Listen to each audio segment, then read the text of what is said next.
the Raven's heir. Soon as one of them's caught, another one takes his place. Hey, Harold, have you read this? Harold? Harold?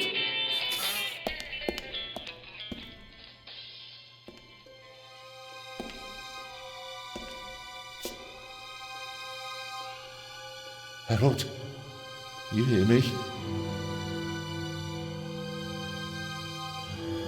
This is no time for fun and games.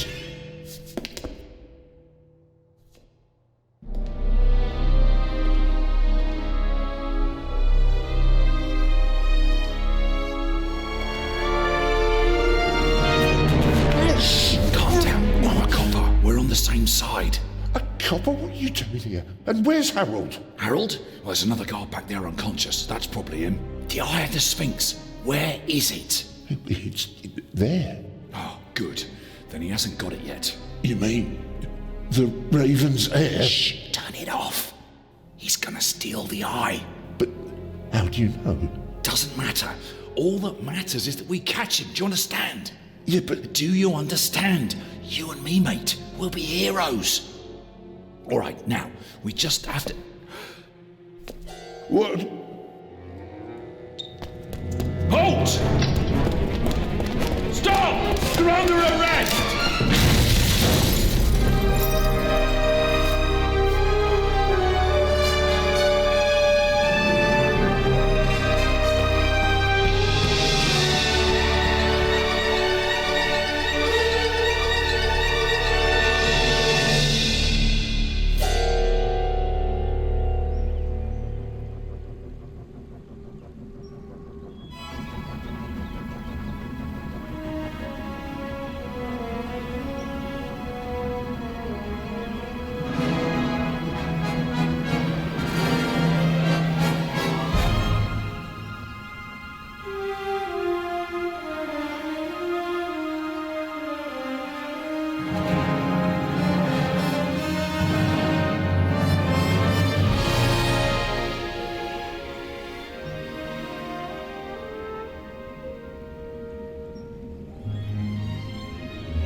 Hands up! I don't have time to play. I'm on duty.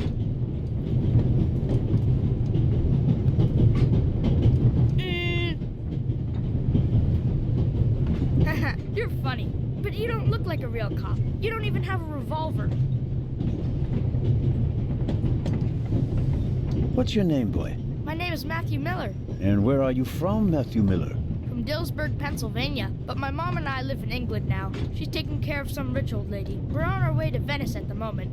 We're taking a cruise on a big ship. Impressive. You've already seen half the world. I've spent my entire life in Switzerland. Must be really boring.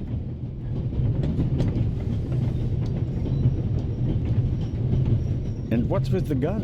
What do you need it for? It's the Raven. He was gunned down, so now I need a pistol. Dead birds don't need guns. Nor do live ones. You don't know who the Raven is, do you? He's the greatest burglar ever. He stole paintings from the Louvre, and those priceless eggs with gold and diamonds and stuff. And Bobby Dobbs says he replaced the crown jewels with rhinestones. I know who the Raven was. Although I don't quite buy that bit about the crown jewels. You do know these days there are thieves far more dangerous than your old Raven. 2 days ago, A precious ruby was stolen from the British Museum. There was an explosion.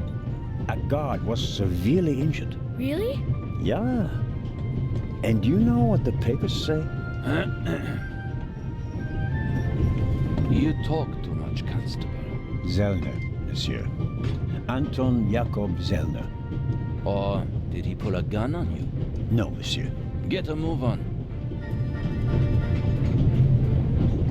Inspector Legrand, it's a great honor to work with a celebrity like you. We appreciate the support of the Swiss police, but it'd be better if you'd remain seated and keep an eye on things. But monsieur, your journey on this train is most unusual. Is it related to the burglary at the British Museum? Not in the least. And the safe? What's that for? I'll let you know if we need your help, Constable. If you'll excuse me, I'll be in the first freight car at the back of the train for the rest of the trip. I'm not here to enjoy the beautiful scenery. I am a good observer, and I have finally honed powers of deduction. Thanks to that? I watched the people on the platform in Zurich. I know, for example, that man over there is a violinist. That would be more impressive if there weren't a violin case next to him. And I believe that the gentleman in the next carriage is a German doctor on his way to Italy to take up a new position. And what gives you that idea? There's the rod of Asclepius engraved on his cufflink. And he's carrying a German-Italian dictionary. Maybe he's just taking a holiday in Italy, following in Goethe's footsteps. Too much luggage. And no, he's not retiring to Italy either. The suitcases are too shabby for me to believe that he can afford to retire in his late 50s. All right then, Constable... Zellner. Constable Zellner. If you're such a clever fellow, what am I doing on this train? I think you're looking for someone. You're just guessing. If I were looking for someone, I wouldn't spend the trip cooped up in a freight car, now would I? Well, that would seem to indicate that you're guarding something. And what might it be?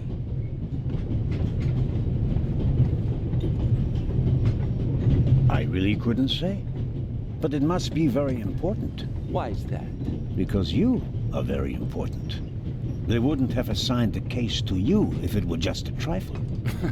Let's assume that we really are transporting something very important on this train. And let's assume that it really is my job to see that it arrives safely. Then why isn't the train crawling with police? It's a trap. You've got a vivid imagination. I'll give you that. Well, that is impressive, I admit. But the fewer people involved, the better. We'll get along fine without you. You won't. Won't? Pardonnez-moi. I can help. And I will help. You are in my country. And I've been ordered to assist you. And that's exactly what I'll do. Whether you like it or not. Clever and stubborn. Your commitment speaks volumes, Zellner. But this is my show, and I don't need you. Bon voyage. But how do you know?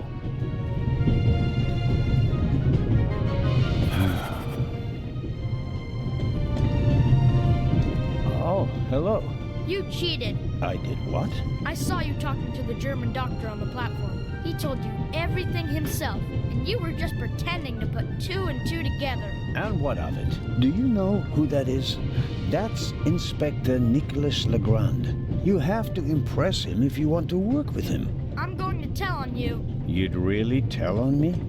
To the very policeman who shot your dear Raven? Whoa, it was him? Mm-hmm. Hunted and killed Europe's most famous burglar. That's how he got his start. I won't tell him a thing. I wouldn't either. All right, Matthew. I have to do my work now. Everyone calls me Matt. Well, except for my mom. She calls me Maddie, as if I were a little kid. Whether Legrand wants my help or not, I'll keep my eyes open. Maybe I can change his mind.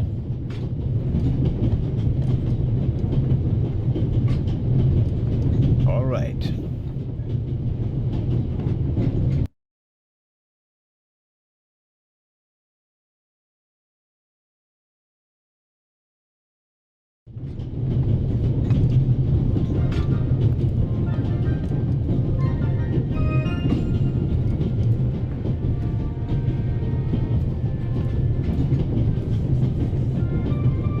Vicarage in the Mirror, a detective novel by my favorite author, Lady Clarissa Westmacott. For years now, I've been trying to convince my theater group to stage one of her plays.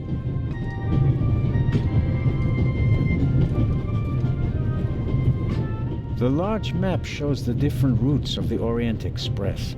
This train began in Paris and ends in Istanbul as usual. Unfortunately, it will make most of its journey without me. The train covers a distance of more than 3,000 kilometers and stops at a dozen places. In many cities, they entertain the travelers with local specialities and culture and adventure, especially in southeastern Europe.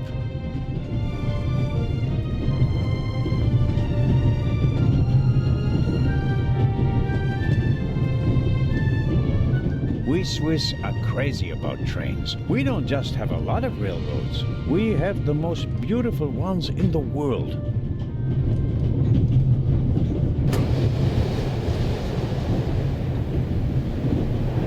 Would you be so kind as to close the window? I don't want to sit in a draft. Oh, pardon me.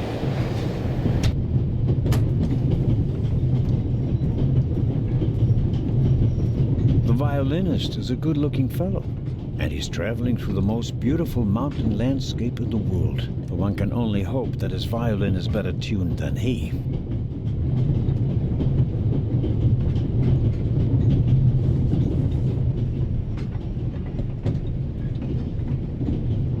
Hello, sir. Hello.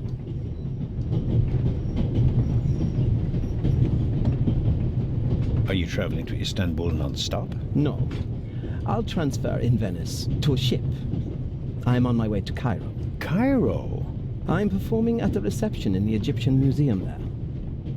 I'm sure your recital will be a great success. But tell me, did you notice anything unusual on the train? Anything unusual? Persons acting suspiciously, for instance. For heaven's sake, is there cause for concern? Everything is in order, sir. We Swiss are just very cautious people. I understand.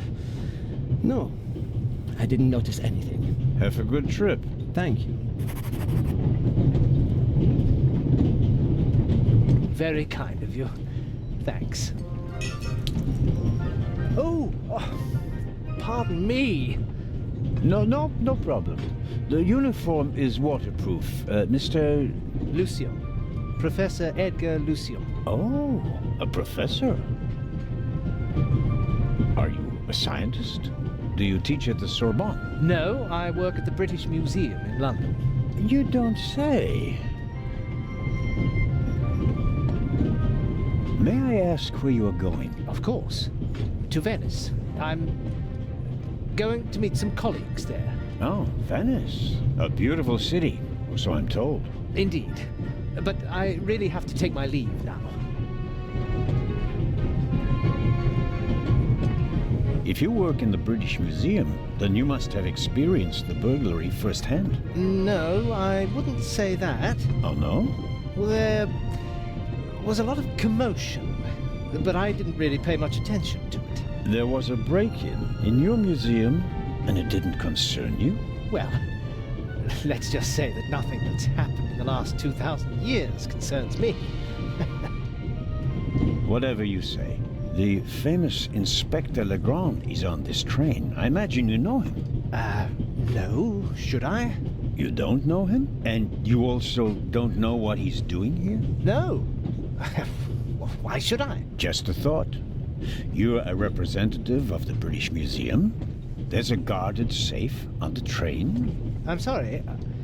I don't know what you're trying to imply. And now, please excuse me. Just one more thing. Did you notice anything unusual on the train? Here? On the train? No. I can't say that I have. Although I did spend most of the time in my compartment.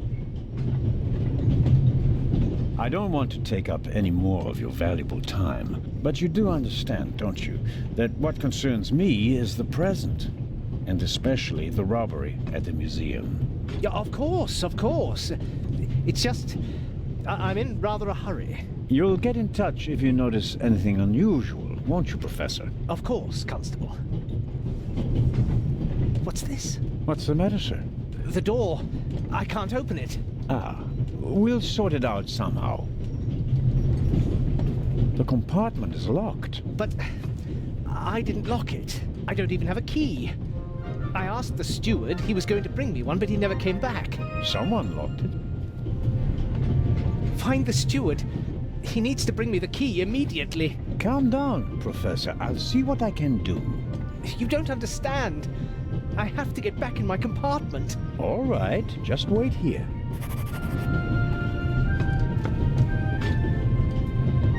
You can easily lock the compartment door from inside by turning a little knob.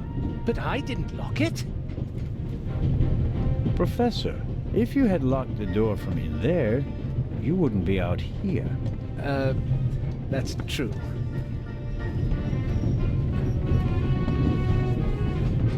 The little label on the door reads Baroness von Trebitz. Blue blood on the Orient Express. Yes, what is it? Whoever that is, James, ask them whether they found my purse and then closed the door. The noise on this train is driving me crazy. You're missing a purse. Was it stolen? At the very least, I cannot find it, sir. It was stolen.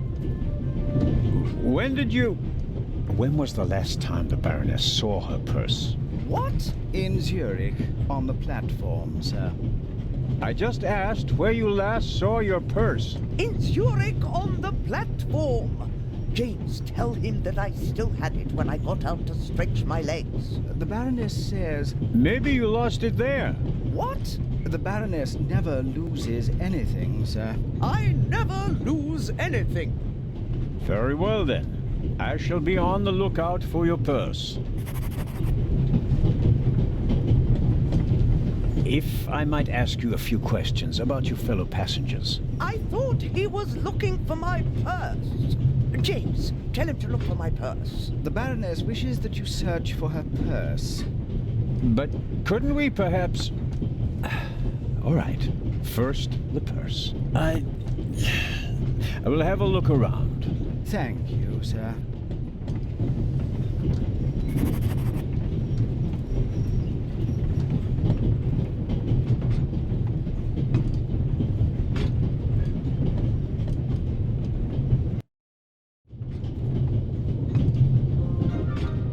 I don't believe it. I never thought I'd ever meet you. Pardon me, but we'd prefer... It's all right, Miss Miller. I'd like to speak to the inspector. Unfortunately, just a constable, Lady Westmacott. I'm reading The Vicarage in the Mirror right now, for the 5th time at least. That's nice, Constable... Zellner. Anton Jakob Zellner. This is my companion, Miss Miller. A pleasure.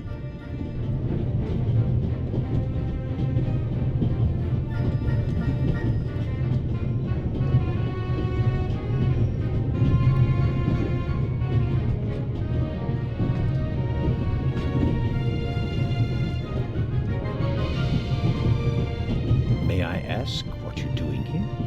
Are you on holiday? Holiday? Yes, so to speak. The first and last holiday of my life. Madam? I've been writing since I was a little girl. It became my job, and now I've stopped. So, this must be a holiday. You quit writing?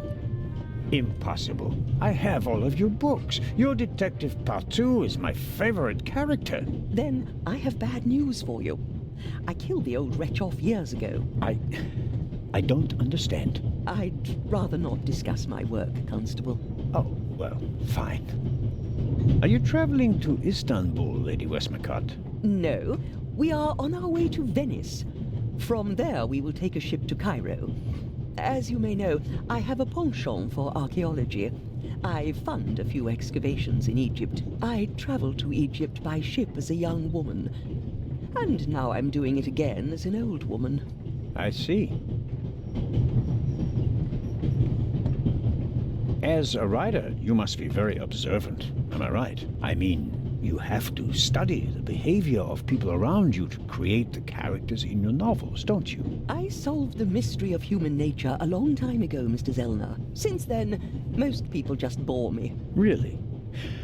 I had the impression you were eyeing me suspiciously as I came in. What do you want to know, Constable? Did you notice the man who just walked into the next carriage with a cup of tea? I did. He seemed nervous. He was waiting at the bar for the steward, and since the steward never appeared, he elected to help himself. He took 2 biscuits. He seems pretty young, but he's already a professor at the British Museum. Interesting. I'll have to talk to him later. Just out of courtesy, of course. Of course. Did you notice the blonde man with the violin case? I certainly did. He introduced himself and tried to make a good impression. People like him are drawn to wealth and fame, like moths to a flame. But his charms failed on you. I know him by name. David Kreutzer. He was a drain on my friend's purse. Do you think he has a money problem? People like him always have a money problem. No matter how much you give them, they always spend twice as much and complain that they have far too little. Did you notice anyone else? What about the doctor or the Baroness? I notice that you've asked me about everyone, except for the inspector who went in the direction of the freight car a few minutes ago. Isn't that the Frenchman who made his name when he caught the raven? I wouldn't quite say caught. Well, shot. Why don't you ask me about him and my theory about what he's doing here? I don't think we should discuss Inspector Legrand's investigation in public. Legrand, right. That was his name. Will he save the day again? Or will you, Constable? There's something else. A passenger's purse has gone missing. I suppose you haven't seen it. I'm sorry, Constable Zellner. As you know, I only deal with murder, not burglary. Have you asked my boy yet? Maddie is good at finding things. I'll go and do that now. As much as I'd like to keep talking, duty calls. You were right. Madam? I did observe you as you came in. You seemed so eager. It's been a long time since I've had a chance to prove myself, madam. And this is it? Your chance? I do hope so. Then grab it. Even small people can make big changes, as my friend Ronald likes to say. I shall do my best.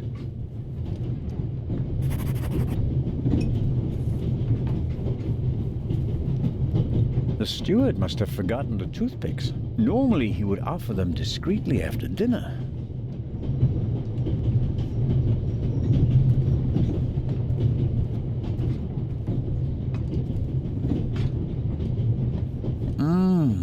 Butterscotch.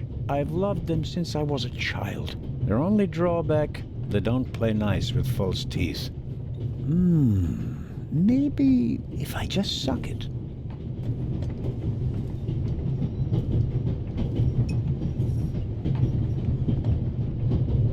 I suppose the steward won't object to me having a look around in his absence. The pad on which the steward writes orders, empty. Maybe he didn't use it because there's not much to do today. I don't need the pad, but the pencil might come in handy. The steward probably uses the scissors on hard-to-open packages. These days, nearly everything is sealed up tight. A colleague recently told me about dry powdered soup in small bags. I couldn't believe it.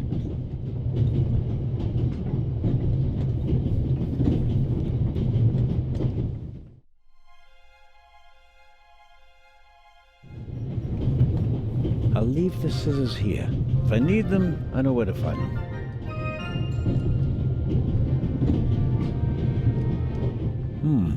When I scratch the pencil's lead with the scissors, I get fine graphite powder. I won't get a Nobel Prize for the idea, but graphite powder will bring out fingerprints at a pinch.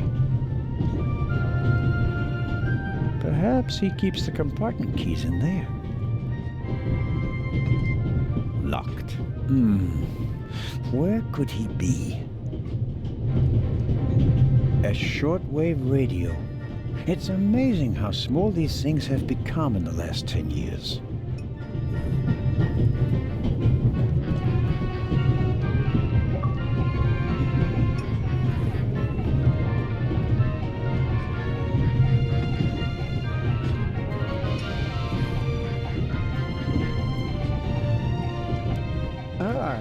Mr.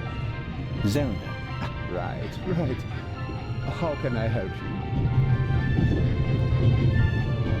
Tell me, did you notice anything suspicious here on the train or in Zurich? You mean, except for the fact that my suitcase was stolen on the platform? No. Is there any reason to be concerned? No, just routine. Constable Zellner, please don't think I'm naive. I spotted the inspector from Interpol. Legarde is his name, if I recall correctly. Legrand. If you say so. At the train station in Zurich, he put a cash box into the safe, and then kept close watch as it was loaded onto the train. Don't tell me that a man at his pay grade routinely tramps across the Alps just to keep an eye on cash boxes. A cash box? Like the ones you'd find in safe deposit boxes? Precisely. And I believe we both have a good idea just what's inside. I do indeed have a theory, but what's yours? A ruby was stolen in London. One of the legendary Eyes of the Sphinx. The second jewel, an emerald, is rumored to be in a Swiss bank vault, if I remember correctly. Both jewels were supposed to be exhibited together in Cairo for the first time in 50 years. It does make one wonder. Indeed. Any news about the robbery in London? Quite something, wasn't it? It must have been professionals. The way they disabled one of the best security systems in the world. Most impressive. People were injured. Well, one cannot execute a robbery of that scale without collateral damage. It seems like the Raven has finally found a worthy successor. We can look forward to new and spectacular coups. I'm afraid I won't enjoy his exploits this time around if the new Raven is so reckless. That's your prerogative. May I borrow your newspaper? You can take the section with the article on the burglary. You're interested in that bit, aren't you? You caught me out. Here you go. Dankeschön. There's something else. Do you know where the conductor is? I'd like to know that myself. I told him to search for my missing suitcase in Zurich. He hasn't got back to me yet. He's probably in cahoots with the thieves and didn't bother getting back on the train. If we don't crack down on vermin like them, the rabble will rule the world one day. Well, at the moment, we still don't know what really happened. He is not here doing his job. That's bad enough. I meant to ask, the Baroness is missing her purse. A Baroness? This train is really full of the creme de la creme. The Queen of Crime is over there, and now a Baroness as well. Have you seen the purse? Unfortunately, no. Do you know Lady Westmacott? You were talking to her. Well, I'm an admirer of her work. Like so many others. I once read in the newspaper that only Shakespeare and the Bible sell more copies than her crime novels. I read that too. She must be filthy rich. As a doctor, I'd have to work 1,000 years to earn that kind of money. Auf Wiedersehen, Dr. Gebhardt. Goodbye, Constable. It was a pleasant chat, really.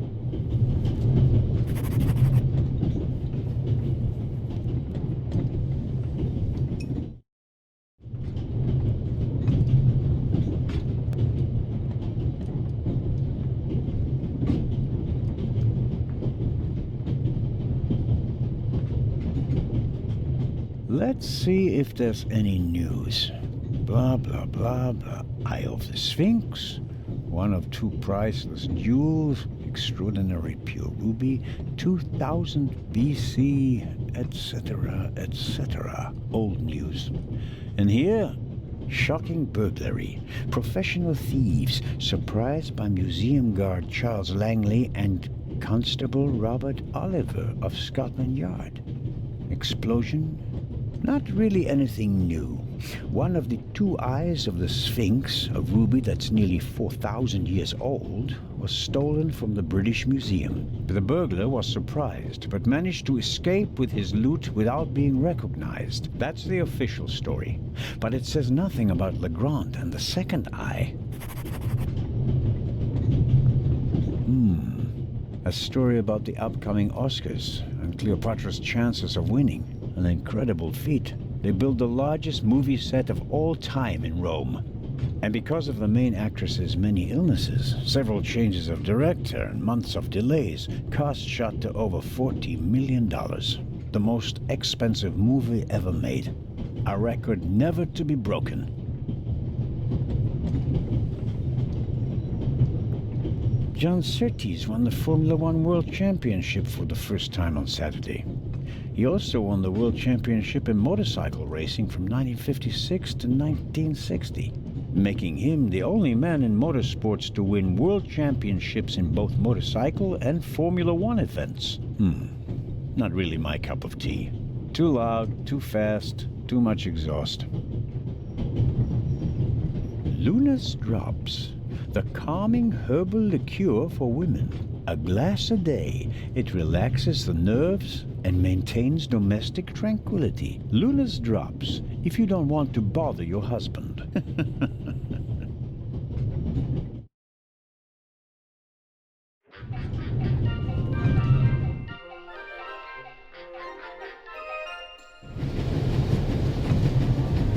The ladder leads up to the roof. It will be suicidal to climb up there while the train is at full speed. The wind, tunnels... No, I'll stay down here. A box with a padlock. I suppose it contains tools for the train's crew, maybe for coupling and uncoupling the cars. At any rate, it's positioned so that it's easier to reach from the ground than from up here.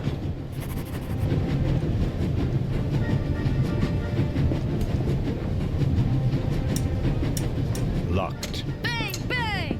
Huh? Don't move. Matt, have you gone mad? I'll shoot. Hey, my pistol. You'll get it back in Venice. I could have fallen under the wheels. I thought you were a ghost.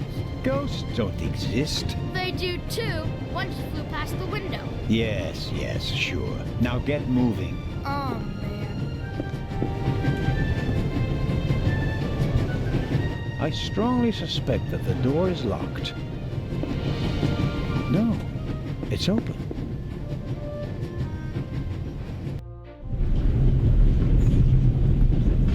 Hello? Wow. Don't move a muscle, you feathered fiend. Put the gun down, Robert.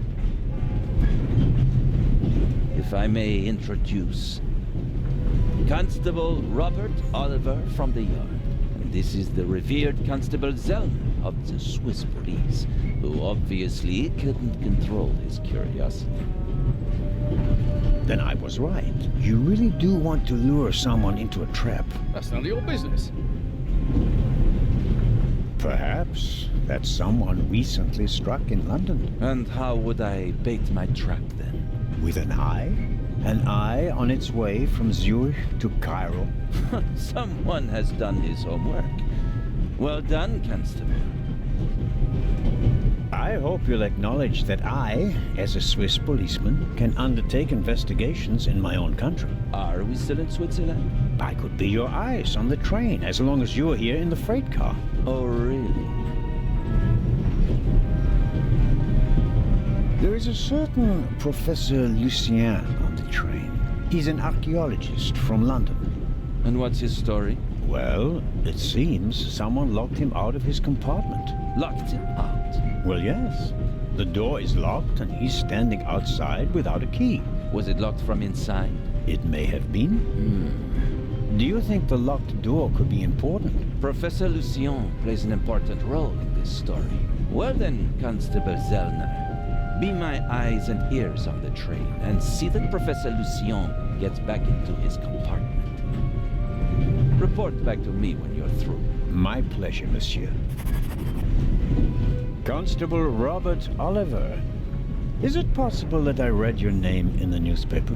Ah, could be, sir. Could very well be. Robert was there when the first eye of the Sphinx was stolen. Why were you in the museum? Did you spot something from outside?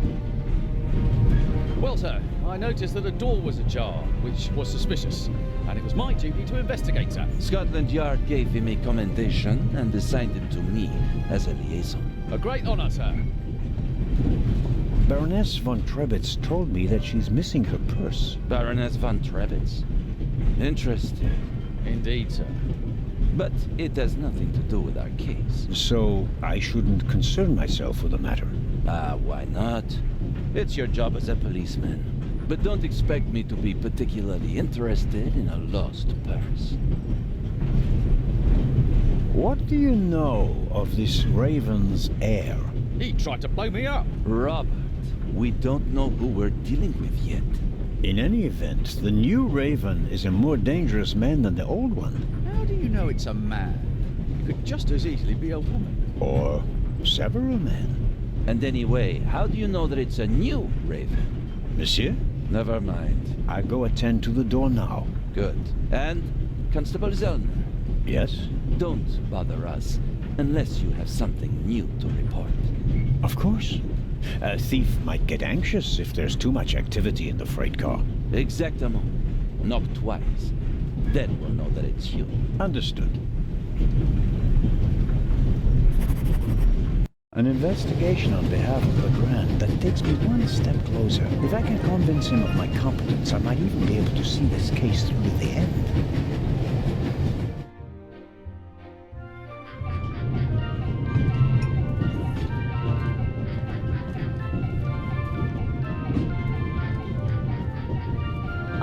Constable? Yes, ma'am. My son didn't make any trouble for you, I hope. It's just that he just walked past us, silent and seething. That's usually a sign that someone's laid down the law. I'm afraid so. He played a trick on me, a rather dangerous one. The lad left me no choice but to take away his wooden pistol as a punishment. I understand. And thank you. Maddie is a very lively child. Sometimes he needs a strong fatherly hand. Where is Matt's father, if I may ask? He's gone. Ah, I understand. Could you, leave Maddie's pistol here, perhaps? So you don't have to bother with it? Of course. I told him he wouldn't get it back until Venice. Very well. Thank you again, Constable.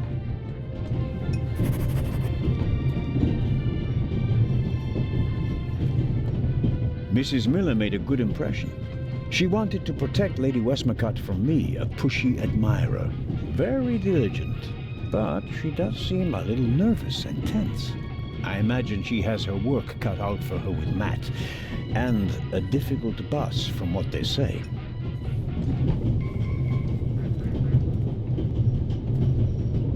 Mrs. Miller? Yes? Did you notice anything unusual on the train? Oh, I'm afraid not. I was totally focused on my work. She's always got an awful lot to do, my Mary. You have to tell me if that's not all right with you. Good Lord, child.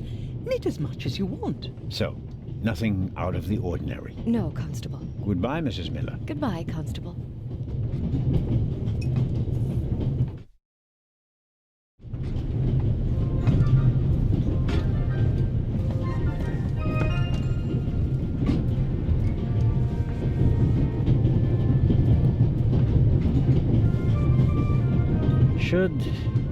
Should I ask for an autograph? That would be quite unprofessional, but on the other hand...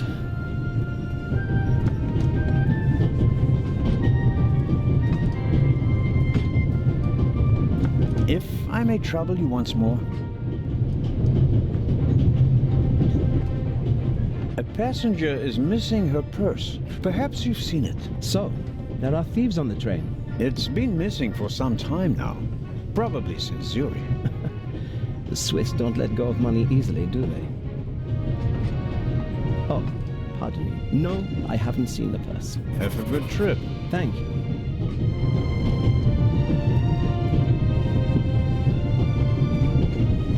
Hello, Matt. Oh, come on. Are you going to be angry with me for the rest of the trip?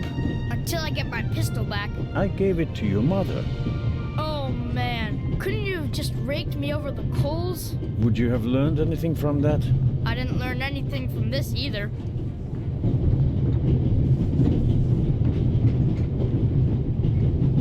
Come on, Matt. Did you really think that you can ignore me for longer than I can ignore you? I'm Swiss. It's practically a national sport.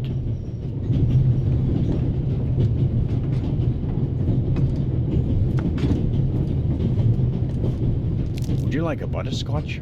You think you can bribe me? I have no reason to. You made trouble and got punished for it. Take it as a peace offering. Just 4? If I'm faster than you, there'll only be 3. Hey! Friends again? Mm-hmm. All right then. And no dangerous nonsense anymore. Okay. Your mother is Lady Westmacott's companion, correct? Yeah, but it's not like you think. At first I thought, boy, you must be really wicked if you need to pay for friends. But the lady's really okay. A bit odd and really old. But other than that, she's great. She likes me. The lady has peculiar taste. Hey!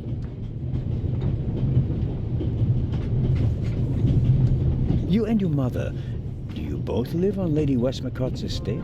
I'm only there for the holidays. Most of the time I'm at boarding school. I imagine that's not very pleasant. No, it's fine. I have friends there. You always have to be so quiet in the lady's house. And I'm not allowed to bring any friends. Such a big house with so many places to hide, and no one to play hide and seek with. You said it. And how long has your mother worked for the lady? 2 years. And your father? What does he do? He stayed home. I used to go fishing with him, and hunting. He even let me shoot a real gun. And then? Then Mom fought with him, and he left. I was 7. Oh, and how old are you now? In 8 months, I'll be 9 years old. And do you already know what you want to be when you grow up?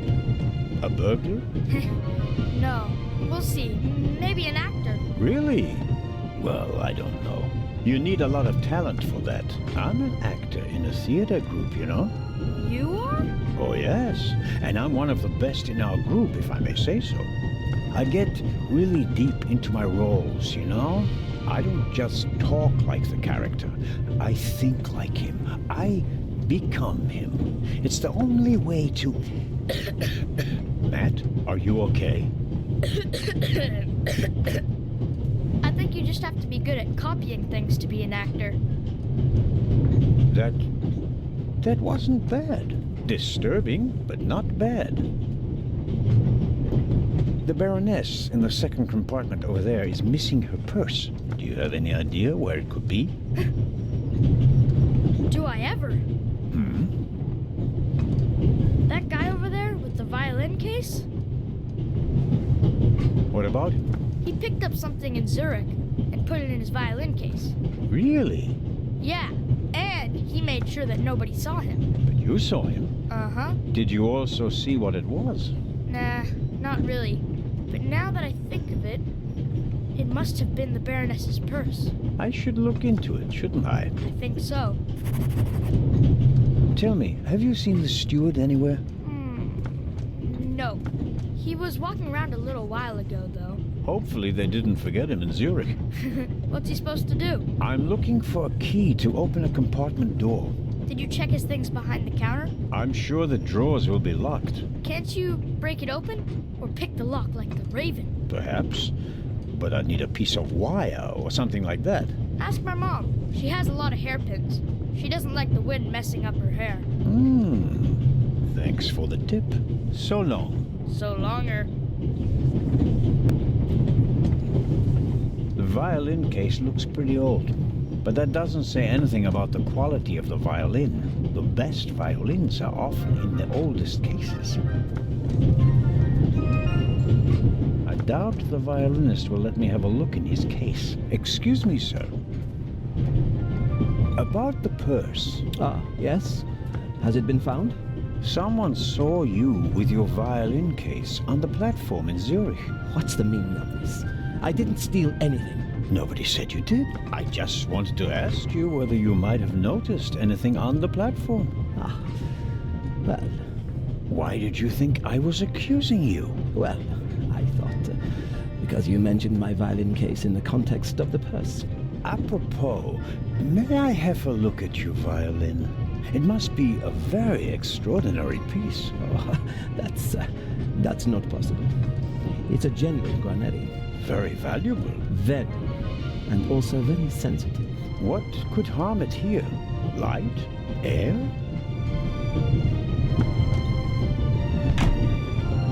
May I ask you to open the violin case? No, you may not. I'm not guilty of anything. I'm afraid I have to insist. Then I'm afraid you need a warrant. I will not stand back and let you rifle through my belongings. Have a good trip. Thank you.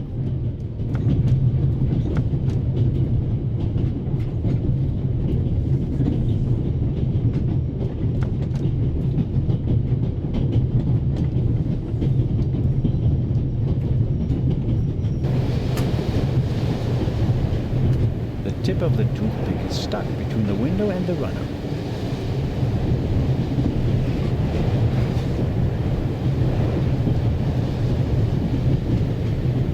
What are you doing? Didn't I make myself clear? The window stays closed.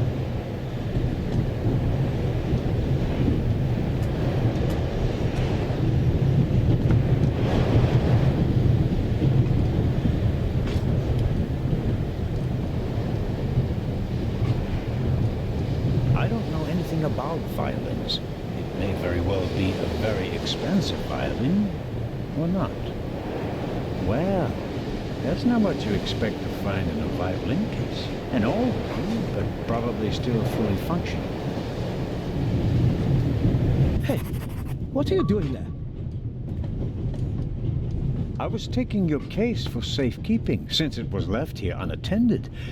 When I picked it up, the cover unlatched. I never leave my violin unattended. Ah, then no one else could have put this purse in your case. Someone must have snuck it in, like you. For sure. And you have a pistol in the case because... I don't owe you an explanation. It's mine. I have a gun license. Now, take the damned purse to the Baroness and leave me in peace. Just get lost. It won't be that easy. I'll report the incident to the Italian authorities in Venice.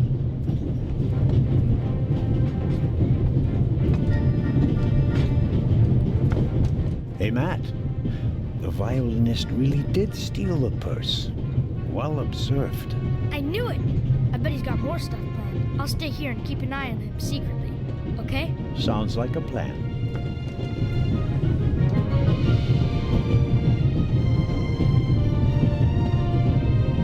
Should I take a look inside? It would be a breach of trust. On the other hand, there might be important clues to be found.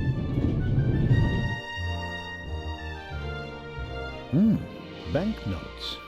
British pounds, French francs, Italian lira. Much more than most would carry with them. But probably suitable for a wealthy lady like the Baroness. Some letters. Private. And here? A picture. A family in a garden. From the light clothing of the people in the picture and the strong shadows, I'd say the picture was taken on a sunny day.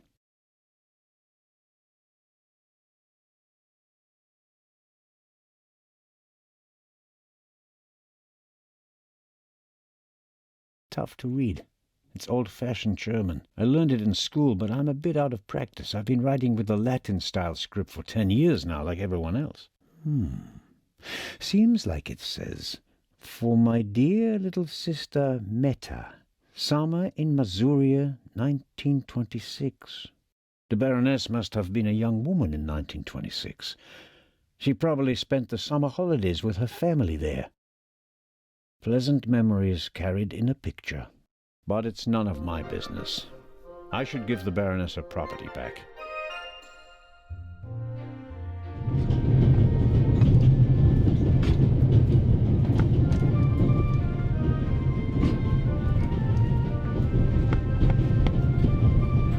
Oh, Inspector, did you find the Baroness's purse? I did indeed. You did? Out of my way, James. Oh, wunderbar. Tremendous work, Inspector. Constable, Baroness. Constable Anton Jakob Zellner at your service. May I ask you where this beautiful train is taking you? To the madhouse, I'm afraid. One is close to the brink of insanity with this constant shaking and rattling. Have you ever tried flying, Baroness? Do you know how little luggage one is permitted upon an aeroplane? It defies all reason and good taste. Have you heard about the burglary at the British Museum? Heard about it? I'm directly affected by it. How so? I'm in charge of the Friends of the British Museum. And for your information, I'm financing the exhibition. Exhibition? What exhibition? The exhibition in Cairo. Where did you think we were going? The eyes of the Sphinx were supposed to be exhibited together for the first time in decades. Now that one of them is gone, the exhibition will be rather less sensational than we'd hoped. On the other hand, there's a chance that all the uproar will generate more attention, and that the exhibition will still be a great success.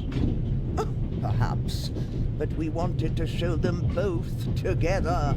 That was the whole point. Can you tell me anything about your fellow passengers, Baroness? No, not really. I could hardly care who's penned up in here with me. Oh, no. Wait a minute. Lucien is here, the professor. Poor fellow. The eye of the Sphinx that was stolen belonged to his collection. Professor Lucien is an Egyptologist. But of course. As director of the Egyptian department at the British Museum, he has to be. The whole burglary thing really upset him. Director Thomas told me he was a nervous wreck. I'll take my leave of you now, Baroness, and I do hope your journey becomes more bearable. Ha!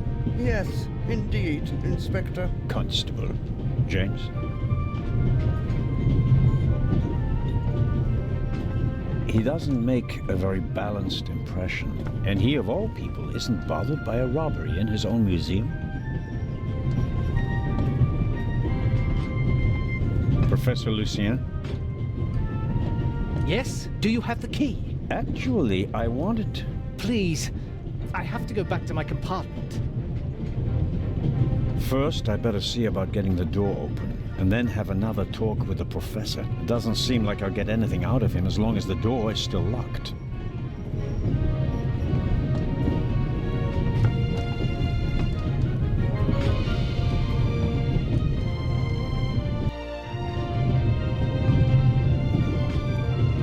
An extraordinary woman.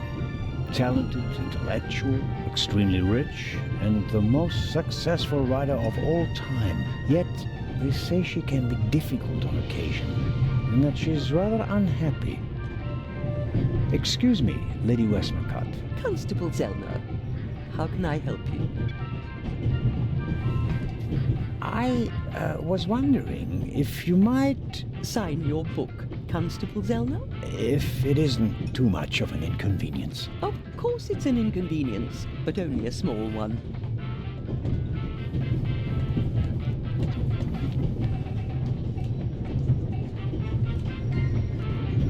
You are welcome. Thank you so very much. Another time. Farewell, Lady Westmacott. Constable?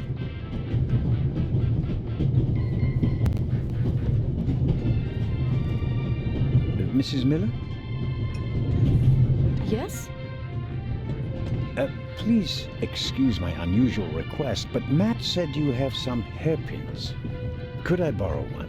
One of my hairpins? It's a long story. It would be a big help. Well, if you really need one. Go ahead, Mary. The constable won't do it any harm. Will you, Mr. Zellner? Of course not, madam. Is this one okay? It'll do nicely, madam. How very kind of you. Goodbye, Mrs. Miller. Goodbye, Constable.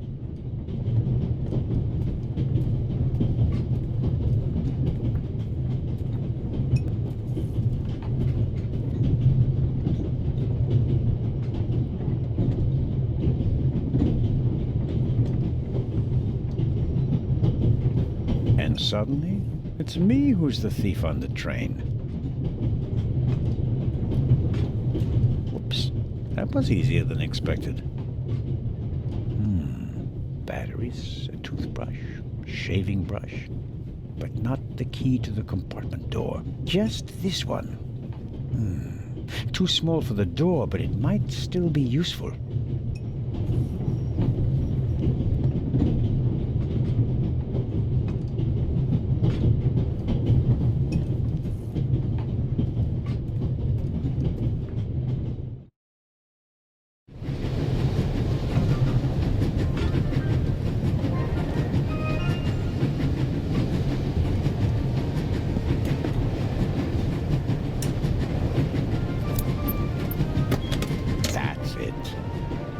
There we go. This should help.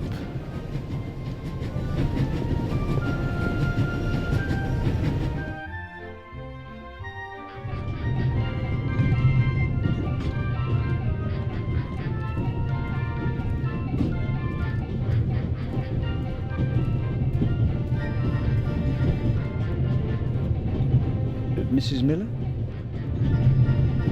Yes? Thank you for your hairpin, Mrs. Miller. It really got me out of a jam. Oh, really? That's good to hear. And thank you for bringing it back to me. Not everybody would have. I'm a Swiss policeman, madam. I couldn't do otherwise even if I tried. Goodbye, Mrs. Miller. Goodbye, Constable.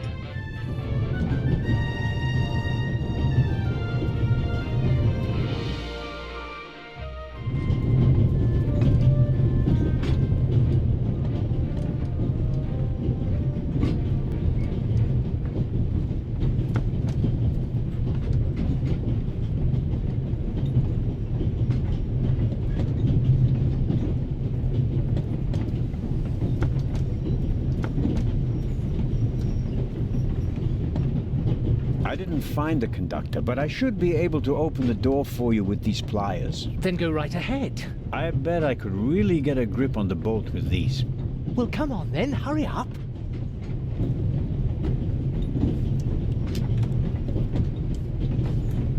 Hello? I barely left the window ajar. Nothing to see.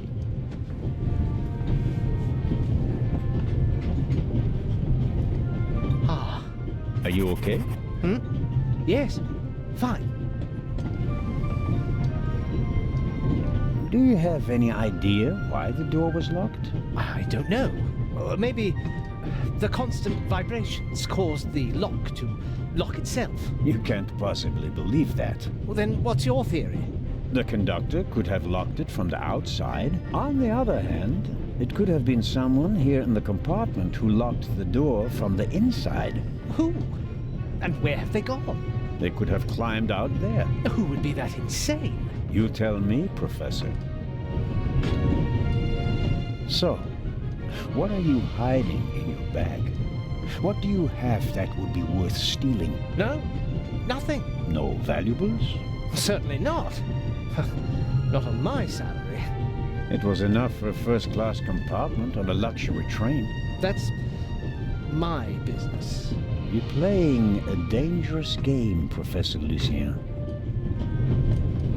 I believe you and the inspector do know each other. What makes you think that? It seems like the two of you are running a haulage company specializing in safes. I won't comment on that. It's a matter of international importance. Tell me, Professor, would you happen to have a key in your briefcase? And if so, would it still happen to be there? Then all would be as it should. That's what we hope, at least. All the same, it would have been a simple matter for a thief to make an impression of it. Right, Professor? Oh. And the break-in? It wasn't an issue for you? Even though you're the head of the department where it occurred? All right. The burglary was most upsetting. And shocking. And I didn't know what to do, okay? And you couldn't just tell me that. The fewer people who know about it, the better. I can't trust anyone.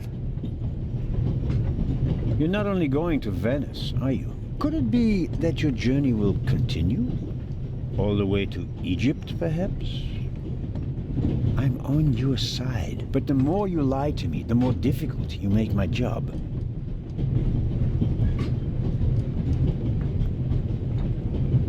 I'd like to look around a bit. Of course.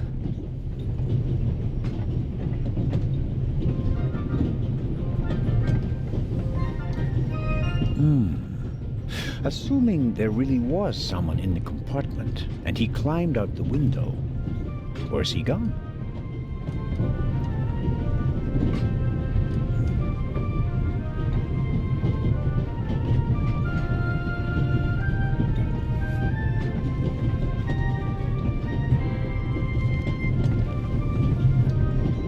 What are you doing? I'm trying to make what I suspect are fingerprints visible.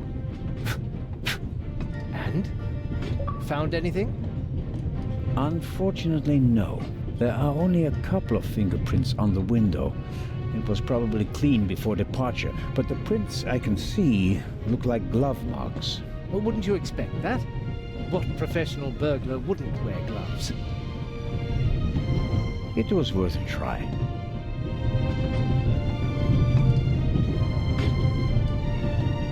I can only make out faint traces. Whoever was in this compartment was wearing gloves.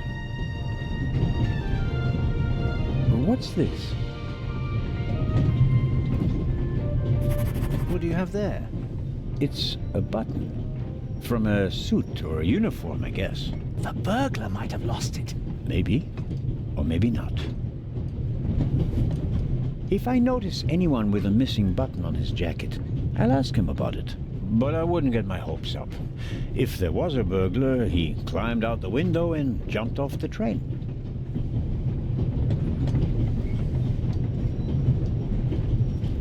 I really wonder what the professor is hiding from me. But I can't just rifle through the luggage of innocent citizens. This is the 60s.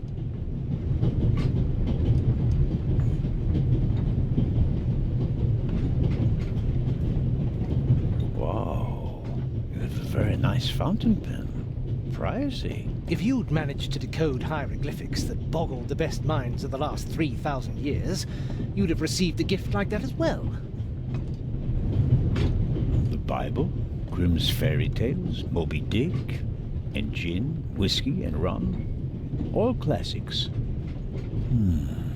No, nothing interesting.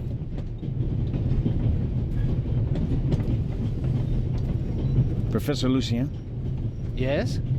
Oh, nothing. Well, good. Goodbye, Professor. Goodbye.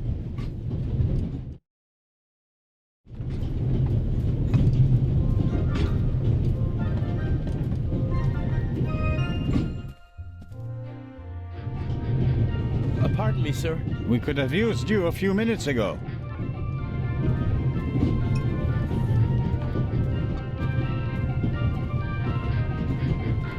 Hello, Dr. Gebhardt.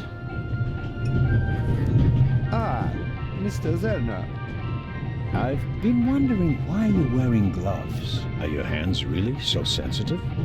Or are you cold? Ah, well, it's an old habit. As a doctor, one is so conscious of all the pathogens, bacteria, and viruses that surround us. Though, of course, perhaps I do tend to be a bit too cautious. I know exactly what you mean. As a policeman, I sense subterfuge and lies everywhere. Auf Wiedersehen, Dr. Gebhardt.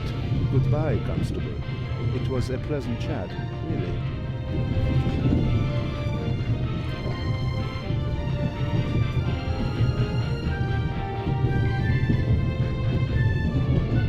What? Someone broke off the radio's antenna. This could be a long trip to Istanbul.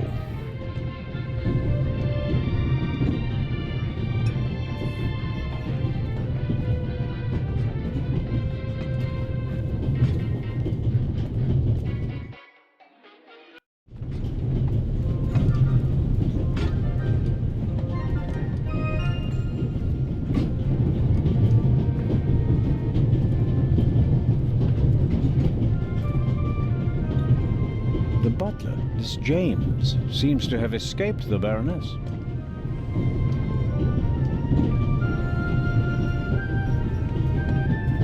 Good day to you, sir. Can I be of any assistance, sir? I wanted to ask you a few questions. Where did you and the Baroness board the train?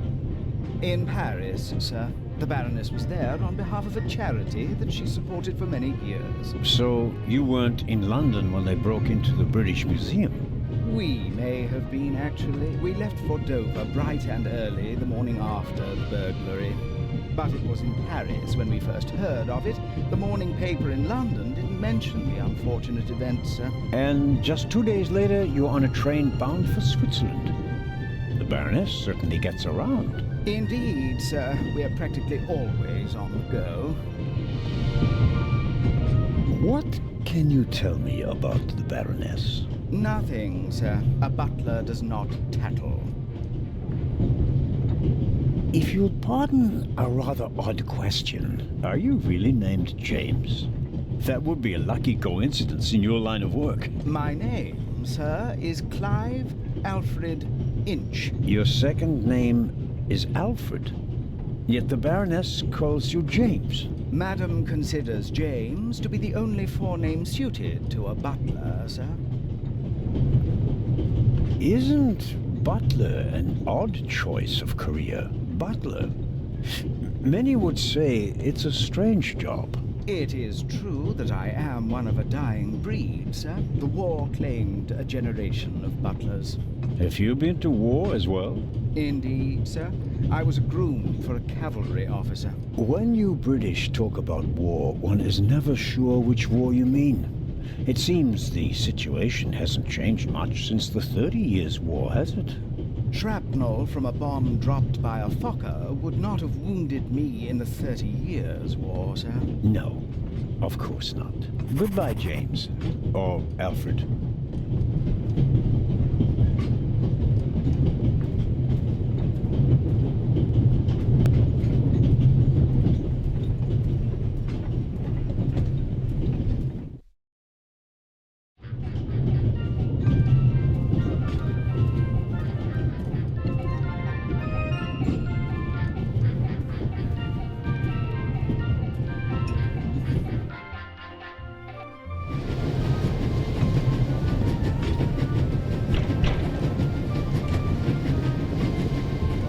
Inspector Legrand? Anything to report?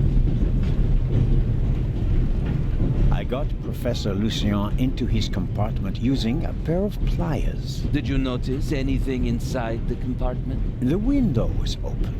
Someone could have climbed out. And the professor? Acted suspiciously.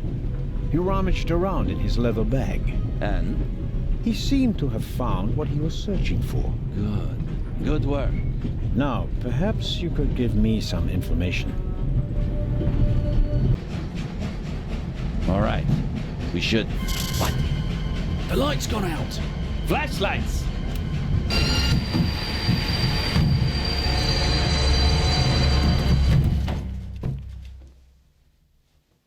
Ah! Get off me!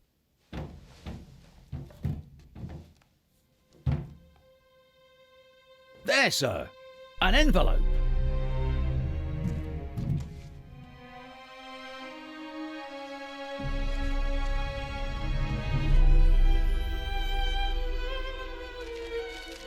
My dear Nico, you should take a closer look at the box. What the dickens?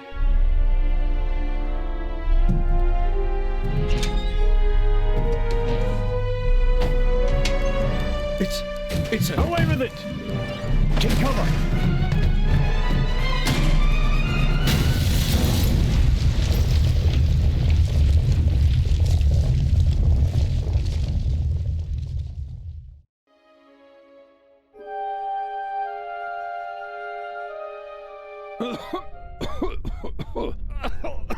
Oh dear. Oh. Is everyone all right? Are you hurt?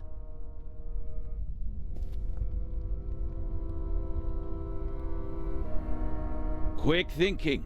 Well done, Zellner.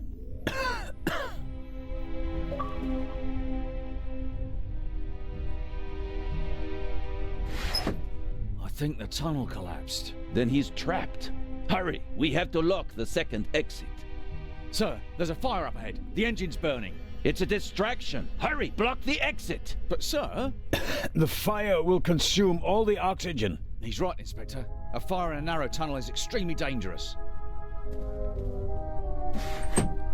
Merde. Go to the front of the train, find the engineer, and tell him to move the train out of the tunnel. Yes, sir. Are you ready?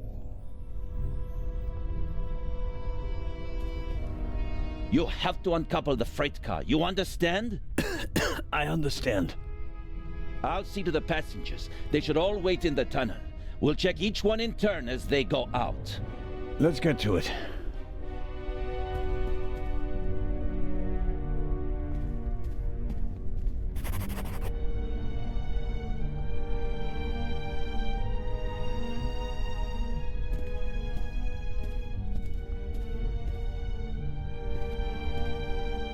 My God, what a fire. I hope Constable Oliver can at least reach the engine.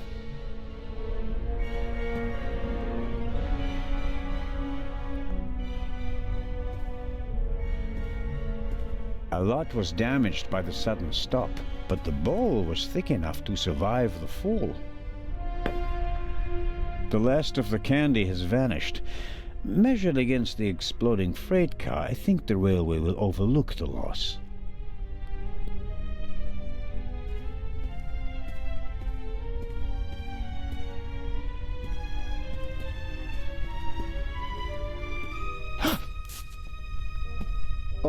Pardon me. I did not mean to scare you. What are you doing here, Doctor? Legrand asked me to check whether there are any passengers left on the train. Really? No one is here, except for me and you. Excellent. Then I will continue searching at the front. Did anyone act suspiciously before the explosion? Did anyone leave their seat, for example? I was the only one on the train who wasn't seated when the freight car exploded. Thank God. Otherwise, I would have been caught by the blast as well. You certainly were lucky. Perhaps I was. What happened over there? The inspector said something about gas canisters that exploded. He didn't want to scare you.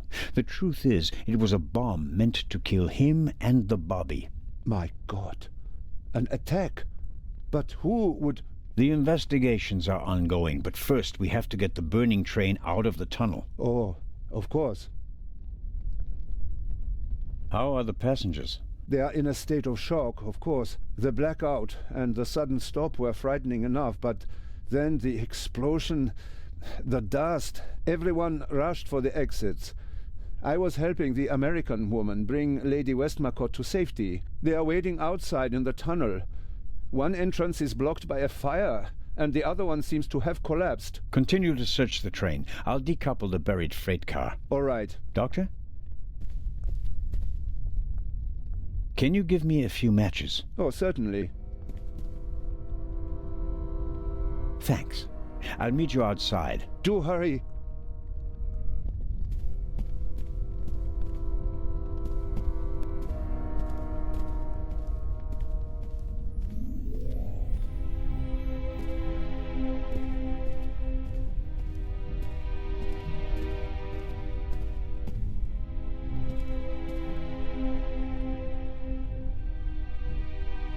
Carling Black Label, a British beer.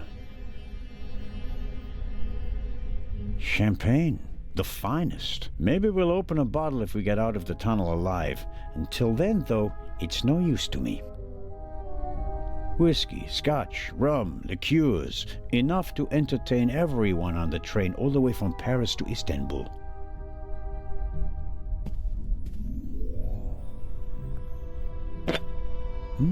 High-proof rum. Could be useful.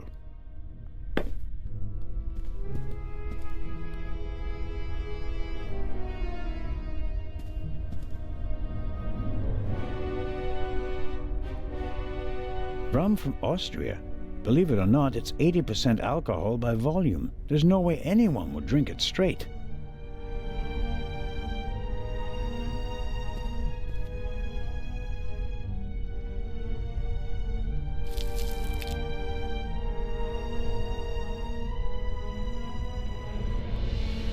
I filled the bowl about a third of the way with rum.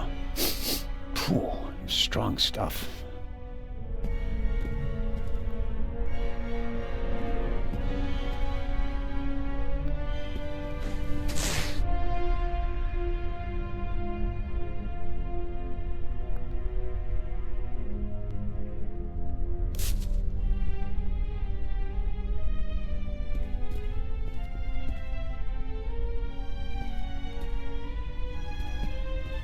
The chair either fell over thanks to the sudden stop, or an escaping passenger knocked it over. Wanting to get off the train as quickly as possible after a sudden stop and a massive tremor, that's understandable. I noticed the extinguisher earlier. Doesn't match the decor. I suppose that the railway company had to comply with safety regulations at the cost of aesthetics. It'd be useless against the fire out there, and it's too cumbersome to carry around. At best, I can use it here.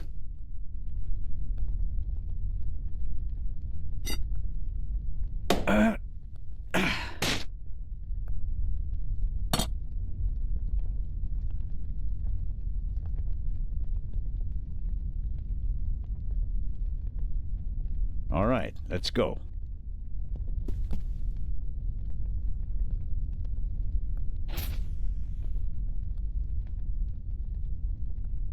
I shouldn't be wasteful. One burning match should be enough.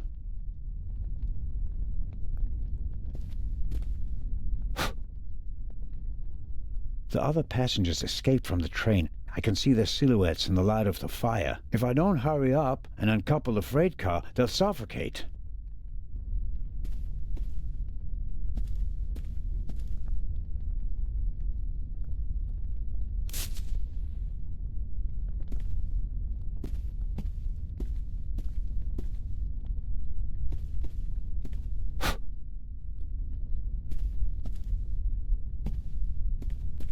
I don't see Legrand or the constable, but I can make out the silhouettes of some of the passengers. They seem to be unscathed. All the same, the fire is getting bigger, and I don't have much time.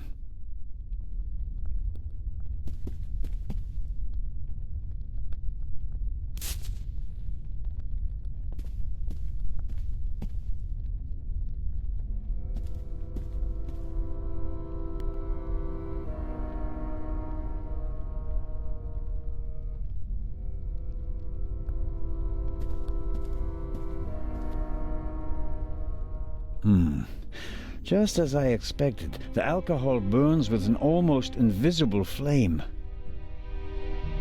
The flame is hot, but it's no use as a light source.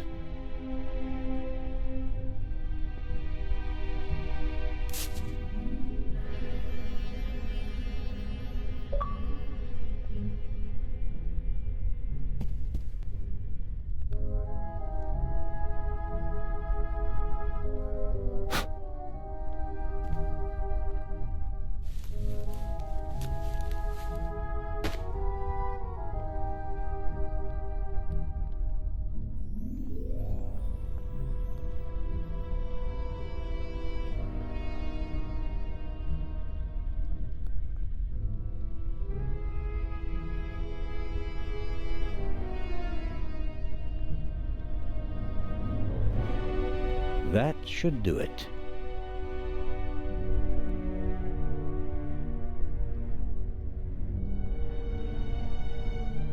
Some matches, and half of the book to get the flame going.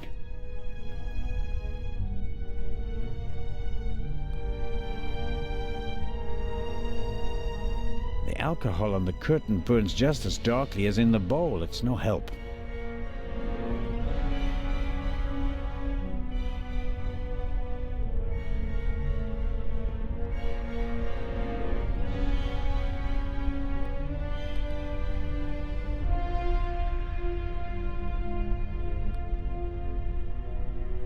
That should do it. Can't really say the fabric was eager to soak up the rum. I, on the other hand, soaked up enough in my fingers to smell like a drunk.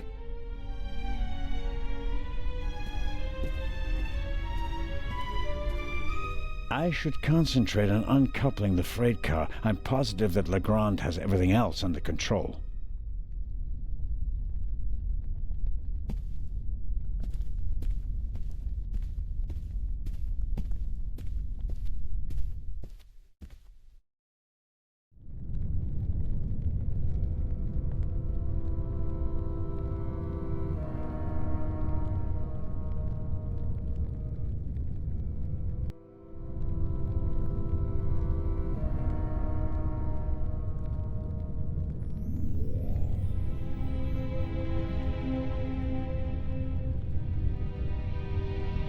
I'm sure I can uncouple the car if I only had enough light to see what I'm doing.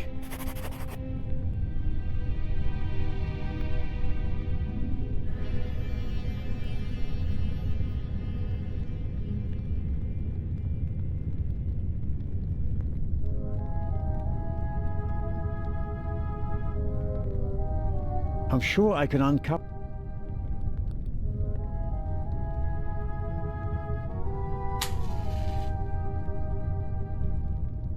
There's a noticeable draft here. Maybe it's because of the fire, or perhaps there's still a hole through which the air is coming. The latter will be quite welcome. It will buy us some more time.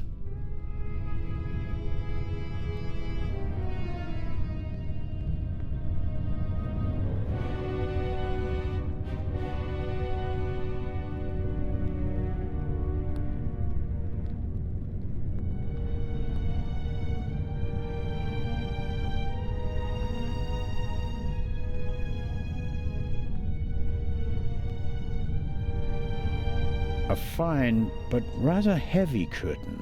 The surface shimmers and feels smooth. Probably doesn't burn easily, like the tablecloths. Safety regulations require it, which, given the present situation, is actually a good thing.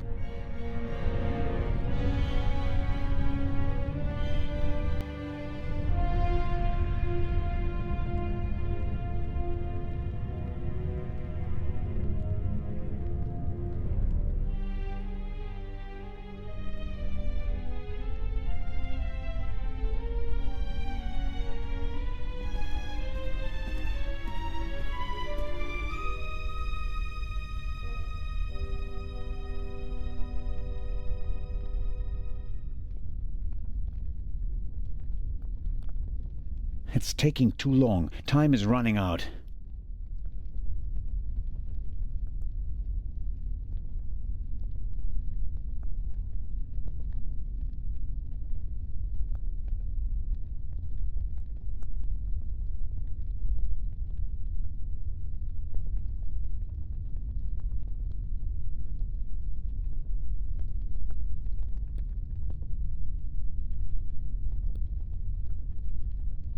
The flame is hot, but it's no use as a light source.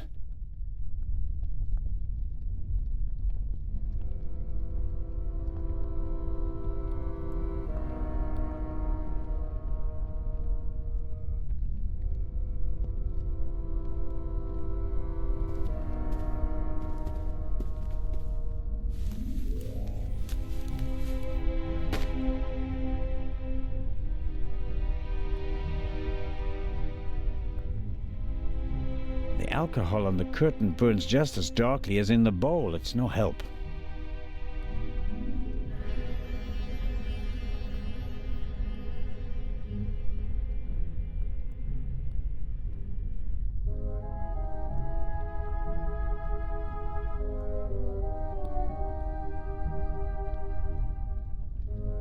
No good. Insufficient alcohol content. For practical purposes, I mean, not for drinking.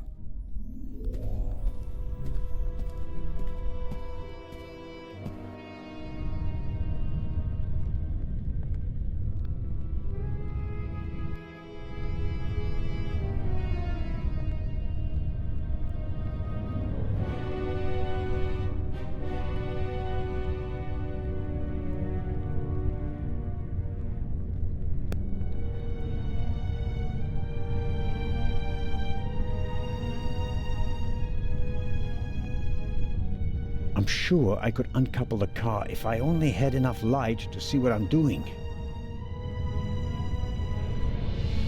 Okay, I'll smear some grease on the curtain.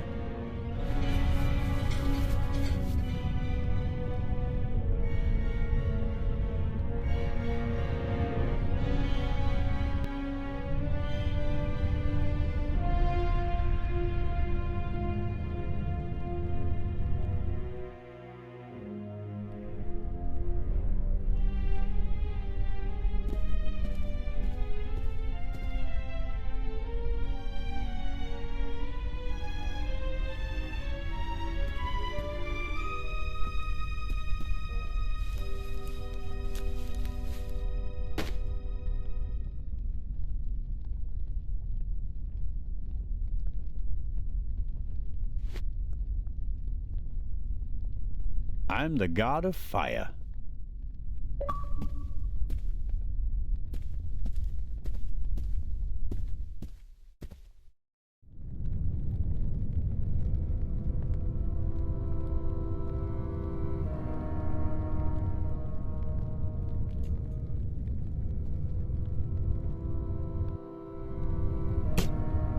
That's better now. Incredibly basic mechanism, the kind that lasts forever.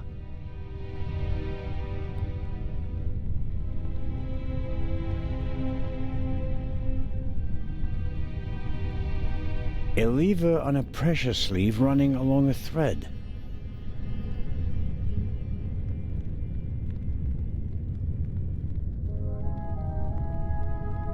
Aha! I can uncouple it with this lever. Okay.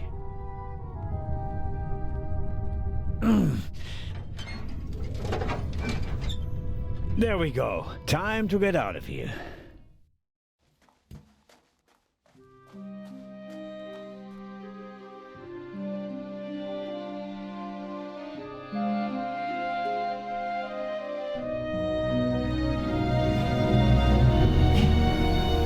Listen, everybody! Listen! Robert, what's the situation? Yeah, I couldn't find the engineer, so I got in the driver's cab myself and released the brake. All right. Good job, you two. Listen, please. Matty! Where's Matt? Where's my son? Relax, madame. I'm sure... Help! Matty! No!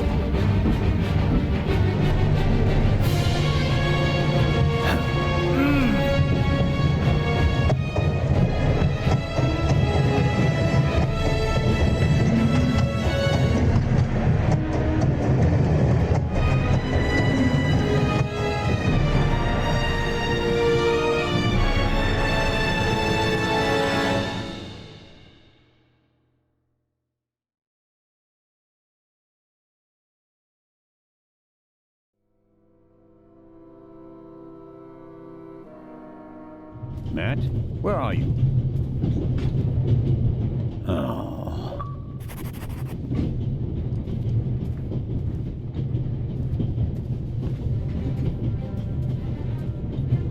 Matt, are you there? Nothing.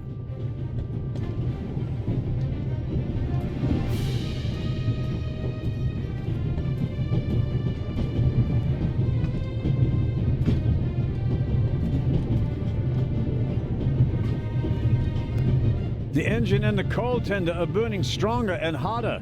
The airflow is feeding the flames. I have to decouple the wagons immediately. Sooner or later, the engine will be blown apart.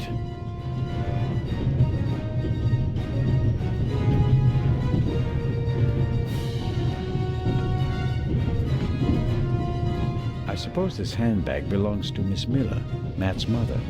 Lady Westmacott's bag is probably smaller and more expensive. Aha!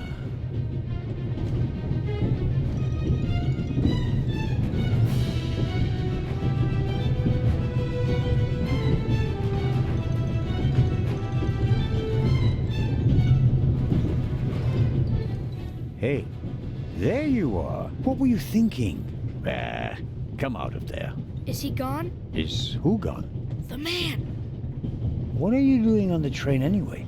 Why didn't you wait in the tunnel with the other passengers? I wanted to get my pistol. Your pistol? If there's so many cops and thieves and explosions and everything, then I need a pistol too. Makes sense. What about this man? There was a man. He was coughing. One of the passengers? I think he came down from the roof. All right. First, I'll stop the train, and then we'll have a chat, okay? You want to come out? Good idea. You stay put.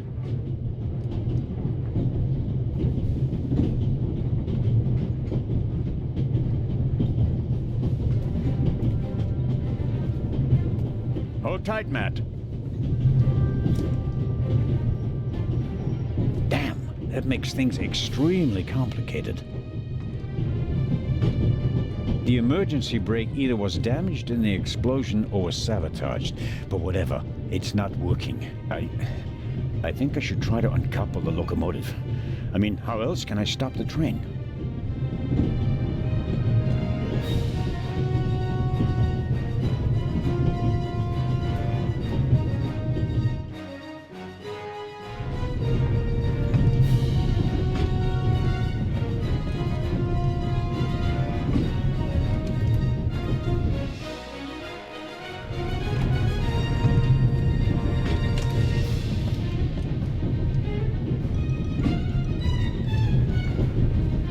Soft towel, very comfortable. I'll wrap it around my neck to keep my hands free. What have you got yourself into? Couldn't you have just let it be? But no, of course not. And now you're here, on an out-of-control train in the Alps, responsible for the life of a child who'll be doomed without you. What are you waiting for, eh? Time to save the day. The tanks don't seem to be damaged. The water is still running.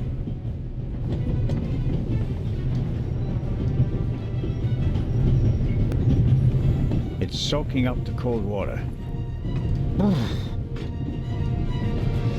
My situation isn't that desperate.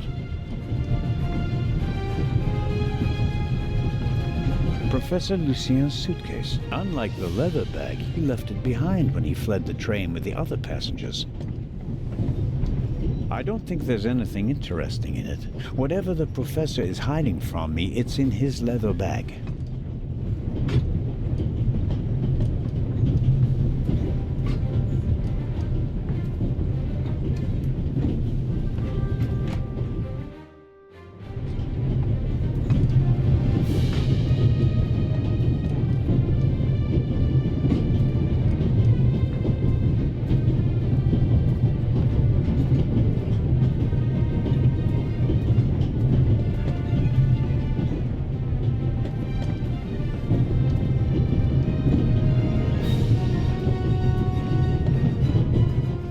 Is for emergencies. If this isn't an emergency, I don't know what is. You can hardly see out of the window because of the smoke. I don't know how much coal is burning on the tender up there, but it must be tons. I can't do anything about the fire.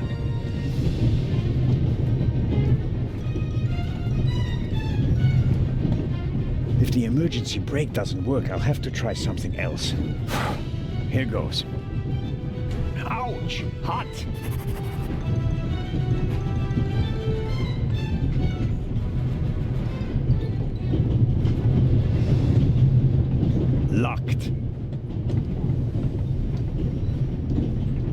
towel is soaked, it's cold, it's heavy, and the water is slowly running down my back. I hope it's worth it.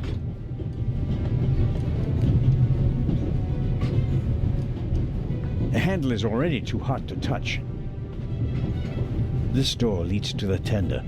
It will be uncomfortable, no doubt, but I don't think that the flames are directly behind the door. I suppose there's a relatively safe space in the lee of the tender where one could stay a little while.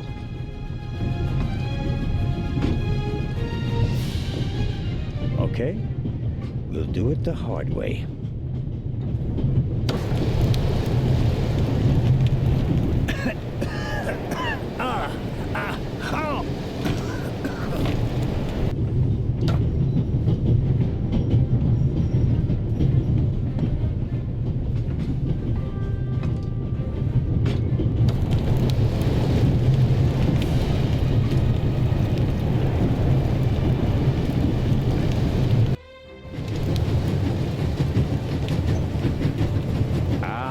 Coupling.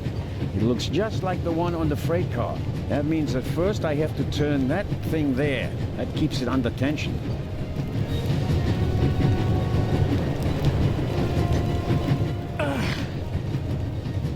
It's not working. Even if I could reach the lever with my hands, I wouldn't have the strength to move it.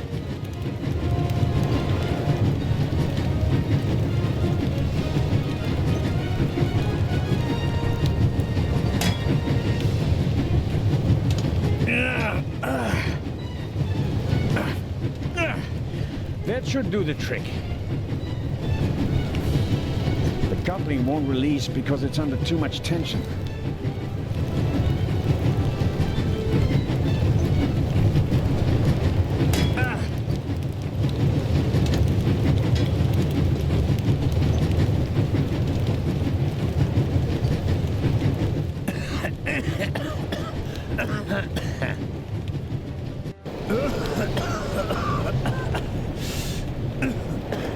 That's not just smoke.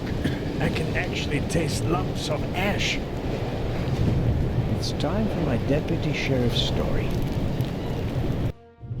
I uncoupled the locomotive at full speed. Not bad, eh? Do you think we'll get in trouble? Because of the locomotive? I don't think so. It was pretty old already. Come out so we can have a chat. I checked the entire train. There's no one on it except for us. What an adventure. Oh, yeah. Tell me, what did you see on the train? Well, it was like this.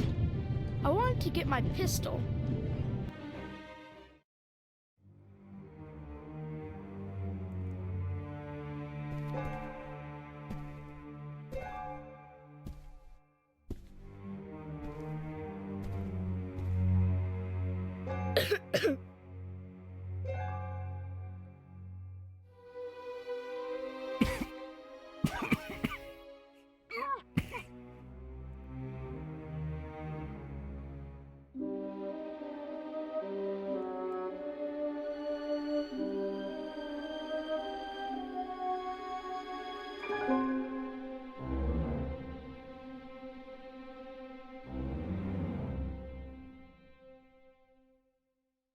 Achoo!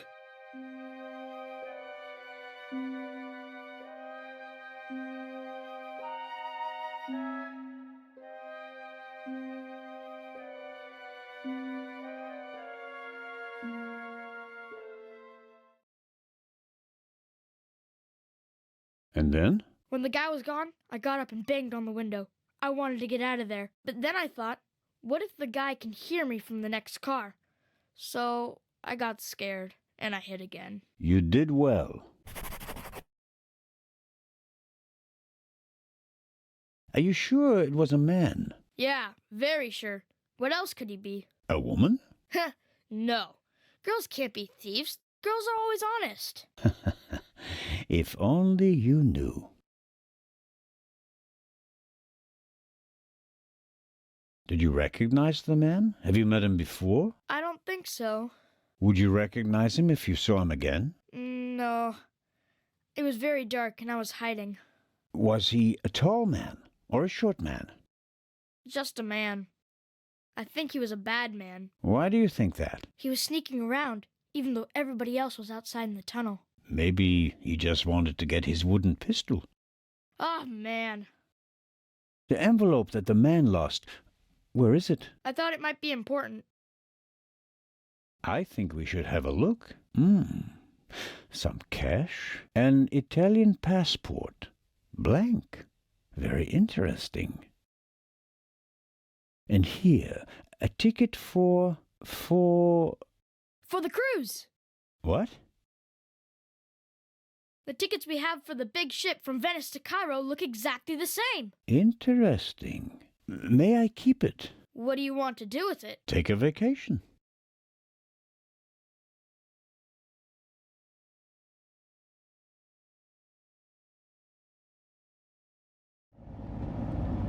It's evidence. And my chance to go with you. The ticket and everything else in the envelope are part of my investigation. And you have no part to play in Cairo.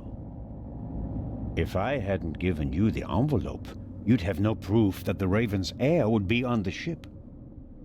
Ugh. The ship is his next chance to steal the eye, and he won't give up until he has it. And that's precisely why you should let me come along. No.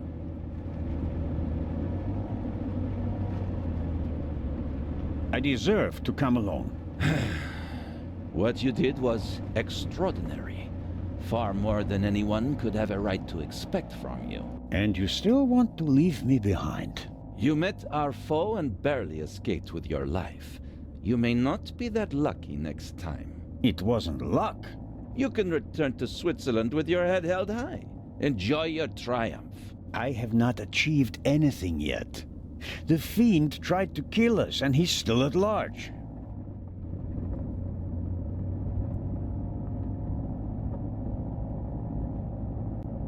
What else did you find out in the tunnel? Not much. After we came out of the tunnel, Robert and I questioned the passengers. Which didn't turn up anything new? No. The engineer and the fireman were missing. They were found a few kilometers back on the track. Both claimed to have been overwhelmed by a shadow and thrown off the train. But you don't believe that? I'm checking their stories. One of them may have been paid to eliminate the other one. How could the Raven's heir have found out about the trap? How was he able to put the dynamite in the box and place the letter? The dynamite was probably already in the box when I put it in the safe. I didn't check it. You had no reason to do so. It wasn't my only mistake. I knew someone was on the roof of the freight car, but I let myself be distracted by that damned letter. How did you know? Too late. I should have reacted instantly. I'm coming with you. Full stop. The thief was able to place 10 sticks of dynamite in a cash box right under my nose. For all we know, you could already be sitting on the next bomb. You cannot come. But, Inspector...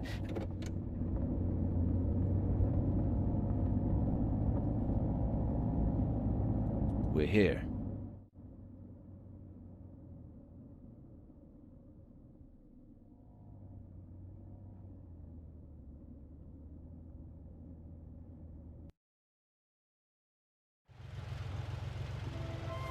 Inspector Legrand, an urgent telegram from Paris.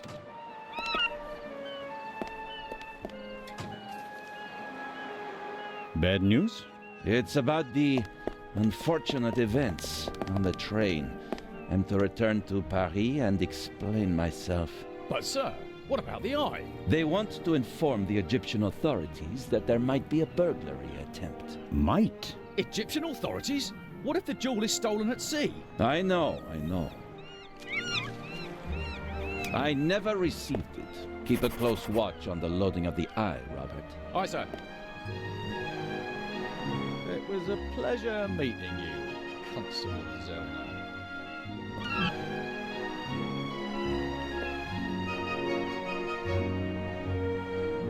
What is the constable's problem with me? I think he's jealous. Scotland Yard assigned him to assist me, just as you were sent by the Swiss authorities. With the distinction that he may go to Egypt. Robert is to accompany me at all times. Your mission was restricted to Switzerland. At this moment, I want to be sent back to Switzerland just as much as you want to be sent back to Paris. I know, but I'm walking on thin ice, and I can't carry you too.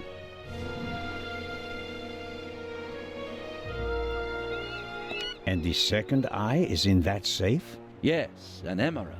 It's been kept in a bank in Zurich since the start of the war. I personally took it out of the bank vault, and Professor Lucien certified that it was the real thing. And while a fake jewel was sent by train, the real one was brought here in an armored car. How is it protected? You can only open the safe if you have 3 special keys. Professor Lucien has one, and Baroness von Trebitz, who's paying for all this, has the second.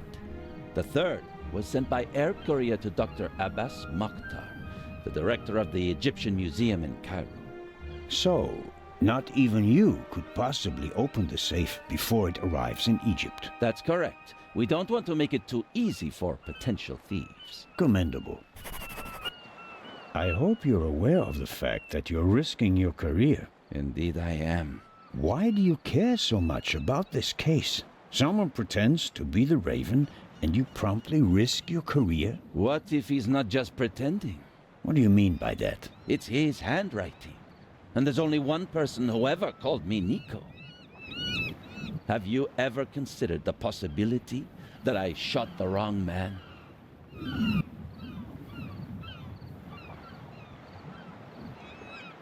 But what do you mean by that? Let us assume just for a moment that the person I shot and who fell from the roof was not the Raven. Who would have cared enough to uncover the truth? The chief of police, the politicians? No.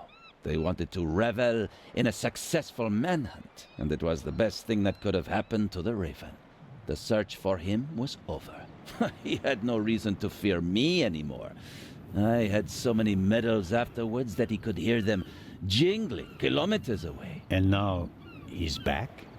And you're the only one who can stop him? Does that sound probable to you? The feathers, the letters. Nico. No one outside the police force knew that the Raven used to call me that in his letters. Policemen gossip, and there are plenty of forgers. You can't seriously intend to stake your reputation on such weak evidence. My reputation rests on something that I probably did not do. I have to find out who's behind all this.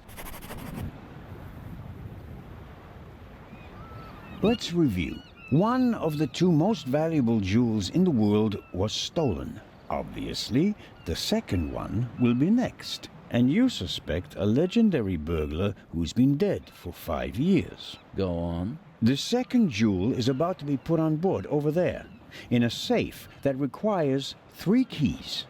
Our thief may already have the first key, the archaeologist's key, from the train. We don't know anything about the status of the second key, which was meant to be air freighted to Cairo. We have to assume that he already has it.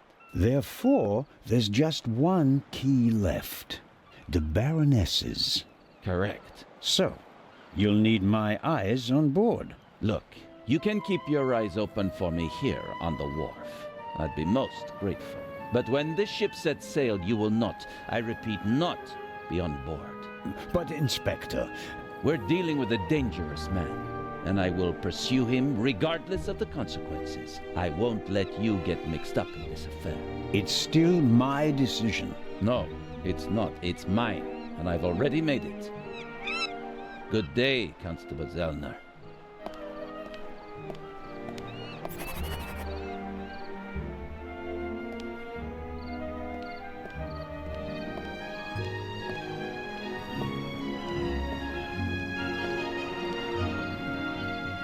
I'll be marching up this gangway today, no matter what. Someone has to stop that damn bomber before he endangers more people. In my younger years, I might have considered abseiling from the crane down to the ship, but those days are long past. The sea is quiet today. Ideal conditions for a cruise. Unfortunately, I didn't have time to see the sights in Venice. Paperwork served up by my Italian colleagues took up most of the day.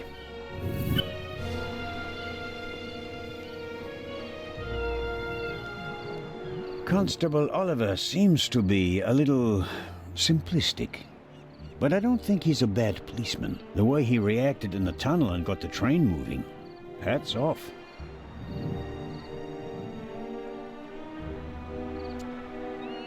Hello, Constable Olivier.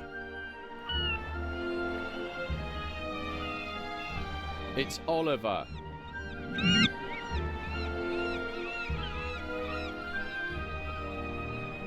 I just wanted to say that you did a good job in the tunnel.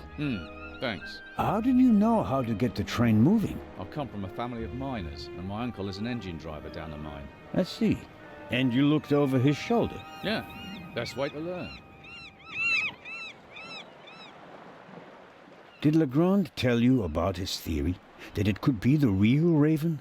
Of course he did. We're partners. But the modus operandi doesn't fit at all. The Raven wasn't a bomber. We have the letter. And the feather. That's his symbol. Anyone can put a feather in an envelope. You would know. What's that supposed to mean? It was you. What was me? You put the envelope on the safe. To blow myself up? You threw the bomb away, and now you're the famous hero, right? And the Raven must have paid you pretty well. That is ridiculous. Is it? Only you and I and Legrand were in the freight car. One of us must have put the envelope on the safe. Legrand didn't. And I didn't think about it.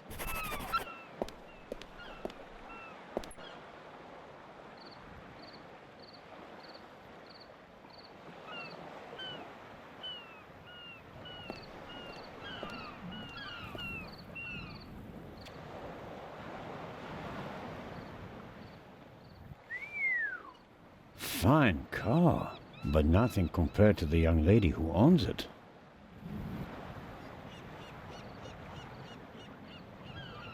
Who could she be? An actress? A millionaire's daughter? She's certainly attracting a lot of attention. Amazing how much luggage there is for so few passengers, and I'd guess that 3/4 of it belongs to the women. I'll take an inconspicuous look up close.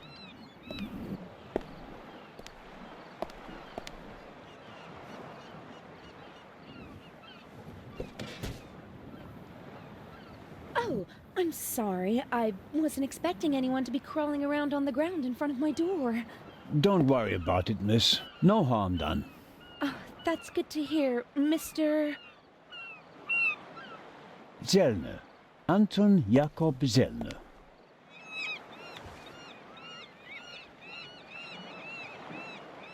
May I ask your name? Patricia Mayers. Are you American? I am. Could you help me, please? Certainly.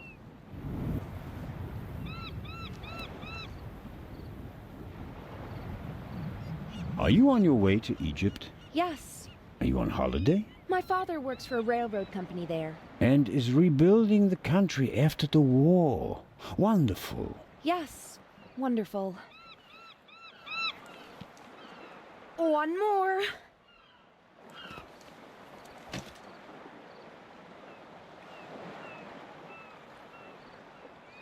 You're lucky to have a father who takes you to so many interesting places. Oh, yes. Lucky me. Aren't you interested in Egypt? The pyramids, the history. I would have been more interested in a father who doesn't travel 300 days a year. I'm sure your father regrets that he can't always be with you. No doubt. And I'm sure he always wanted the best for me. But that doesn't stop him from thinking only about himself far too often.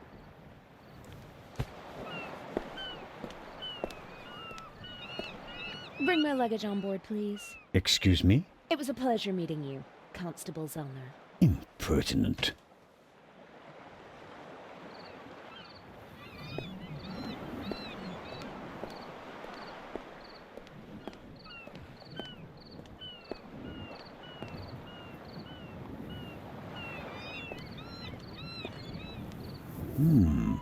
Is the doctor afraid to board the ship?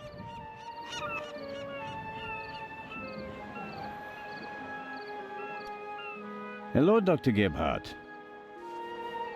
Ah, the hero of the hour.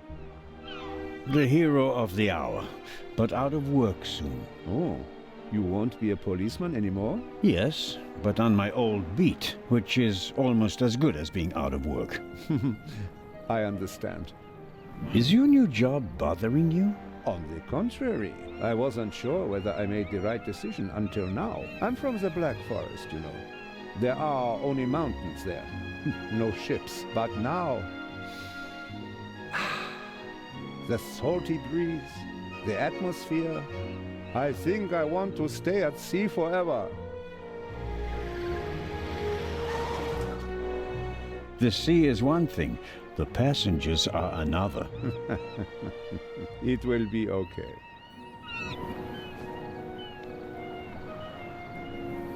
What do you know about the Baroness? Nothing really. Did you talk to her in the tunnel? No. Her butler was looking after her, and I was busy with Miss Miller. As you can imagine, it was a shock for her to see her son rolling away on a burning train. That's understandable. So, we were all glad when we heard about your brave deed. Have you already met the captain? Mario Di Conti. Heard of him? Should I have? He is something of a star in Italy. A war hero.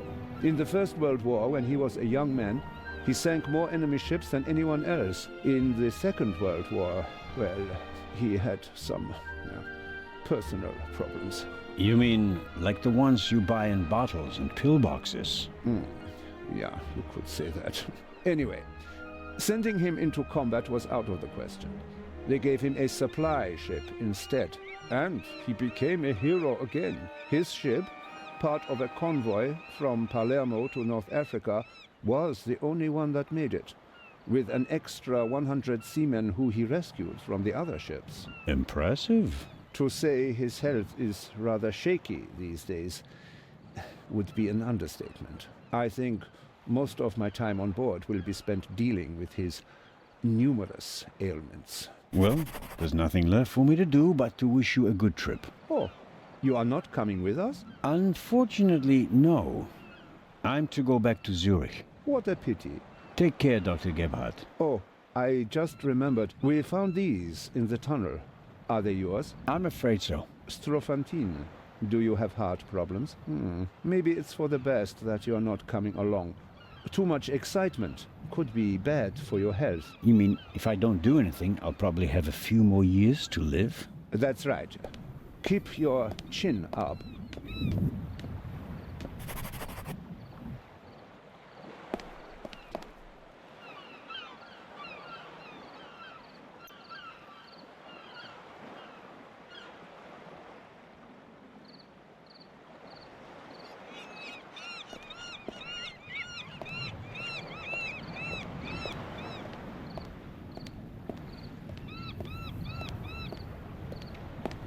James! James! Where on earth are you? Hello, Baroness. Ah, Inspector. Constable. Poppycock. You won't be a constable much longer. When they find out how you rescued that little boy, they'll have to promote you to Inspector. Very kind of you to say so, Baroness. I hope you survived the adventure in the tunnel unharmed. Scandalous! You book a first-class cabin, and then you're walking on the rails. They wanted to bundle me off in a bus, without my luggage. The circumstances, madam. I insisted on a limousine, and didn't leave until all my luggage was recovered. Did you know that the real Eye of the Sphinx wasn't even on the train? I had no idea. Inspector Legrand seems to prefer to keep me in the dark, although I'm the one paying for all of this. The inspector is ensuring the safety of the Eye. Well, obviously. All the same, it was you who did the real work on the train. I hope that the remainder of your trip to Cairo will be less stressful. You aren't coming with us? I'm afraid Inspector Legrand doesn't want my company. Now, where's my damned butler? James, there you are. Is the inspector to carry my luggage onto the ship all by himself? Well, actually... Baroness? Baroness, Can you hear me? She fainted. No. No. Baroness? Again, harder.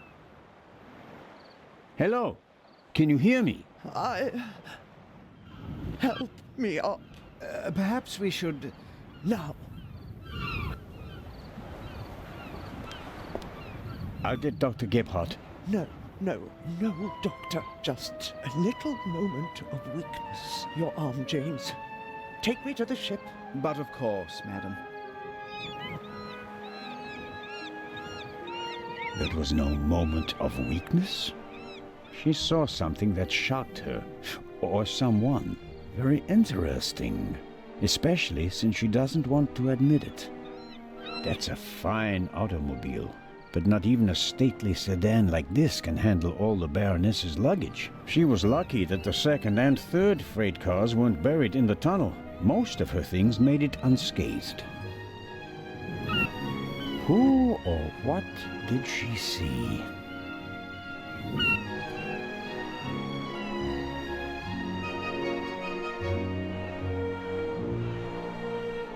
Neither of them seems to have noticed what happened down here. You'll have a tough time with her. How does one get aboard without a ticket? Not brilliant, but it's a possibility.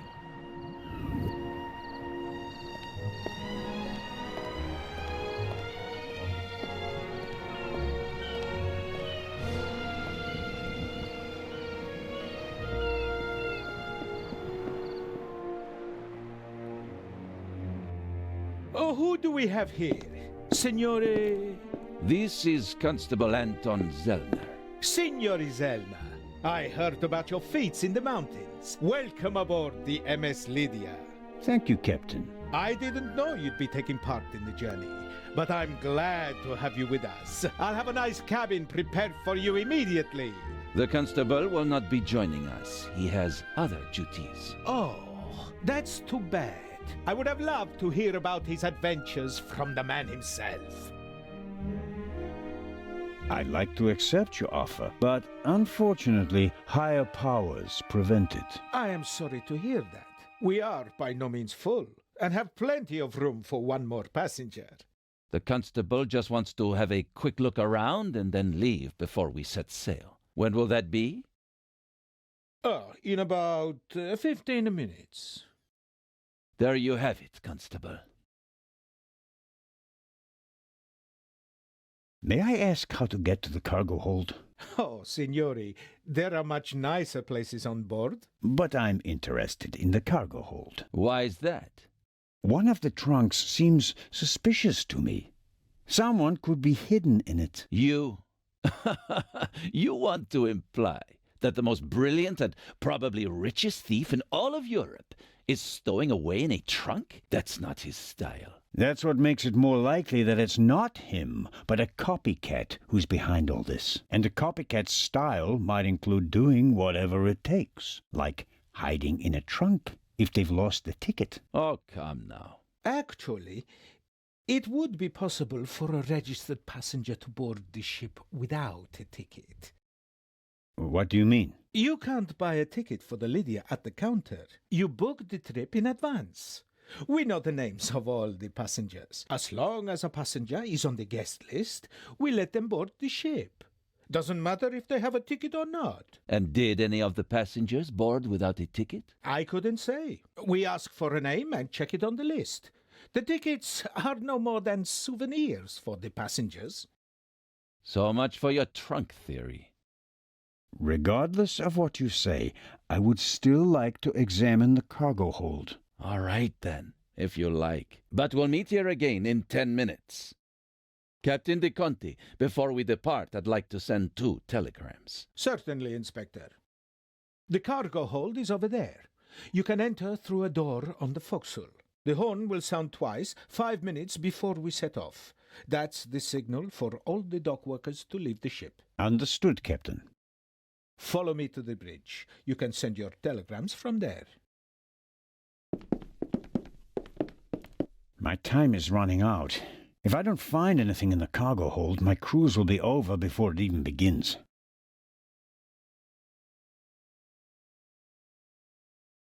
Oh, no. Oh, what's this? Aha. That's the young woman's cabriolet. Apparently they absolutely had to take it to Egypt, at Daddy's expense, of course.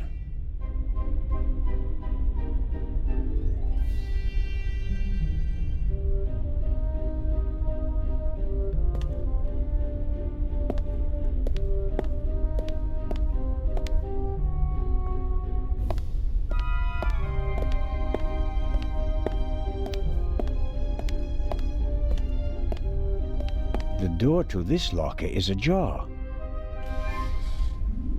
Empty. The left 3 lockers are locked.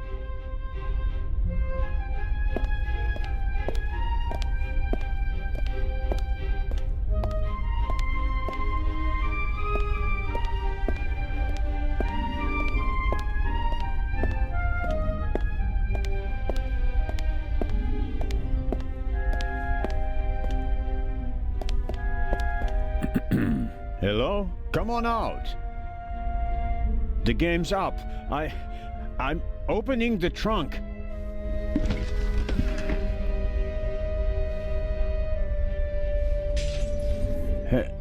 Hello?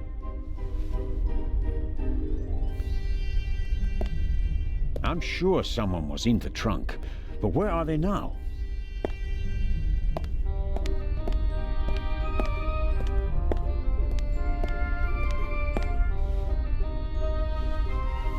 Shards are... Phew. I startled too easily.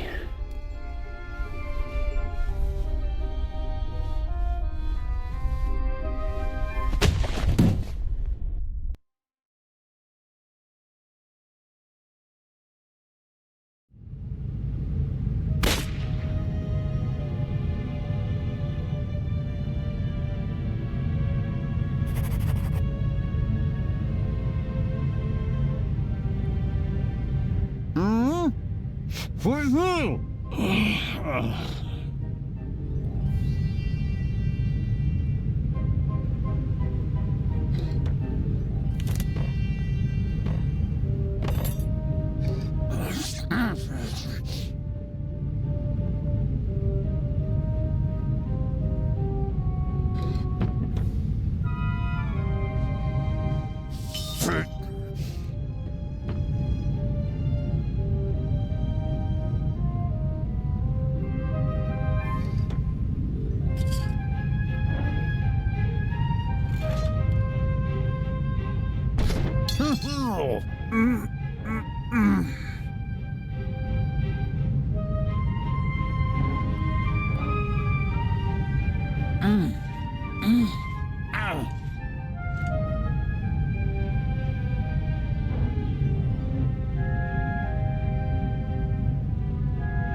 Ouch!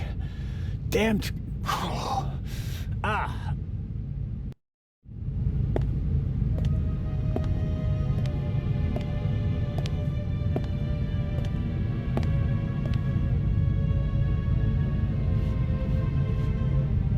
It would be best if no one found out about this.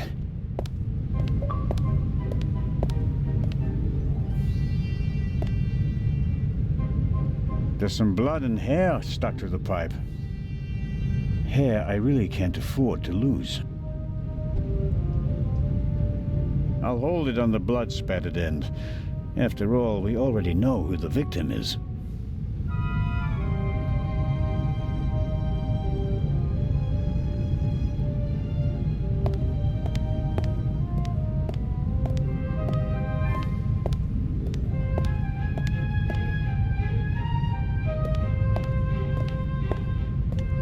A chair is the last thing I need right now. I was sitting long enough over there in the corner. A detention cell for crew members? Or maybe for rowdy passengers?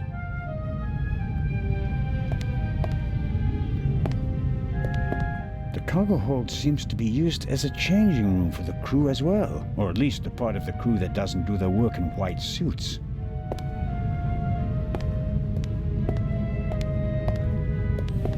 The shot hit this crate. The question is, was the gunman actually trying to hit it? And if so, why? Maybe the gunman just wanted to intimidate me. I can't imagine a more effective warning. It's too dark to make out anything inside the hole. I should take a closer look later.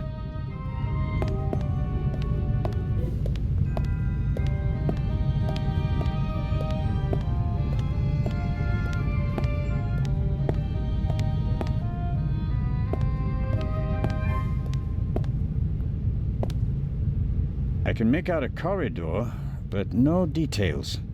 The glass is too dirty, and there's no light in there. It's no use. The door seems to be locked from the other side.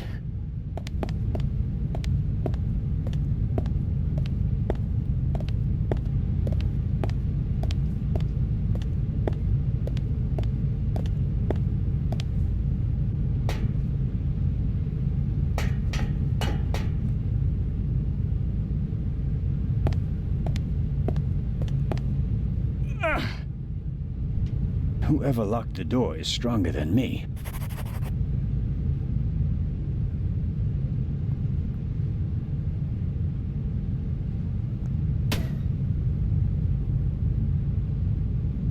I should be careful. The gunman may still be nearby.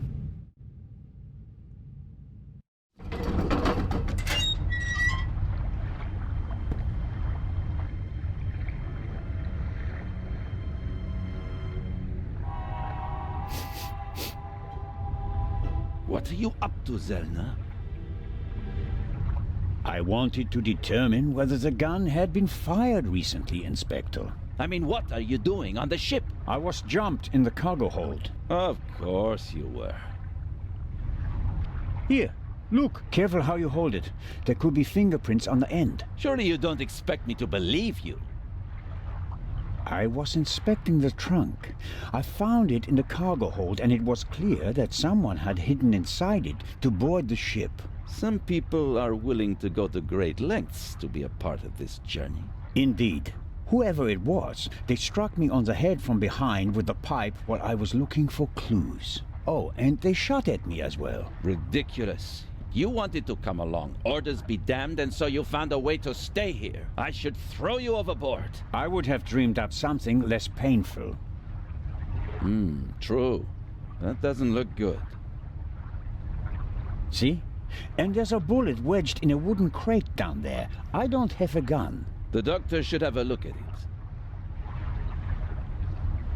Come with me.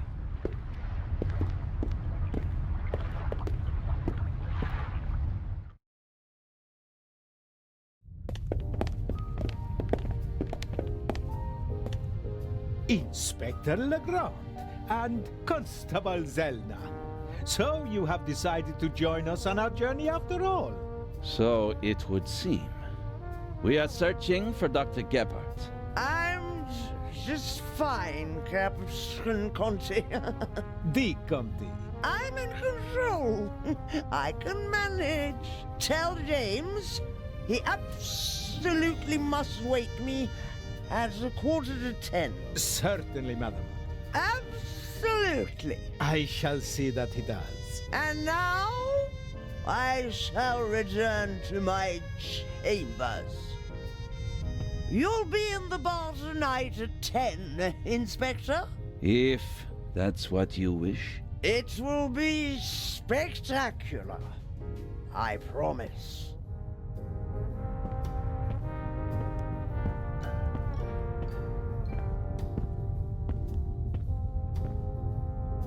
The fresh sea air, and perhaps a glass of champagne to many. But I'm glad that you decided to join us on our journey to Cairo. Not quite voluntarily. So he says. I was jumped from behind. But no, that is... Dr. Gebhardt should have a look at him, Captain De Conti. Of course. Please, have a seat in the saloon, Constable Zelna. I'll summon the doctor. Ah, Doctor, there you are. Our brave Constable Zelna was attacked. Struck on the head. Oh. Sit down, please. Now, please, tell me exactly what happened.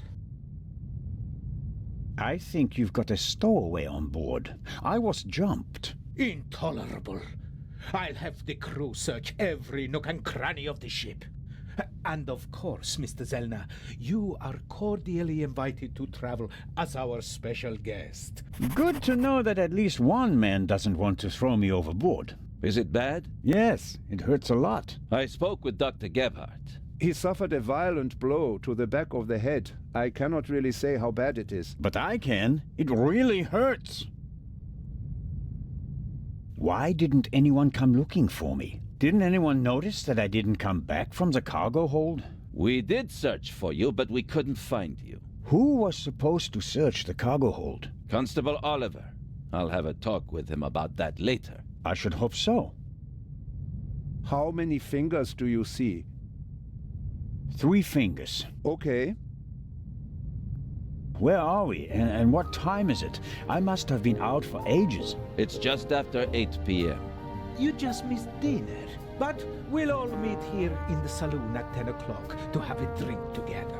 Greeting the passengers personally is a tradition I will not break, even on this unusual journey. You're all right now, Constable. The bleeding has stopped and the wound looks good. You may have a mild concussion. You just need a good night's sleep. And tomorrow, your only worries will be a headache and an impressive bump.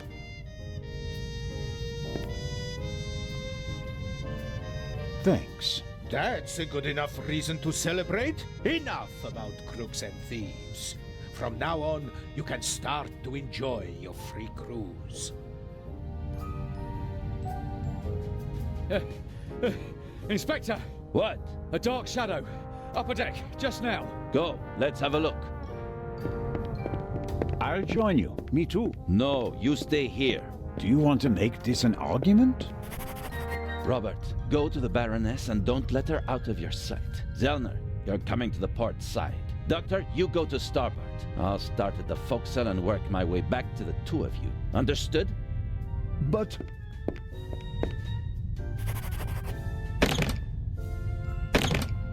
Baroness von Trebitz!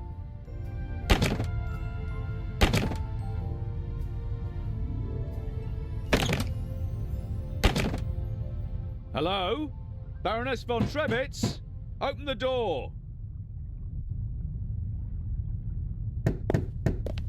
Dr. Gebhardt insisted on coming along, but now he doesn't seem to be sure if that was a good idea.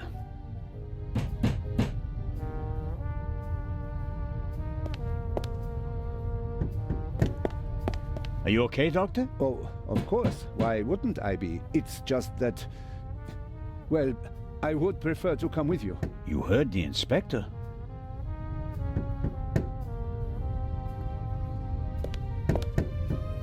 All right, Doc. I'm off. Oh no, I'm not going on a manhunt all by myself.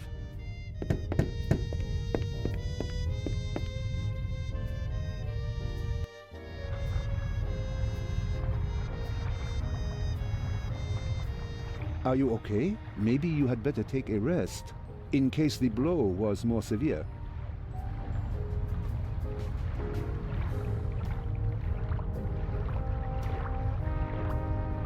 I'm okay. Zellner, up here! Come on. I think it came from up there.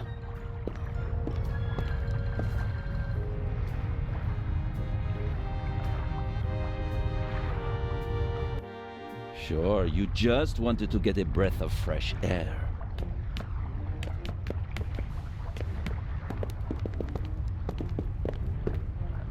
Zellner, look who we have here. Well, if that's not our shadow. And our stowaway. Spent any time hiding in a trunk recently? Me do nothing. He claims to be part of the crew. Just wanted to get some fresh air. Of course. The Baroness won't open the door, sir. Understood. Take him to the detention cell, Robert.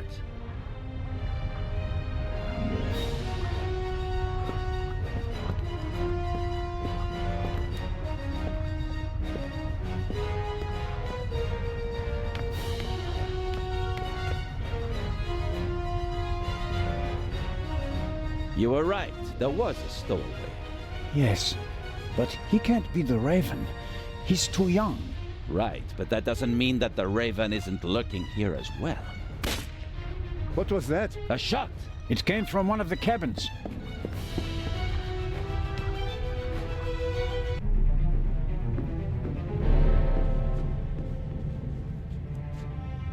Oh no! Baroness von Trebitz? Baroness! Open the door!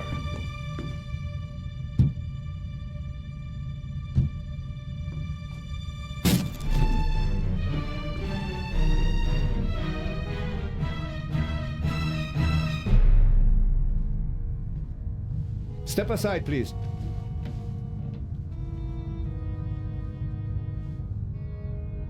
We have a murder on our hands, gentlemen. Hurry, Zellner. The murderer still has to be nearby. There's practically no one on deck. Anyone who's outside is a suspect. This time, we'll get him. Zellner, are you okay? Yes. Come on. We have to. Zellner! Zellner! Murder!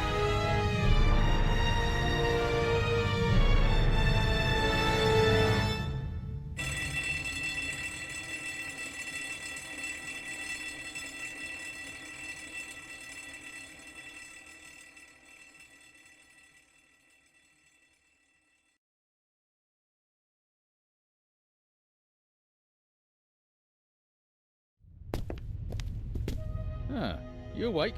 Sleep well, did you? I like to sleep late when I take a cruise. While everyone else is hard at work. Have you arrested anyone yet? You mean besides the Arab? He could hardly have committed the murder. You must have been with him when it happened. We heard the shot on the forecastle. I locked our friend in the detention cell in the cargo hold, and then went up to assist Legrand. You were already sleeping the sleep of the just. Any other suspects? No. Seconds after the alarm went off, the decks were swarming with frightened passengers. Yes. A clever way to stay incognito during the commotion. But we still have our primary suspect, the Raven. You really think he's returned? Well, I think that no one knows as much about the Raven as Legrand. But still, it all seems so incredible. I didn't pass out last night because of the blow to my head, did I? Seems unlikely. Inspector Legrand thinks you were drugged. But how? The champagne. Who gave you the glass of champagne? Captain De Conti. Interesting. It should be possible to find traces of the tranquilizer in the glass. That is exactly what Legrand is trying to do. Without a laboratory? Oh, he's got a lab. His cabin is packed with all the latest forensic stuff. It's quite impressive what the inspector can do. A competent man, no doubt, and surprisingly well prepared. And diligent. He's been at it all night with his brushes and tinctures and glasses and everything, working like a man possessed. I wouldn't want to be the Raven now. What's the state of play? How was the Baroness killed? The Baroness was shot in the chest at close range. We'll know more once the doc finishes examining the body in the medical centre. And no one saw anything suspicious? No one saw a shadowy raven leaving the Baroness's cabin, if that's what you mean. A lot of people heard the gunshot. Inspector Legrand wants to question the passengers again this morning, once they've all calmed down, and he's had a chance to examine the evidence. I suppose that you and Legrand inspected the crime scene and the surroundings. Of course. And we already hit the jackpot. The murder weapon. Really? Where did you find it? On the gangway. The gangway for boarding the ship folds up and hooks onto the hull when it's not being used. The murderer probably wanted to throw the gun into the sea. He casually dropped it overboard. But it landed on the gangway. Bad luck. But Legrand and I were on the side deck right after the shot. There was no one there. Maybe the murderer threw the gun away later. We recovered it in the early hours. I think I'll look for Inspector Legrand now. Do what you think's best. You won't get rid of me. I'm here to stay, Constable Oliver. Be that as it may, Inspector Legrand ordered me to guard the cargo hold with our special guest. That's fine by me. Inspector Legrand may be able to get by without sleep for days on end, but not me. It's not easy playing with the big boys, Constable Zellner. No, it certainly isn't.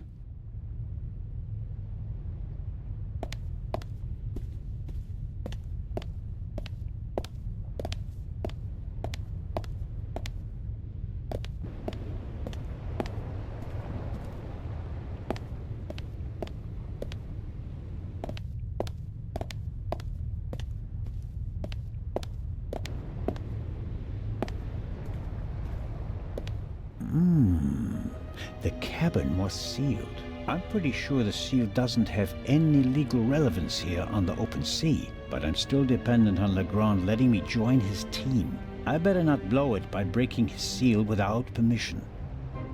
I better ask Legrand for permission first. My investigations would be much more difficult if he were upset with me because of such things.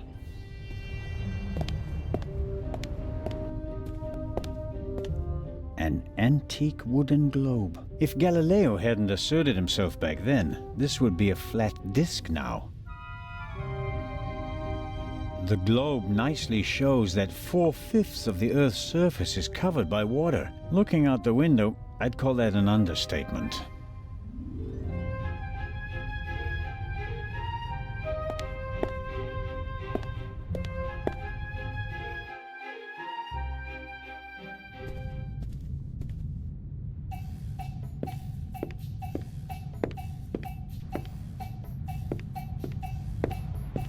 How wonderful. Sunshine and a blue sky above the Mediterranean Sea. It would be a perfect cruise day, if not for the murder. The ship must have been rebuilt at some point. I'm sure it didn't originally have such a modern glass roof.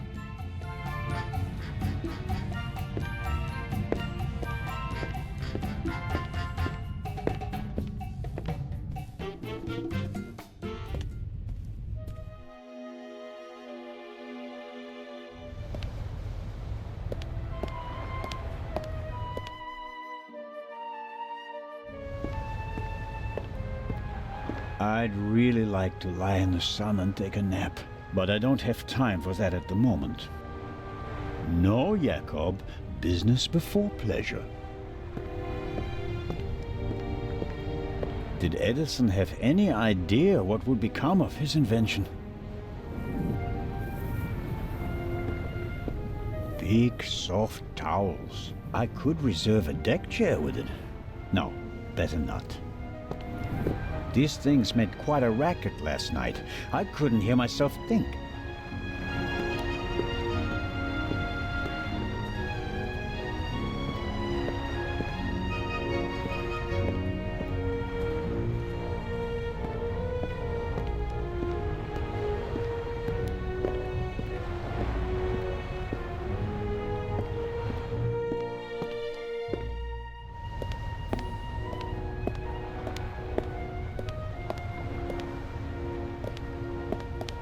curious. One can easily toss a gun into the sea from almost anywhere on the ship without being noticed. And yet, the murderer chose the one spot where it's not actually possible. The gangway is hard to miss. Why did the murderer drop the gun on the gangway? They must have noticed their mistake, even if their back was to the sea. So, why didn't they take the gun and throw it a few meters farther into the sea? I suppose the life jackets are stowed there, close to the railing, close at hand in case of emergency. I hope I don't find myself needing a life jacket.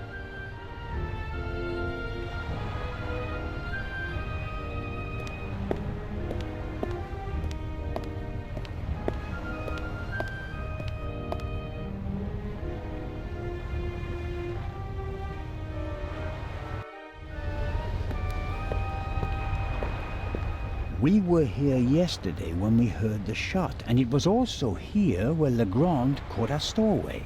The grate must be part of the ship's ventilation system. Nothing out of the ordinary. The grate shouldn't be so easy to open. Did the stowaway open it and we caught him in the act? No. The pipe is too narrow. He wouldn't fit in there. I guess the cover has been defective for a while. I could inform the captain that the grid has to be repaired, but if I start reporting all the problems on the ship, I'd have to shelve my murder investigation. This isn't a panoramic deck for visitors. There are pipes, steel cables, chains up here. You can smell the smoke from the funnel. I have no idea how the ship works, and I really don't care, as long as it stays afloat. A boat like this would also make a good hideout for a stowaway. Were the tarpaulins arranged like that on purpose so that no one could put them back in order once they get in? You can tell at a glance that everything is ship-shape with this boat. Why is there an axe hanging here? I suppose it's for chopping through ropes in the event that the lifeboats can't be lowered. Or they use it to enforce who's allowed on the boat and who's not. The ship's bridge. 2 men. One of them navigating. I get the impression that the officers keep things running. It seems like the captain concentrates on the passengers and the bar. I better let the men do their work. If one of them had detected something yesterday, he'd already have informed Legrand or the captain. There's dirt piled up in the corner. Down below where the passengers are, the ship is pretty clean. But the crew doesn't seem to care as much up here.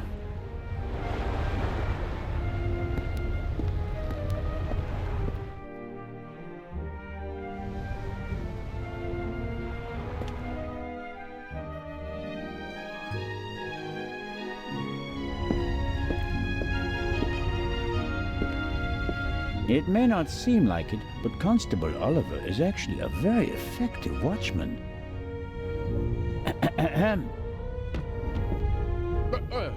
What's going on? The Raven just flew by. What? Or at least, he might as well have. I wasn't asleep. I understand. It was just a ruse.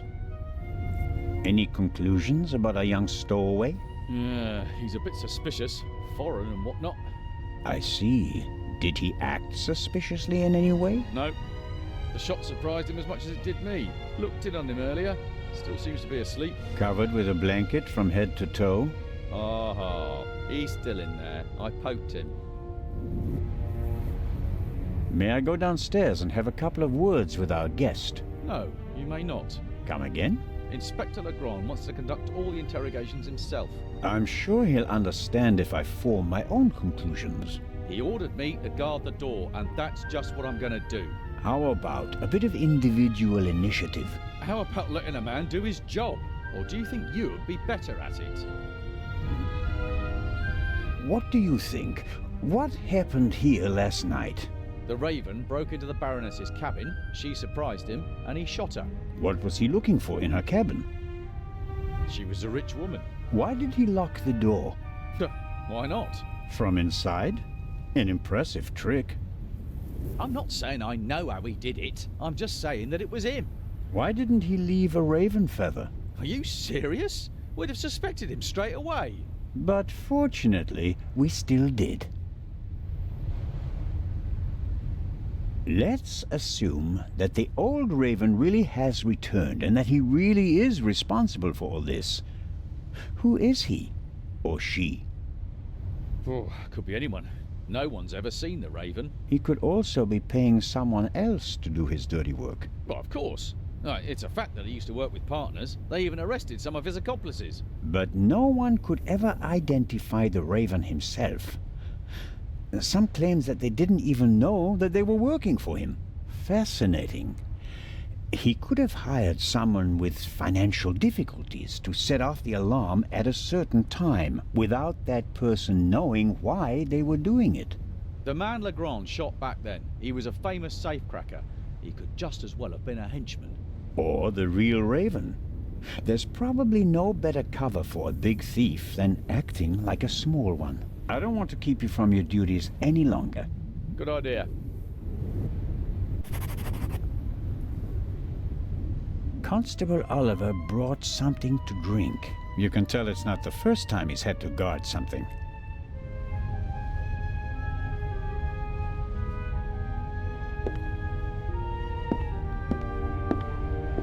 The stowaway surely didn't sleep well last night in the cargo hold, although his cell is probably more comfortable than my cabin, and more spacious.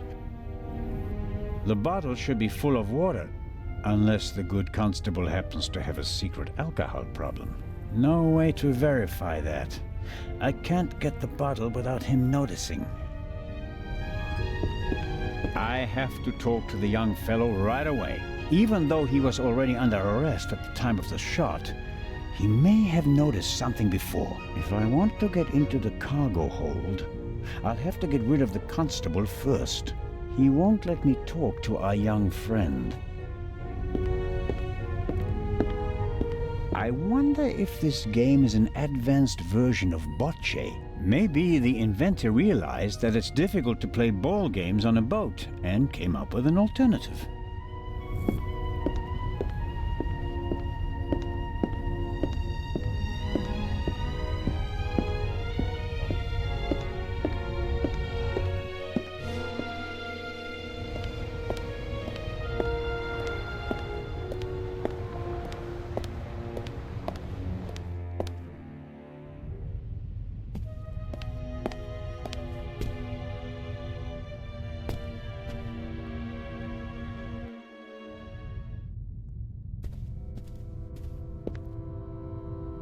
An alarm like this one was set off yesterday.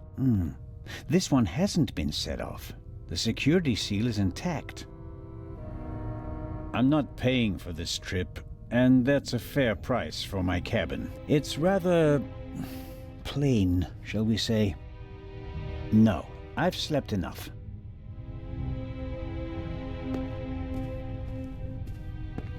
An evacuation plan? And some tips from the doctor for avoiding seasickness, sunburn, and the like. And here, a schedule of activities. A drink with the captain, a shuffleboard competition on the forecastle. That's about it. A real barrel of fun. A model of the Lydia before it was rebuilt. It used to be a freighter. The wide hallways, the cabins, and the saloon were added later. A pitiful attempt to make the interior of the ship seem less dreary. A bit of paint on the walls would have helped more, especially since a plant won't survive long without daylight.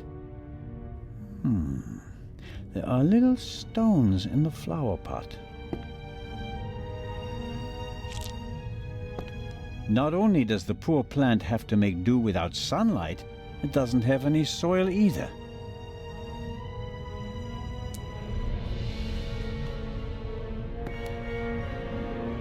Really? What am I supposed to do with stones?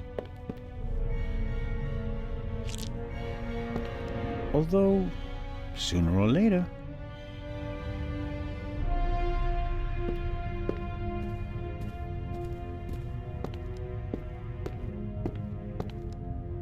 That is Legrand's cabin.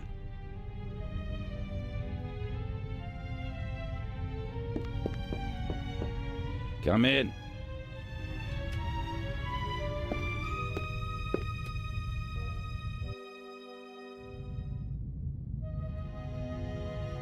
Ah, Zellner, are you ready? Good morning, Inspector Legrand. My head is pounding, but I think I'm okay. Chloral hydrate. Hmm? That's why you have a headache. I found traces of it in your champagne glass. What have you found out so far? The Baroness was shot in the chest at close range. We heard the shot. The murderer quickly fled the cabin and dropped the murder weapon over the railing later. A simple story so far. But why was her cabin door locked? Exactly. If the murderer wanted to make it seem like a suicide, he'd have shot her in the head and left the gun at the crime scene. And if it was murder, why did he go to all the trouble of locking the door from inside? And how did he manage that anyway? Especially since we arrived just a few seconds later and didn't see anyone near the cabin. Something doesn't make sense here. No, it doesn't, and it's driving me crazy. Did you find the murder weapon? On the gangway on the side of the ship. I suspect the murderer tried to drop it into the sea. He would have stood close to the railing to let it fall unseen. And since he doesn't know the ship, he had bad luck and dropped it right onto the gangway. Indeed. And do you find that probable? Not a bit. Neither do I. What kind of a gun is it? A pistol, a Luger 08. Antique. Manufactured 1,000,000 times during and after the First World War. Austrian model. The owner is David Kreutzer, the violinist. We found him tonight totally drunk on the bow of the ship. He confirmed that it's his gun, but he claims that it was stolen from him. Fingerprints? Nothing. But it's worth mentioning that the clip was missing 2 bullets. And it's definitely the murder weapon. The ballistic tests are incomplete. Actually, I've been waiting far too long for the bullet recovered from the corpse. Pay the good doctor a visit, Zellner, and see that he does his job. Do you believe the violinist? He'll be the first person I question. He claims he can't remember anything from the last few hours. Says he drank a bottle of schnapps. He was on the train and he doesn't have an alibi. His drunkenness could be a smokescreen. He fits the profile. He travels a lot, has access to high society. Could be interesting. And this chloral hydrate? Is a tranquilizer. Can be dissolved in alcohol. The effect begins in minutes and lasts for hours. Who gave you the glass of champagne? I think it was the captain. But he could have got the glass from someone else. Find out. Understood. You think that the jewel thief is the murderer? Our friend would have needed another key to open the safe and steal the second eye, the one the Baroness was carrying. At least, that's what we implied. What do you mean? The Baroness was famous for her forgetfulness. I convinced her to give me the third key. It seems safer for the eye. The thief searches the Baroness's cabin looking for the third key. She returns from the saloon earlier than expected. Surprises him, and he can't allow her to identify him. He imprisons her until the coast is clear, and then shoots her. And thus, the thief becomes a murderer. But still doesn't have all the keys. Are you sure that there's no bomb inside this time? Professor Lucien locked it in front of an audience, and it will be opened for the first time in Cairo. Let's hope so. It would take hours to crack it, and you'd need heavy machinery. Or the keys. Or the 3 keys, that's right.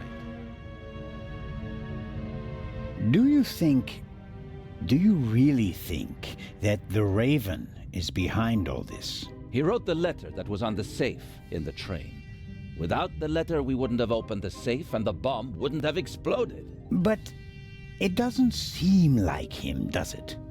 The Raven was famous in part because he never hurt anyone, much less killed anyone, during a burglary. It's his handwriting, and he called me Nico. No one else does that. I chased that man across Europe for years.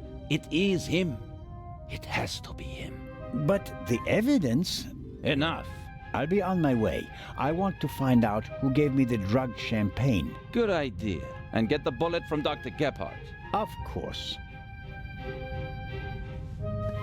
Inspector Legrand, are you okay? Maybe you should take a break. I can sleep once I've caught the Raven. Goodbye, Constable. Be seeing you.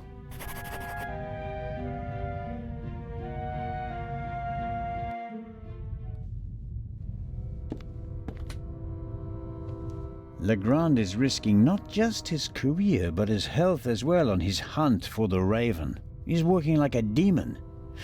Maybe that's why he caught the Raven and no one else.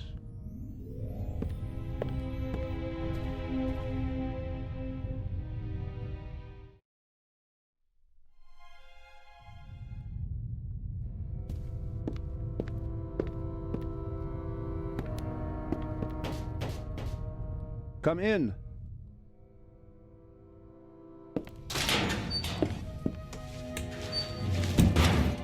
Hello, Dr. Gebhardt. And there's the next one. Excuse me? You want something else from me, don't you? I'm afraid I do. What a first day at work. Well... What's the result of your examination of the victim? She's dead. I didn't make you work all night long, Dr. Gebhardt.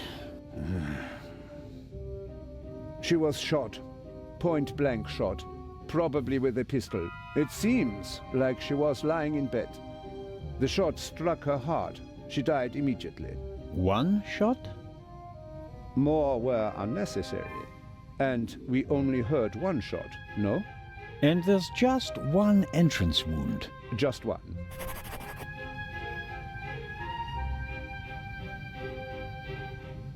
I am told that I was drugged. That's how it seems. What can you tell me about it? Me? Why should that be my business? Haven't you analyzed the glass? No, I haven't.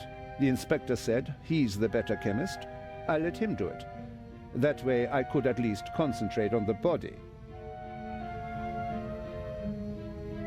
Do you think the Baroness might have been drugged? She was very tired and unsteady when Legrand and I saw her. Yeah, I heard about that. I must have just missed her in the saloon. And without having seen her myself, it is hard to make a diagnosis. Of course. Can you say something about her general health? She was quite overweight, and the butler said that she suffered from diabetes. Despite that, she hadn't visited a doctor for several years. Doesn't sound good. Happens more frequently than you might suppose. Some people are scared of doctors and pay with an early death. It is possible that the Baroness wouldn't have lived much longer anyway. Do you know whose glass I drank from? What do you mean? Captain de Conti handed me a glass of champagne. But where did he get it? I don't know. Did you ask him? I'm just asking because you were also in the saloon when the champagne was served. Yes, but I only entered the saloon a few seconds before you did. I didn't manage to get a drink myself. Which, in retrospect, is lucky. Ah, you're right about that. Have you already removed the bullet? Did Legrand send you? What is that Frenchman's problem? I already told you. I will get in touch as soon as I have it. That is also what I told the constable, who he kept sending all night long, once I finally got rid of Legrand himself. Did he look over your shoulder? He probably wanted to take the scalpel from my hand and hack away himself. But this is my surgery, and I will not let amateurs interfere with my work. That's understandable. How much longer will it take? I have just finished. Send my regards to His Majesty. Thanks. I think that's it for now. No. That is it for now, then, and later. I'm going to lie down for a few hours. Can you tell that to your boss? But... could I at least have the key? Absolutely not. But if we have to examine the victim again... then the esteemed inspector knows where to find me. In my cabin. In bed. Good night, Constable Zellner.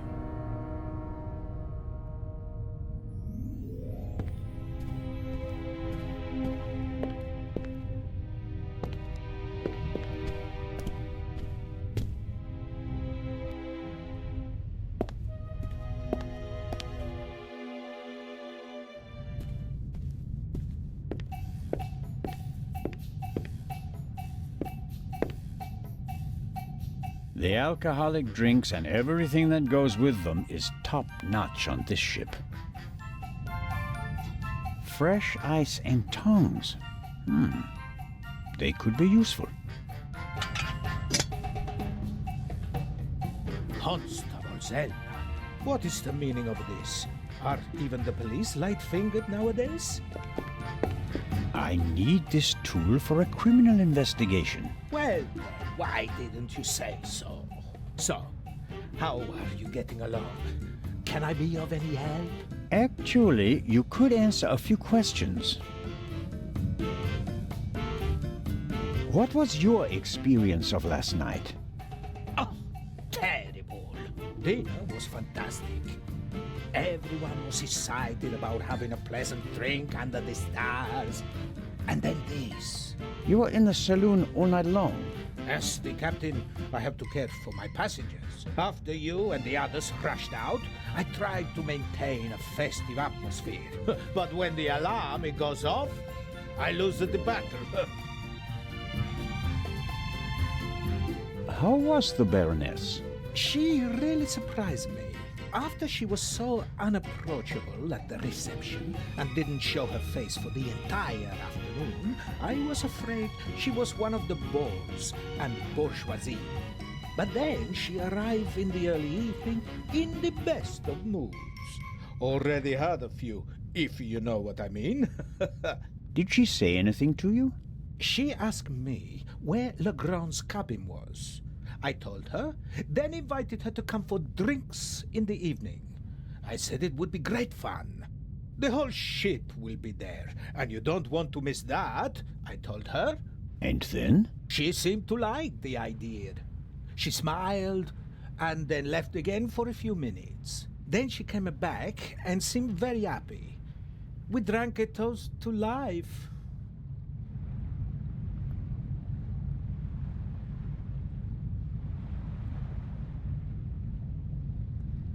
But at some point she didn't feel well anymore? She overdid it a bit. She suddenly started to swoon and almost spilled her drink. I asked her if she wanted to rest for a moment in her cabin. At first, she didn't want to. She definitely wanted to stay in the saloon. But then she realized that she really did need to lie down. We left together. You know the rest of the story.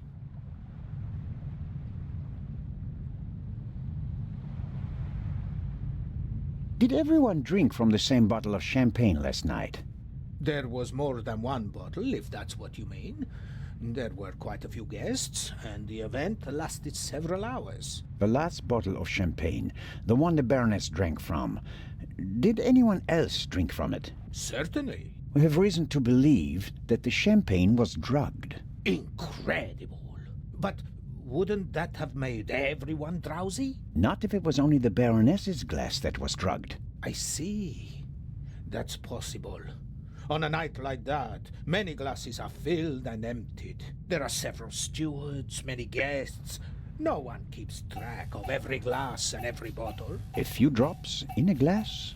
Yes, it's certainly possible. The glass you handed me last night, where did you get it? Ah, I understand. You think your glass was poisoned as well? Did you pour it yourself? No. I saw that you weren't doing so well and wanted to rescue the situation. I took the first available glass and I give it to you.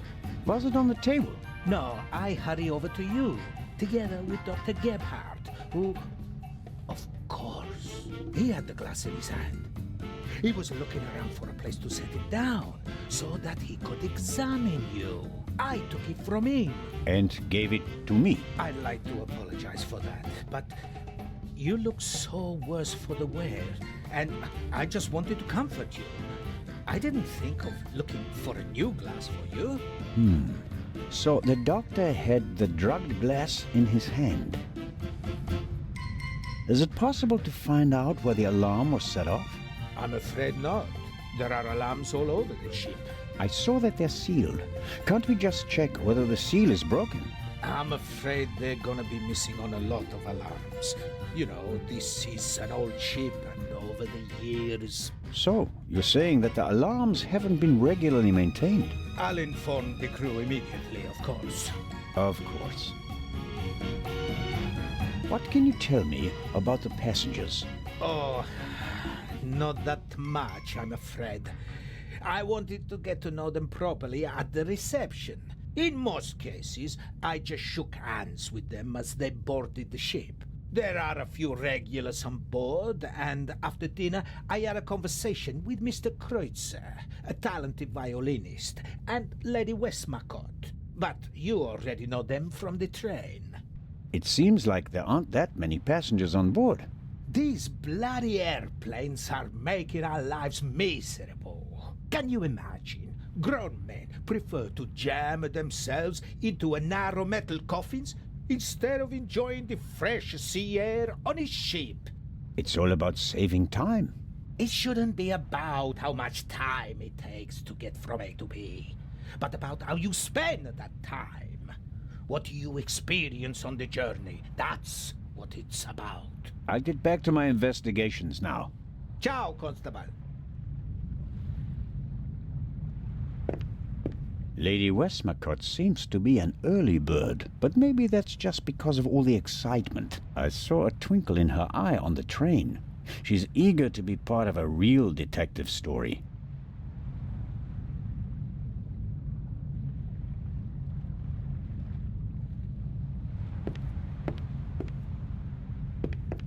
Lady Westmacott, already on your... Oh. Constable, don't you think before you speak? I'm sorry. I didn't mean to... No time for chit-chat. What have you found out? We're still working on the case. Actually, I have a couple of questions for you. Please, go ahead. What did you think of our adventure on the train? An extraordinary story, isn't it? I'm glad that you were able to prove yourself, Mr. Zellner. Hopefully not for the last time. I'm glad that everything ended well. I want to thank you sincerely for taking care of Matthew. I can't bear to think about something happening to him. It all worked out in the end. Do you think that the thief from the train and the murderer are the same person? I think the new Raven is capable of anything. Legrand believes there is no new Raven. He thinks that the old one has returned. He said that. Do you think it's possible? Everyone thinks he's dead. As a dramatist, the return of the Raven would certainly be delightful. A legend comes back from the grave for one last job. It's quite romantic. At the same time, though, I'd be disappointed. Why is that? I followed the Raven's career closely. There weren't many burglars with such character and charm. His burglaries were clever and entertaining, but he was sloppy in London. He almost got caught. And I'll never forgive him for the affair on the train. No, I would much rather that the Raven stayed dead and had nothing to do with the burglary or the murder. What do you think? Who is our suspect? Everyone. Or almost everyone. Everyone on board is physically capable of shooting someone. But who has the dark desire to take the life of a defenseless person? One cannot read minds. And one should not try. You have to collect evidence, traces, clues. That's what will lead us to the killer. It won't be like a bad crime novel, in which they introduce a new character shortly before the end who, surprise, surprise, is also the murderer. Murderers leave evidence. They're nervous or unnaturally relaxed. They have to adjust constantly. And because of that, they make mistakes. This is your chance, Constable. If you find the mistake, you'll find your murderer. Have you noticed anything related to the murder? Unfortunately not. I was already in my cabin and missed all the commotion. Damnable old age. You're telling me. Oh, you're still young. At my age, you have to expect that you won't experience much anymore. And although I've written about murder so many times, I've never actually witnessed one. How exciting. I doubt everyone is so relaxed in such a situation. Heartless is the word you're searching for, right, Constable? I certainly didn't want the Baroness to be murdered, but if I can't undo it, then I might as well enjoy it. What do you think of Inspector Legrand? He seems to be as skilled as everyone says. Intelligent, focused.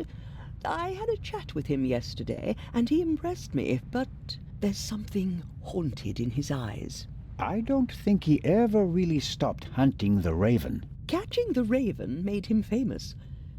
What if he actually shot the wrong person? Unjustified fame bothers people, the good ones at least. And you think he's one of the good ones? Anyone who tries so hard to tear down his own memorial must be honorable. Or insane. I have to be going, Lady Westmacott. Please keep me informed, Constable Zellner. Of course.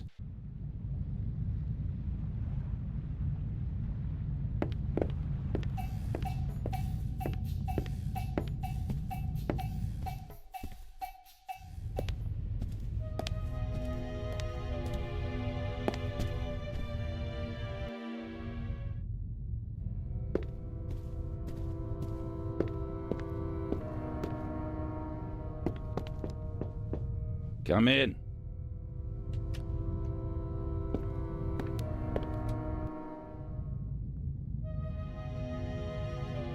Constable?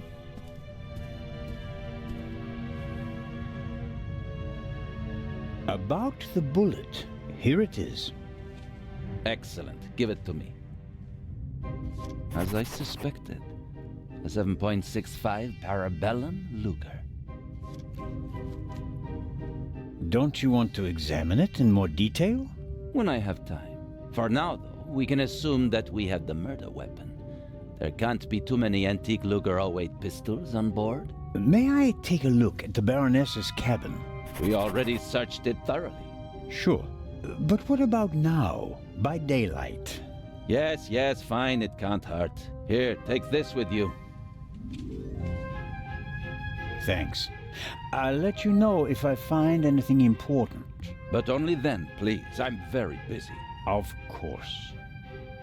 About the tranquilizer. Who gave you the glass of champagne? It was Captain de Conti. You're sure?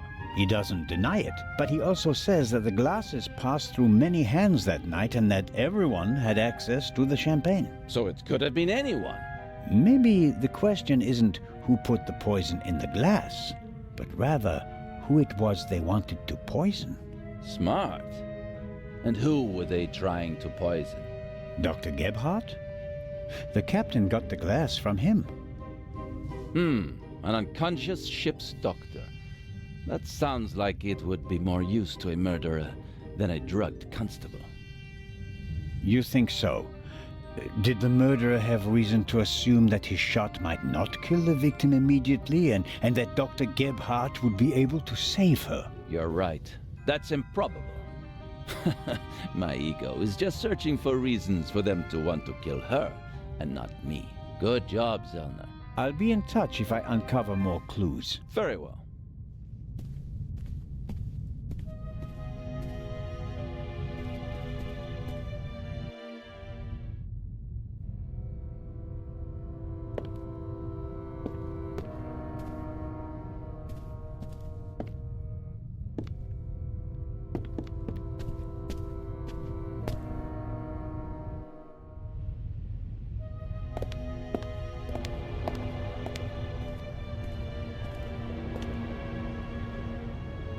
This is the first murder scene I've ever set foot in.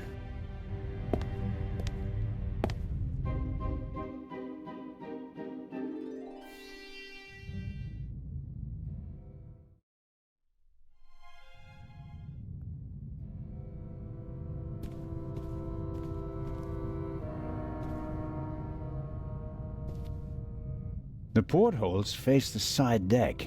If someone climbed out of the cabin through a porthole, Legrand and I would have seen them. The portholes are locked. One cannot open or close them from outside.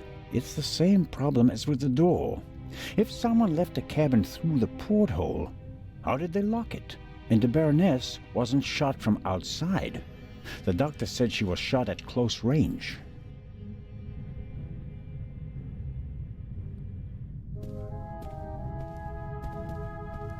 Apparently, the Baroness didn't have time to unpack her bags. Or rather, didn't have time to tell her butler to unpack them for her. Sifting through all that would take ages. But here, the Baroness's handbag. Aha!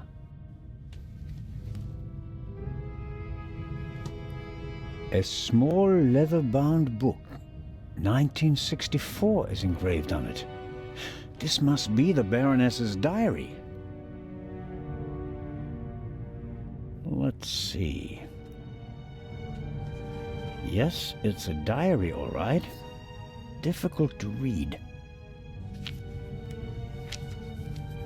No entry from yesterday. A brief, sober description of what she's done recently. Met Morris, arranged benefit concert for renovation of Louvre Southeastern Wing, Times photo shoot for Eye of Sphinx, BM, poor excuse for photographer, too fidgety,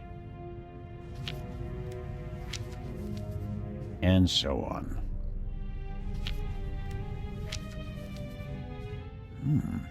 This entry looks strange. The handwriting is shaky, difficult to read. Dreamt of Bobby.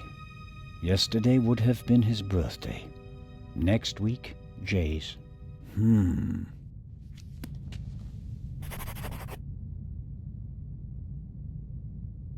Baroness was a very busy woman, and it looks like she had to cope with loss. She writes about Bobby and Jay. Neither seem to be alive anymore. Almost every family lost loved ones in the war. Maybe hers as well. I'll leave it there. I don't have time to read all of it. Cosmetics, a handkerchief, a spectacles case. Nothing special.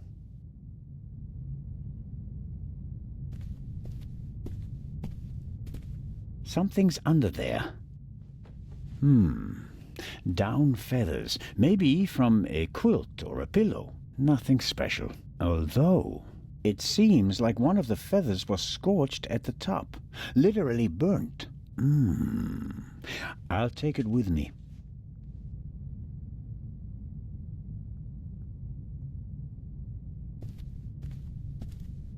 There's still blood on the mattress. The sheet and the blanket have already been removed. To analyze them, I suppose.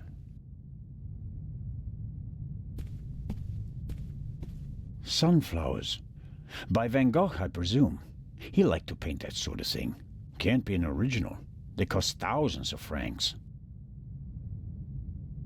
The mannequin surely came with the cabin. A mannequin for the Baroness's clothes would have a more generous figure.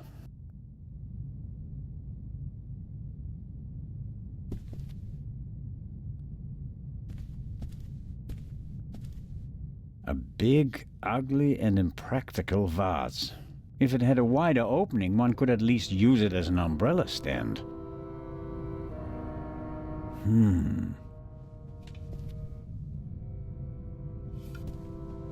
Can't see anything. Wow, heavier than it looks.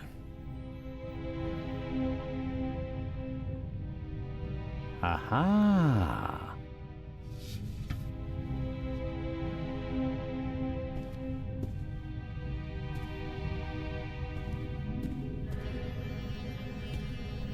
More feathers, and they're singed as well. I'd better take it with me. Why were the down feathers tossed in the vase? Or is there anything else in there?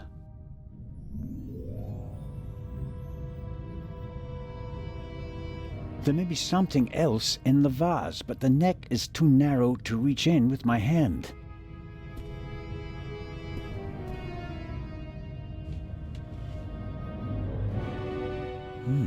A tape recorder. Must go with the built-in speakers. Probably part of the cabin's furnishings. The tape recorder is older than the hills, but it was once very expensive. Top of the range, and it doesn't come cheap. Strange. There's only one reel. And it's the wrong one. No sign of the original reel. A reel made by Zeibling. I know the brand. Zeibling's tapes can be overwritten many times without losing quality. They're used in offices so that executives can record messages for the secretaries on the same tape over and over again. But they're not good for much else. They're robust, but they don't offer much in terms of sound quality.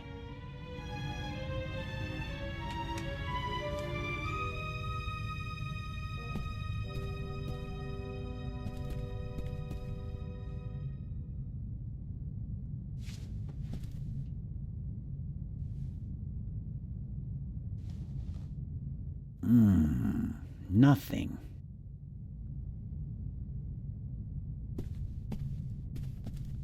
The blood spot is the only sign that someone committed a crime in here. Somehow... That's odd. The blood is so red. Shouldn't it gradually darken in the air? Turn brown? The unusual color of the blood could be something that Legrand and Dr. Gebhardt missed last night. All cats are gray in the dark, as the saying goes. I should take a sample.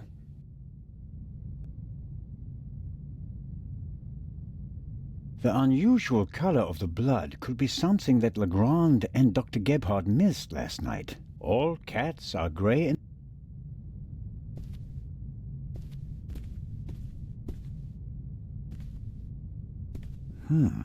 The notepad has the ship's emblem on it. I suppose all the first-class cabins have them.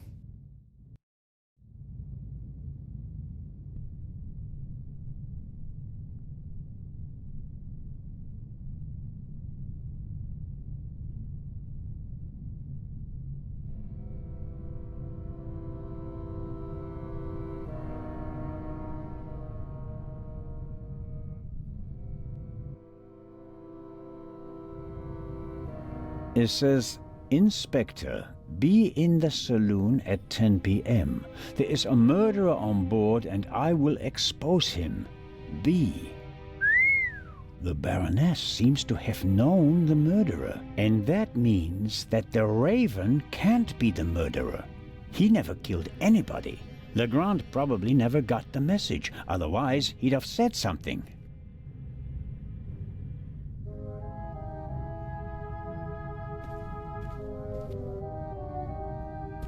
The most unportable portmanteau I've ever seen.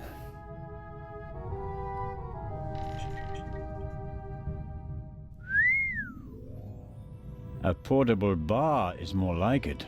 Must be hard work transporting this big, heavy thing halfway around the globe. And the Baroness was lucky that the other freight cars were only lightly damaged by the explosion. An impressive piece, but I don't think it'll get me anywhere with the murder investigations. Another alarm. It was tripped at some point. The seal is broken. But there's no way of telling whether it happened yesterday or 5 years ago. There should be a ventilation shaft behind the hatch. Usually a good way to break in and out undetected. But we're on a ship. The ventilation shafts are very small here. I can't say why. And it seems impossible. But something tells me that the murderer entered and left the cabin through the door. The only question is how.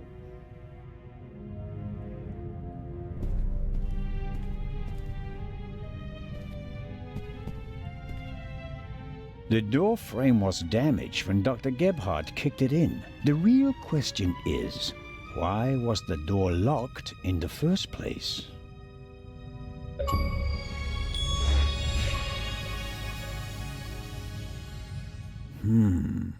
Assuming the murderer isn't a magician, and the Baroness locked the door herself before she went to bed, the murderer couldn't have left the cabin through the door. So, the murderer must have still been in here when Dr. Gebhardt kicked the door in. Which is unlikely because someone would have seen him, or he found another way out of the cabin.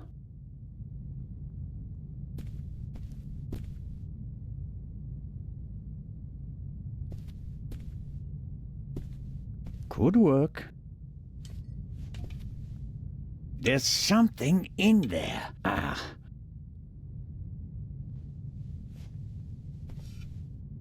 Someone stuffed this in the vase. Looks like it's been used to muffle a gunshot. If this isn't an important discovery, I don't know what is. Legrand, here I come.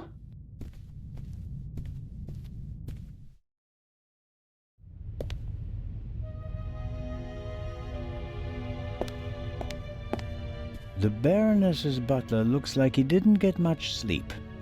I would describe his facial expression as worried.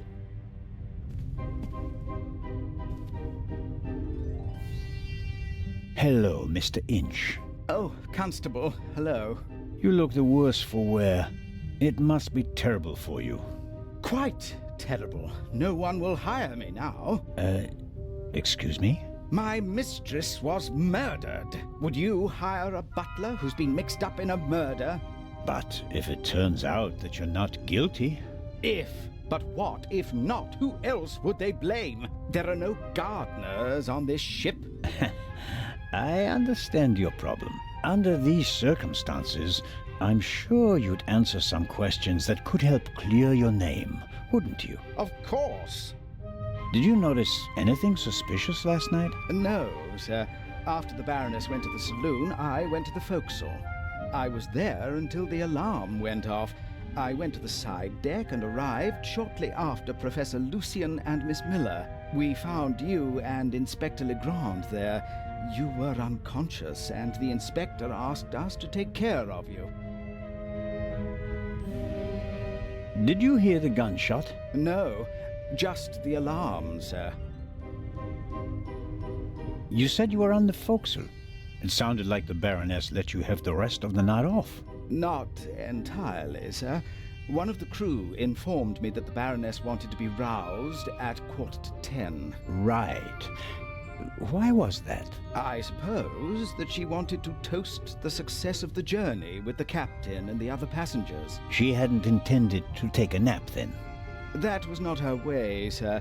She had a lot of spirit, shall we say, when it came to social engagements and a glass or two of champagne. The Baroness's cabin seems to have been ransacked. Indeed, sir, by the Baroness herself. Really? She was searching for something the entire afternoon. And did she find it? I think she did, sir, yes. She was in high spirits when she finally left her cabin. You wouldn't happen to know what she was looking for, would you? I'm afraid not. Would you describe the Baroness as orderly?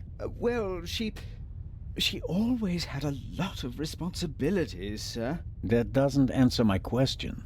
She used to take a lot of luggage on journeys, and I helped her keep track of it as best I could. She was always very angry when she couldn't find something. What about the photos and the documents I saw in her cabin? I really don't know. They were out of bounds to me, sir. Memories from the war, I'd say. They meant a lot to her. The Baroness seemed to be pretty drunk the last time I saw her. Is that so? Does that surprise you? Did the Baroness not drink? Oh, yes, she drank. It was no secret. I understand. How serious was her habit? Serious enough, sir. Was she under any medical supervision? Certainly not, sir. She adamantly refused to see a doctor. Like so many elderly women, she had a distinct aversion to hospitals and the like. How long had you worked for the Baroness? 6 months, sir. Only 6 months? I always thought that butlers stayed with their employers for decades. Those decades have to start at some point, Constable. Her former butler wasn't able to fulfill his duties any longer. Gout, sir. I understand. I took on his duties and hoped for a secure position for the next 20 years. May I ask what happened to your arm? A souvenir from the war, sir. Doesn't it hinder your work? Yes, sir, obviously. I didn't mean to offend you.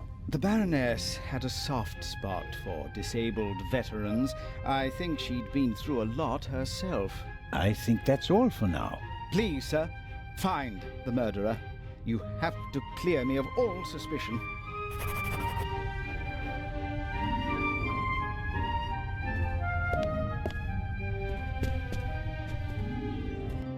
A singed pillowcase is proof that there must have been a second gunshot. Inspector?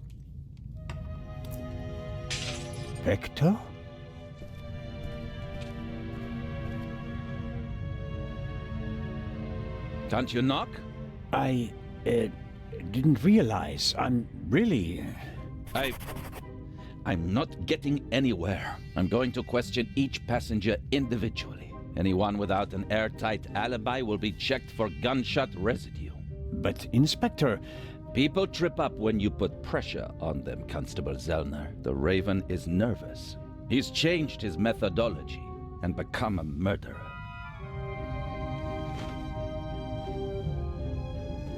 I'll see it in his eyes.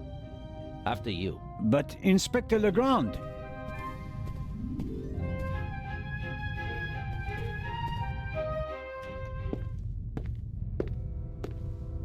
We have no proof that the Raven and the murderer are the same person.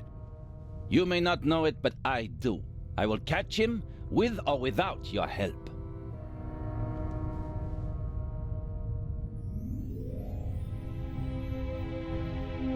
I don't believe it. What's gotten into him? Ah, well, it makes no sense to tell him about my theories if his opinion is already set. I need evidence. Or better yet, the murderer. I also need his lab if I'm going to get anywhere. I need to get in there somehow. And I really need to talk to the stowaway. He may have information, and the inspector will just ignore him, since he's too young to be the Raven.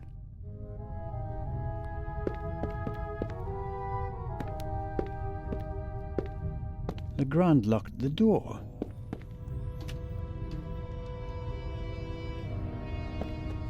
The lock isn't especially secure. If I had a wire or something like that, I could probably pick it.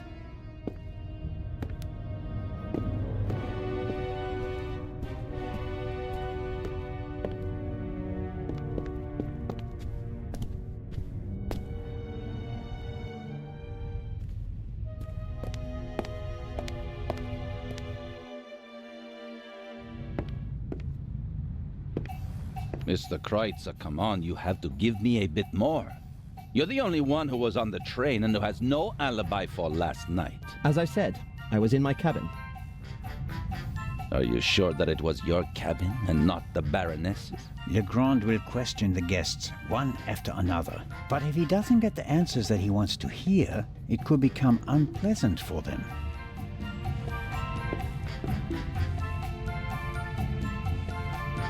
Mr. Kreutzer clearly feels uneasy. But does Legrand actually think he's the Raven? Legrand is absorbed in the interrogation. He still seems pretty annoyed. The violinist seems to be bearing the brunt of it.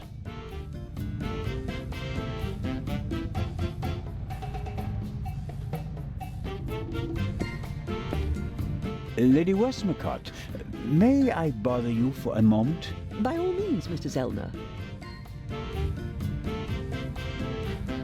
How is the questioning going? Are you implying that I'm an eavesdropper? The inspector is placing a lot of pressure on our dear Mr. Kreutzer. He's the only one who was on the train and who doesn't have an alibi for last night. Perhaps. But him? A murderer? I know people like him. He doesn't have enough backbone to kill someone in cold blood and remain so calm. He'd turn it into a drama and then a farce, drink himself insensible, and then, railing at fate, pitch himself into the sea. Forget him. Legrand is wasting his time. Mr. Kreutzer just happens to be a perfect fit for the inspector's image of the Raven. Athletic, cultured, moves among the rich and famous. I'll eat his violin if he's the Raven or the murderer. I have to be going, Lady Westmacott. Please keep me informed, Constable Zellner. Of course.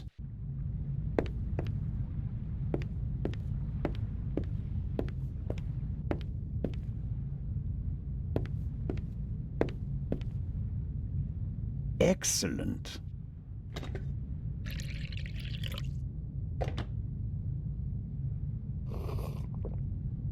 Ah, that's just what I needed.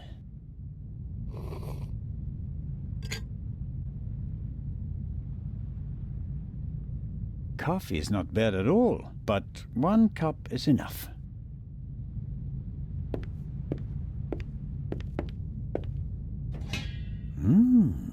English ham and eggs. One advantage on an international trip is the international breakfast. Many of my fellow countrymen think it's outrageous to eat fried bacon, sausages, or anything heavy for breakfast. I, on the other hand, think ham and eggs are the only worthwhile contribution the English have made to international cuisine.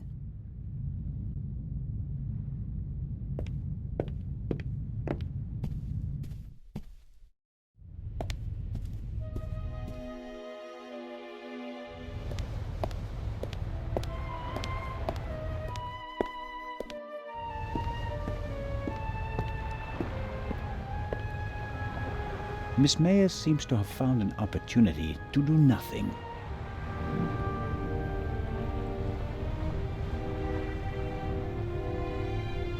Hello, Miss Mayers. Hello, Mr. Constable Zellner. Do you think it's appropriate to go sunbathing in a situation like this? What situation? A woman was murdered last night. If refusing to sunbathe could bring the dead back to life, I'd go back to my cabin immediately. Did you hear or see anything suspicious last night? No, I didn't feel very well last night. I went to bed early. So, you're feeling better this morning? Thanks for asking. I'm sure your parents are truly sorry that they can't be with you at this difficult time. Maybe. But I'm not a little girl anymore. And thinking about my fiancé keeps me going. You're engaged? Yes. My boyfriend and I got engaged right before the trip. I want to surprise my parents, especially my dad. I'm sure he'll be very surprised. But what will you do if your father doesn't agree to the engagement? What choice does he have when he put me on this boat full of thieves and murderers in the first place? Charming. Enjoy the sun, Miss Mayers, and don't let us disturb you. If you're trying to make me feel guilty, Constable, it's not working.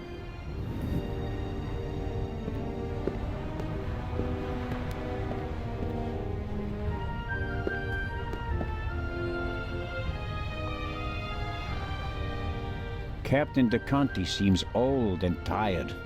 The price you pay for a life like his, I suppose.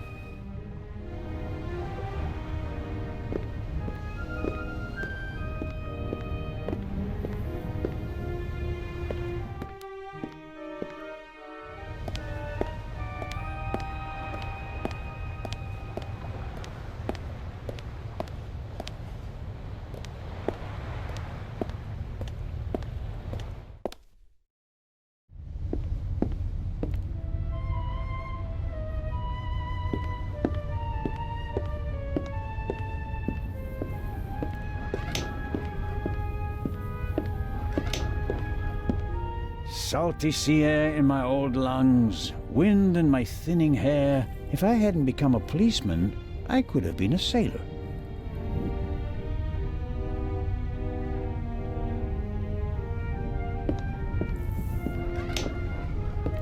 Miss Miller and the professor are talking intensely. She seems pretty relaxed, by her standards. Good morning, Miss Miller. Professor Lucien? Constable Zellner, how are you? I heard you passed out last night. Well, not quite. I was poisoned. Oh. That wretch!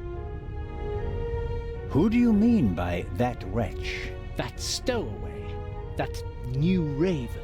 The young man can't be the murderer. Constable Oliver had already apprehended him when the shot was fired. You mean... Whoever killed the Baroness is still on the loose. I think I should take my leave. I'd like to rest for a while. One last question, Professor. Do you think the eye is well protected in the safe in Legrand's cabin? Of course it is. They assured me that it would take hours of work with heavy machinery to crack the safe. And if Legrand isn't in his cabin, Constable Oliver or I check that everything is in order every hour. I understand. I want to go back to my cabin. I'll see you later, Mary. Oh, of course. See you later.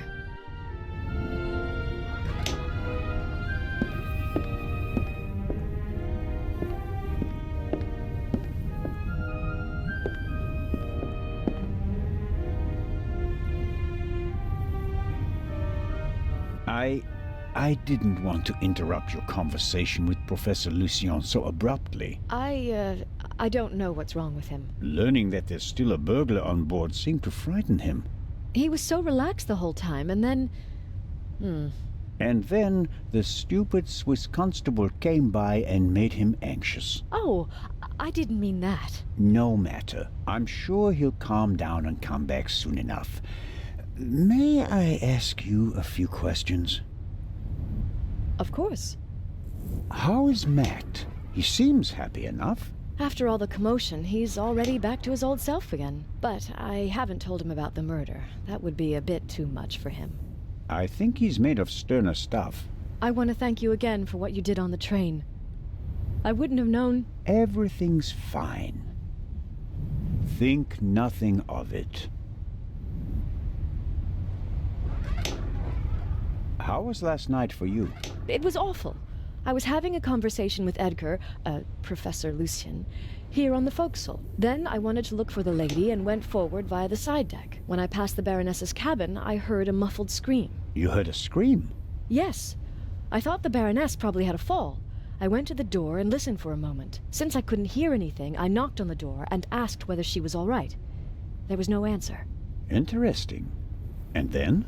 I didn't know what to do, so I tried to open the door. It was locked. I saw the Baroness's butler, Mr. Inch, on the forecastle. I thought he might have the key and went back. On the way, the bobby crossed my path, and then Edgar, who wanted to check the safe.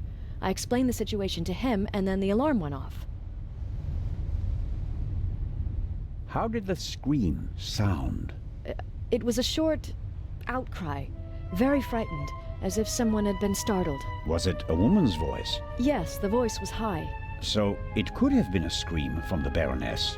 Possibly because she discovered someone in her cabin. Possibly. That person might have threatened her with a weapon, so that she wouldn't scream for help. Oh, God. He waited until the coast was clear. Oh, please, stop it, Mr. Zellner. The Baroness's butler said that he was on the forecastle as well? Yes, he was standing on the other side of the deck smoking a cigarette. Was he on the forecastle the whole time? I'm not sure. He was there, and later he was on the side deck with us. Oh, yes, he looked after you while you were unconscious. He unbuttoned your collar and held your head while the doctor checked you. But you can't say for certain whether he came from the forecastle with you and Professor Lucien, or afterwards. Well, no. But where else could he have come from? Did you report that to Inspector Legrand? Yes, last night. He was very interested and took a lot of notes. But I wanted to look for Lady Westmacott, and he let me go without further delay. He said that he'd take down my full statement today. I understand. Do you think the man from the train also killed the Baroness, Constable Zellner? I don't know yet. It's horrible.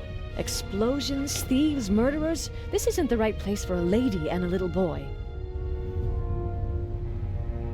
You and Professor Lucien seem to be having a lively conversation. Oh, yes. He's an expert in ancient Egyptian art and preeminent in hieroglyphic research. He's the head of the Egyptian department in the British Museum, you know. And he's going to open an exhibition at the Egyptian Museum in Cairo. Right. For the eye. They had planned on exhibiting both jewels together for the first time in decades, but that's not going to happen now, sadly. I think it's quite upsetting for him. We're working hard to ensure that at least one eye will be on display. I know. I'll ask Lady Westmacott if she'd like to participate in the opening of the exhibition. I think it would be good for her.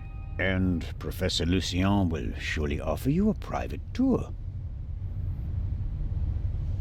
You're American, aren't you? That's correct. And you moved to England because of the job? I lived in England before. During the Second World War, I volunteered. I worked in a pharmacy on a US base north of London. In a pharmacy? Interesting. Well, it was the war and everyone was sent where they could help best. Please, go on, Mrs. Miller. After the war, I studied music in London. I met my husband there.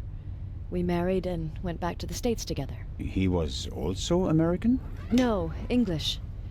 But he said he had problems with his family, and he wanted to be as far from them as possible. And you gave up your studies for him? Well, yes, I did. Life as a single mother couldn't have been easy. It was pretty tough then. I worked from morning till night, and it was still only enough for the bare necessities. And I couldn't give Matt all the attention he needed. And then Lady Westmacott entered your life. It was like an angel appeared to me.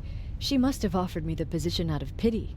I had no experience as a carer. She made me a generous offer. I couldn't believe it. And she really adores Matt. She's offered him a good education, and now he has every opportunity in life. An almost unbelievable story. I'm still afraid that it's a dream and that I'll wake up one day.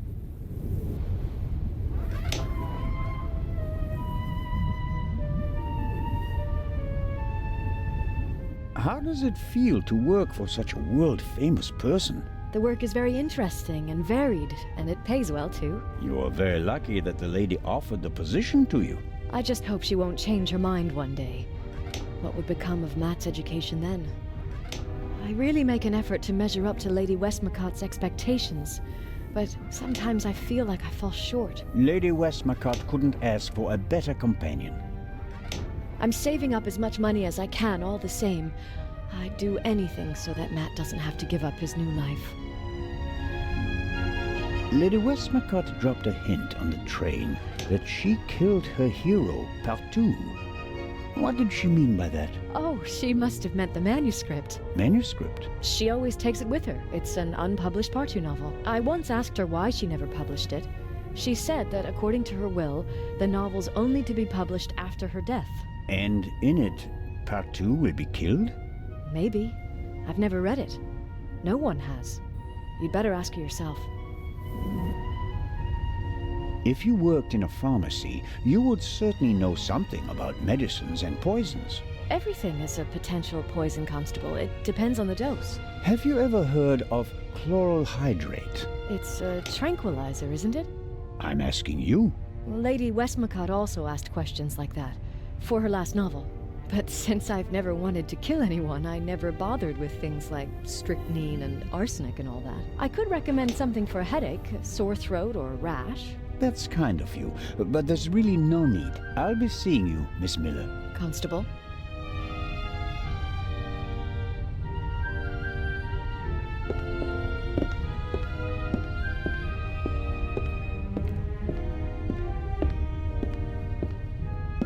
Matt is keeping himself busy with that strange game. He seems to be okay again, but I think he'd be running around all over the place if he'd really come to terms with what happened on the train.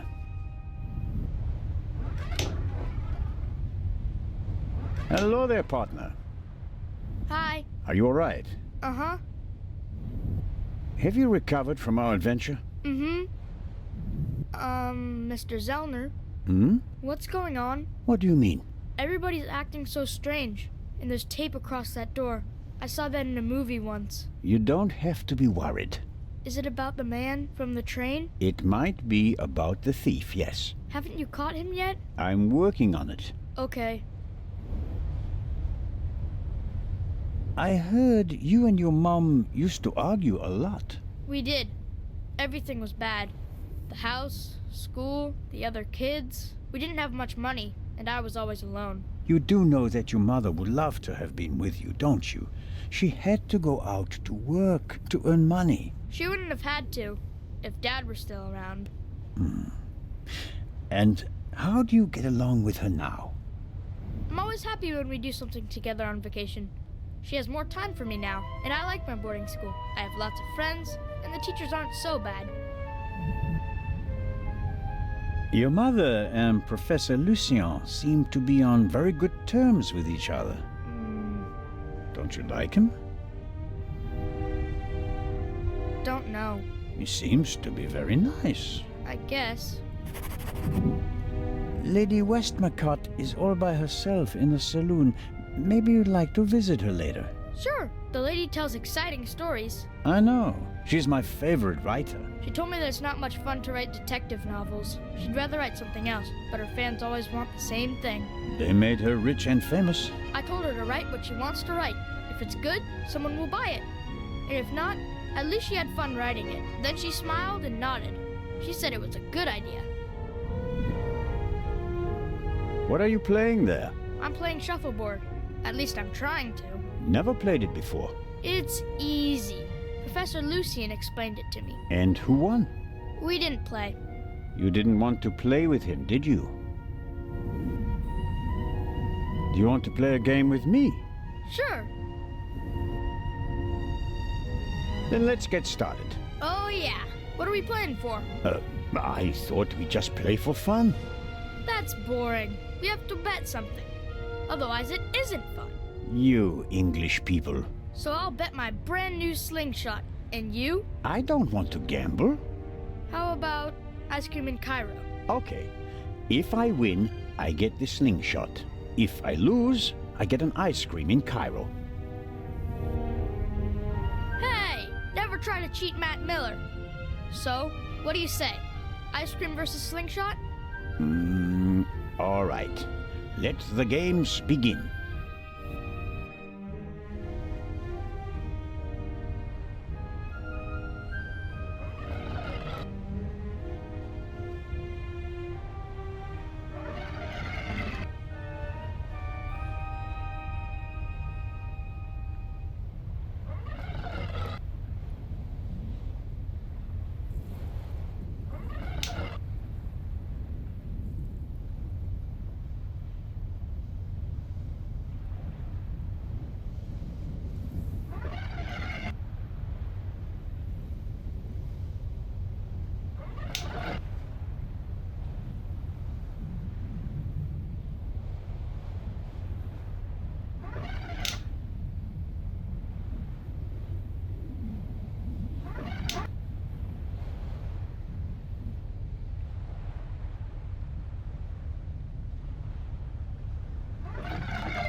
That's it. Oh, man.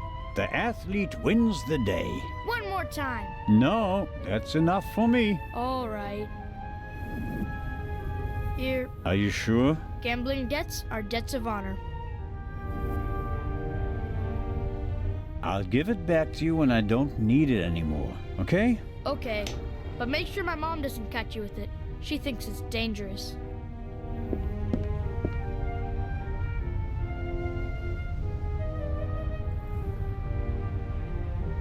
The little stones make perfect ammunition for the slingshot. Now I just need a suitable target.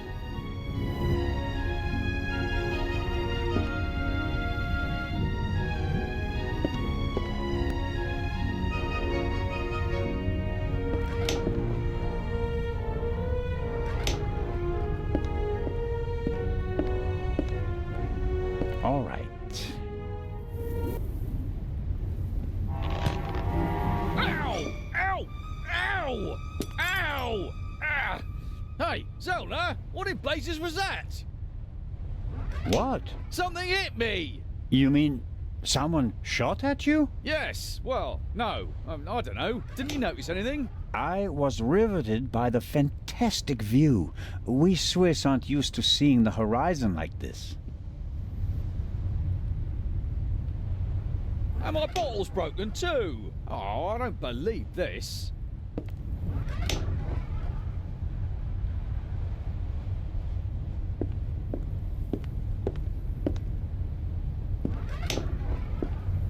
The bottle is nothing more than broken glass in a puddle. If Constable Oliver gets thirsty now, he'll be in a bind. I should help out.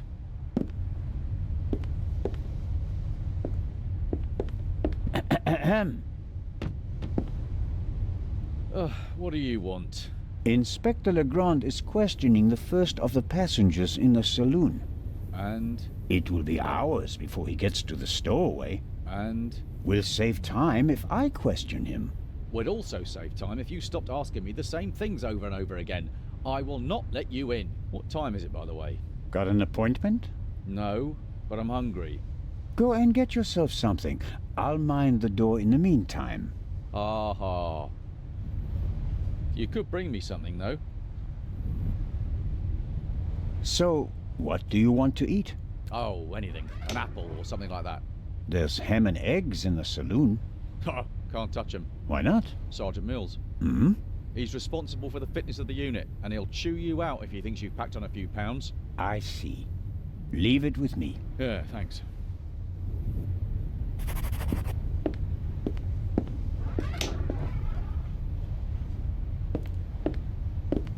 Psst, Matt. What? Here's your slingshot back. Really? Thanks. You're welcome, but...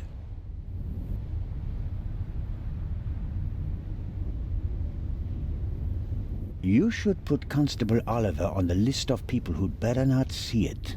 I understand. Don't worry, I'll be careful. Good man.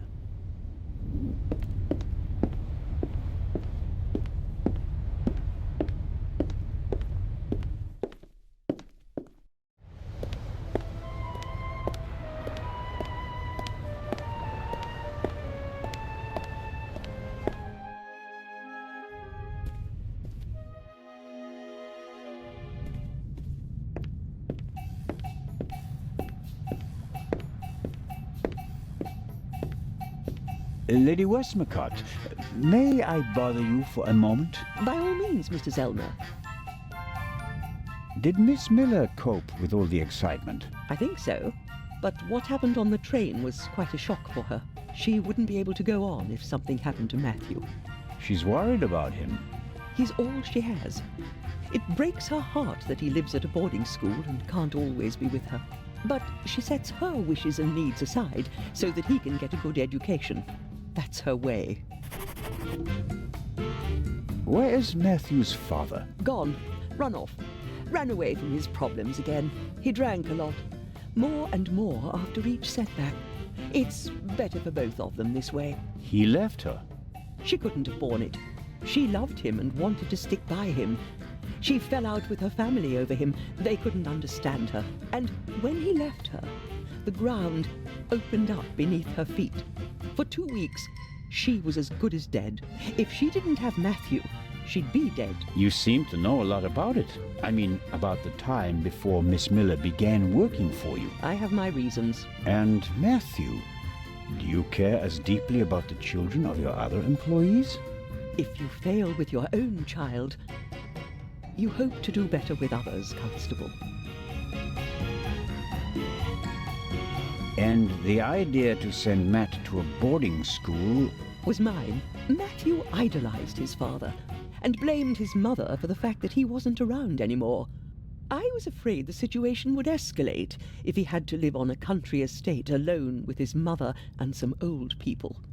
I think I was right. He quickly made friends at boarding school. He's popular, well-liked. A real athlete, according to his teachers. And his relationship with his mother has improved as well. He's headed in the right direction.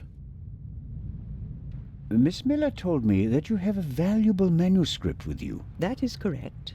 An unpublished Part 2 novel. The manuscript must be worth a fortune. Oh, it's not just any Part 2 novel. I wrote it 20 years ago, but it will only be published after my death. It's Part 2's last case.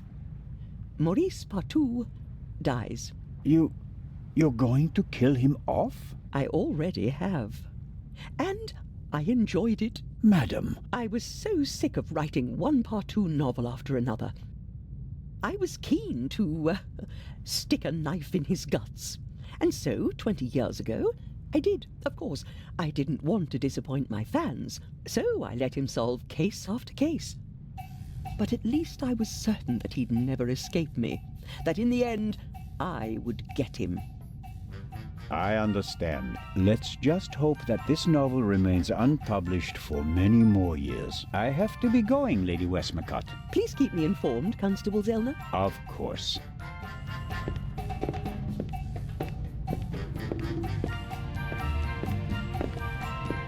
Whatever Constable Oliver wants, he's getting ham and eggs.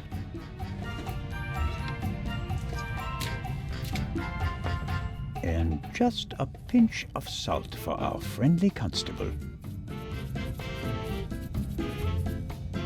Good.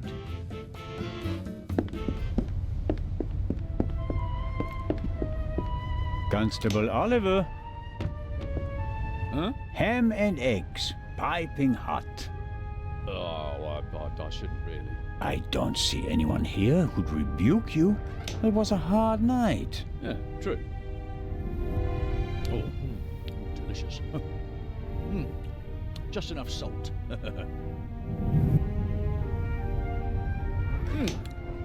Oh, that was good of you. Cheers. You don't expect me to wash your dirty dishes as well, do you? Oh, of course not, Majesty. Could you bring me something to drink? Those ham and eggs were pretty salty. I'm sorry. I have to proceed with my investigations. Goodbye.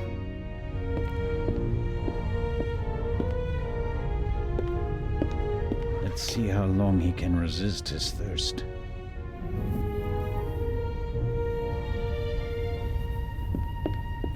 Not long at all.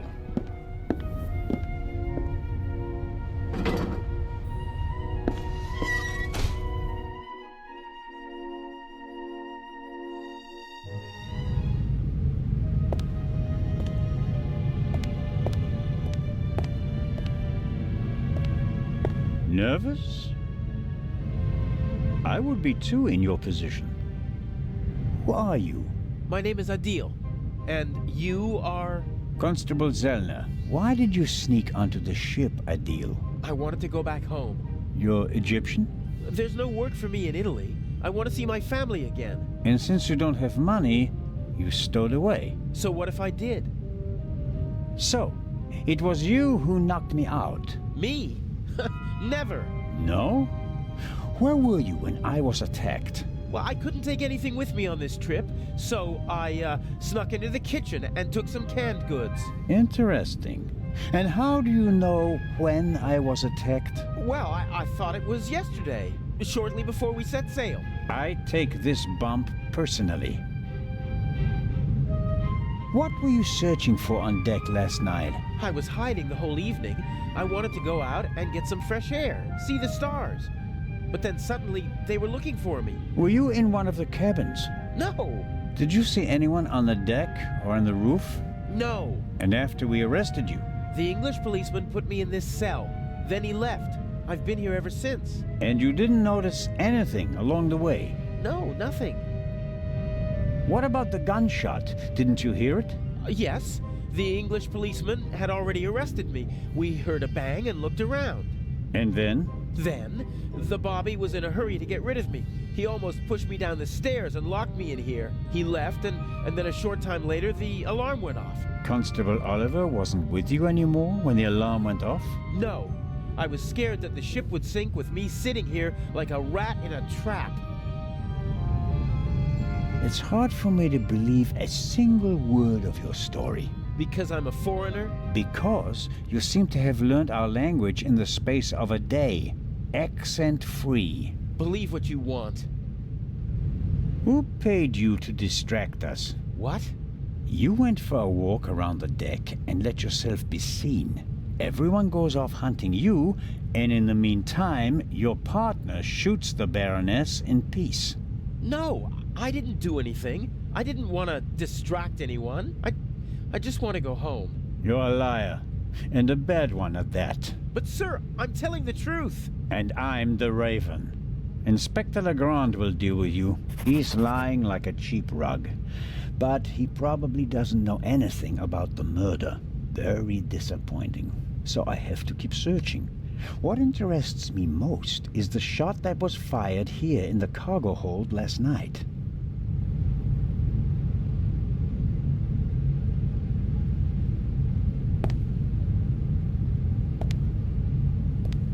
The cargo hold also seems to serve as a changing room for the crew, at least for the ones who don't wear white uniforms. A stroke of luck. The lock is open. Oil-stained overalls. And here, an old toolbox.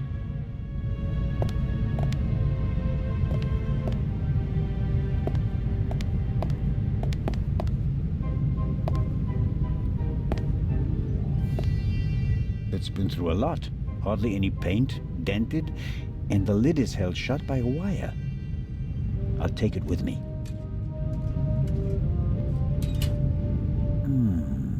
Some wrenches, a bit of wire wool, an oily cloth, and here, a screwdriver.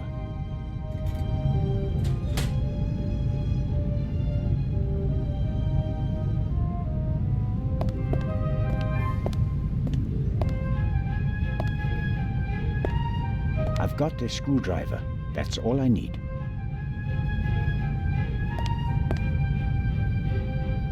Whoever fired the shot hit the crate.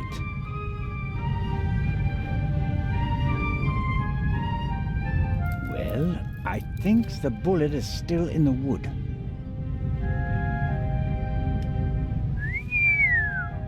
I'm not a weapons specialist, but at first sight I'd say that this bullet looks exactly the same as the one Dr. Gebhardt gave me for Legrand. That would mean that the murderer also fired a shot here in the cargo hold before the murder. But why? Did they just want to make sure the old guns still worked? Or was it something else? And did the bullet really come from the same gun? I can only check that in Legrand's cabin.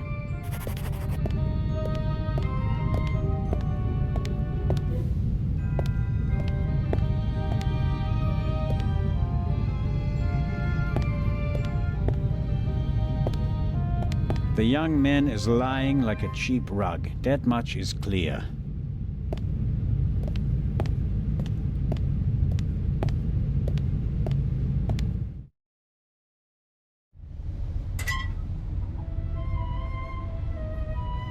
That takes the biscuit. I noticed that the door was unguarded. I just wanted to make sure that everything was all right. Tell it to Legrand. He's expressly forbidden anyone to speak to the witness before he does.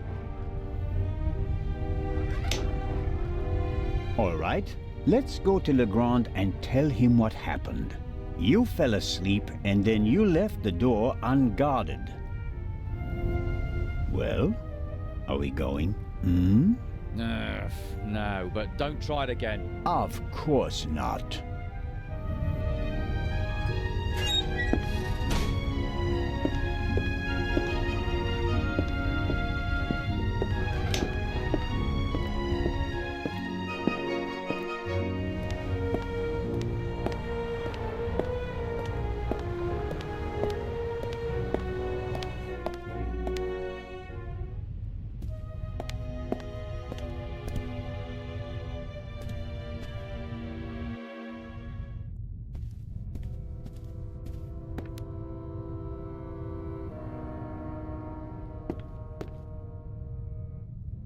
The lock isn't especially secure. I should be able to open it with the wire from the cargo hold.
There we go.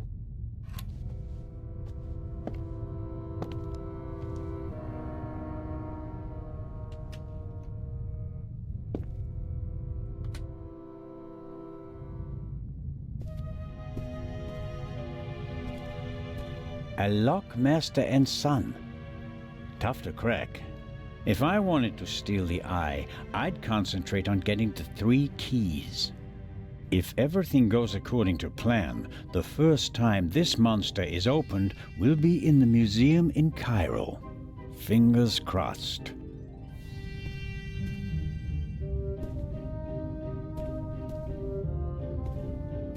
Neatly folded and unused. Legrand hasn't slept since we cast off, nor on the train.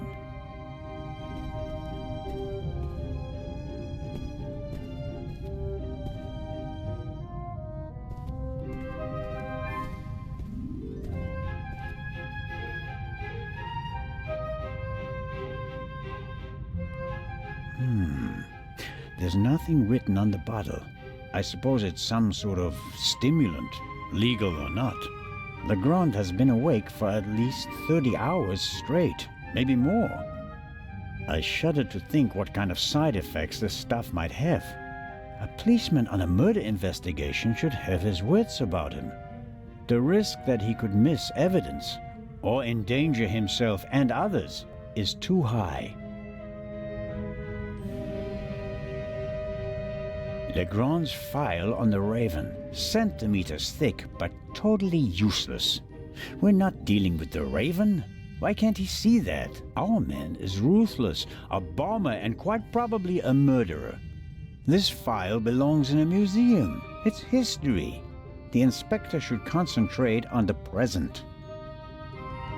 This is the pipe from the cargo hold. Legrand seems to have inspected it for fingerprints. I can still make out the powder. No. Nothing to see on the end of the pipe that the attacker held. Either he wore gloves or he cleaned the pipe. Aha! That's the bullet the doctor removed from the Baroness's corpse.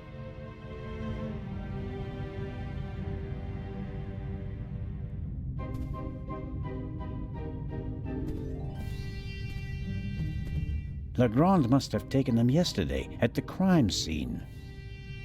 Yes, that's how we found her yesterday, I think. I wasn't really myself at the time. No. Nothing suspicious. Yes. The bed, the blood spot. The spot on the sheet is much bigger than the one on the mattress. There's blood on the blanket as well. A lot of blood, I'd say. The blanket and the sheet are gone. I guess they're in the medical center. A rough diagram of the ship. Legrand marked the Baroness's cabin. Seems like he didn't turn up anything else of note. This photo provides an overview of the crime scene. Shot in her sleep. She didn't feel a thing. She went to sleep and never woke up.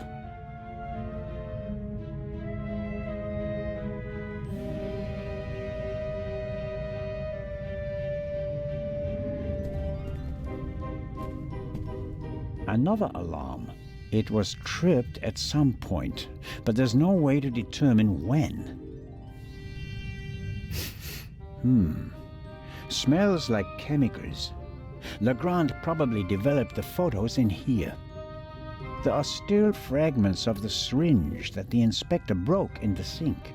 Why is he pushing himself like this? Even if he catches the Raven, is it worth ruining his career and his health? Legrand must have taken and developed the photos himself. He even made copies and enlargements. He seems to be prepared for everything, with access to more resources than a normal detective.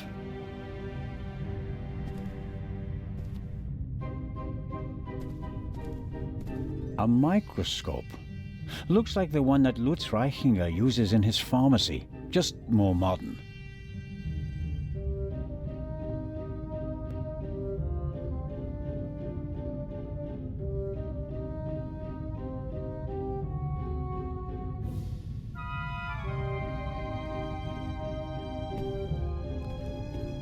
Okay.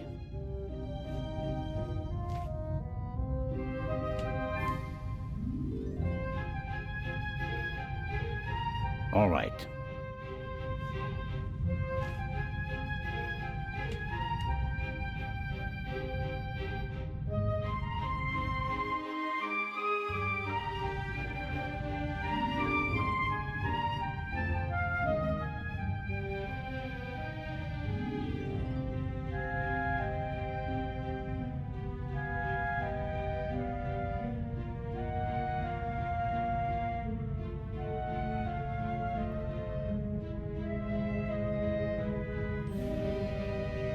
That's the proof. Whoever shot the Baroness also fired the shot in the cargo hold. What could that mean?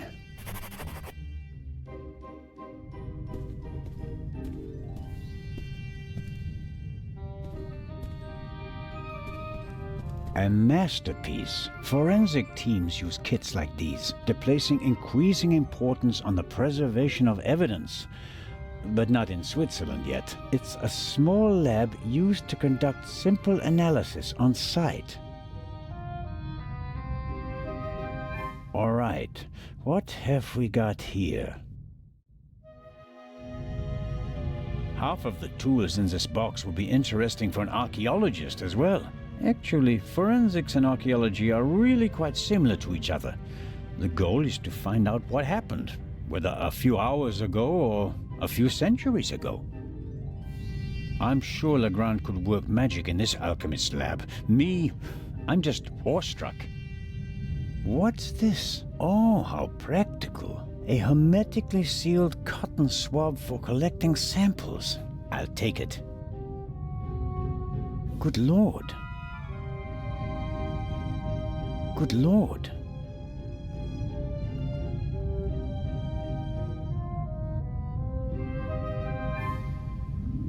A small glass bowl for mixing chemicals. Fingerprints are overrated. Smart thieves wear gloves, or they make sure that there are too many fingerprints at the crime scene to check them all. For forensics in the woods or the open country, I suppose. No use on a ship.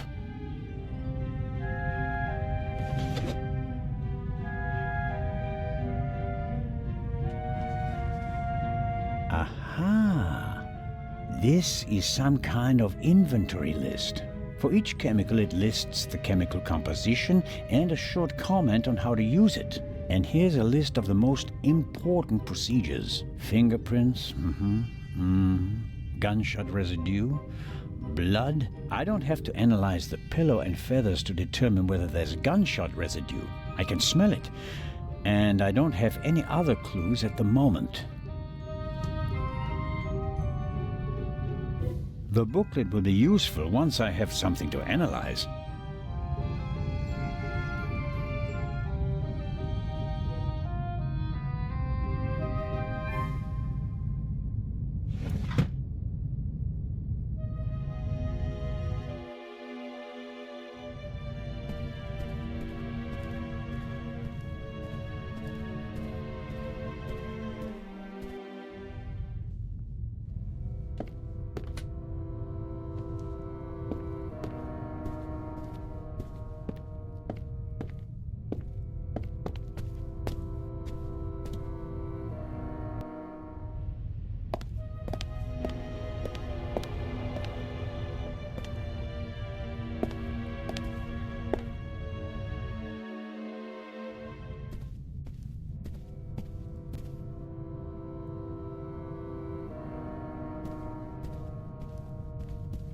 I always wanted to do that.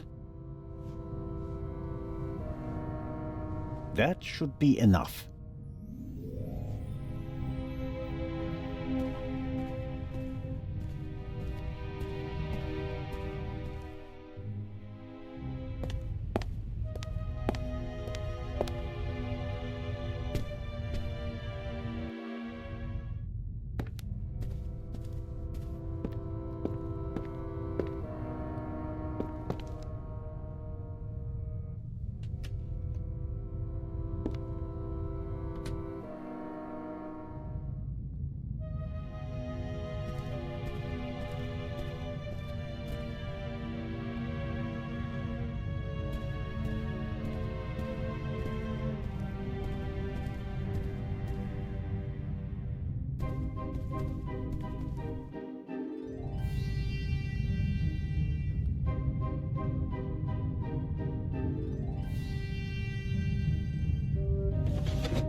Wasn't there something about blood samples? Fingerprints, gunshot residue, blood. Well, it explains how to confirm that something is blood. That's a start. You have to mix luminol and a hydrogen peroxide solution and then drip or spray the mixture on the blood. The solution turns blue and glows even if there's just a very small amount of blood. Okay then, luminol and hydrogen peroxide.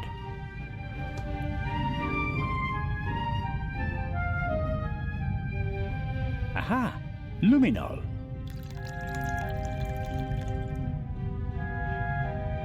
And there's the hydrogen peroxide. I'll mix it with the luminol in the bowl. Okay. I can detect blood with this mixture. The clear solution turns blue if it comes into contact with blood.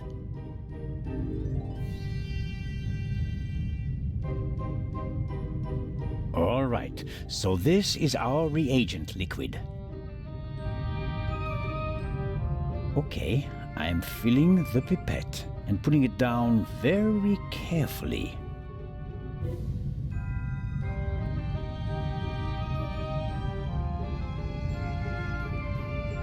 So, let's see what we have here. No blood. Not the slightest reaction. If I didn't make a mistake, and it wasn't that difficult, then the spot on the Baroness's bed isn't really blood. But if it isn't blood, what is it? And more importantly, why didn't Dr. Gebhardt notice anything? He was supposed to have examined everything. I'd say it's time to visit the medical center.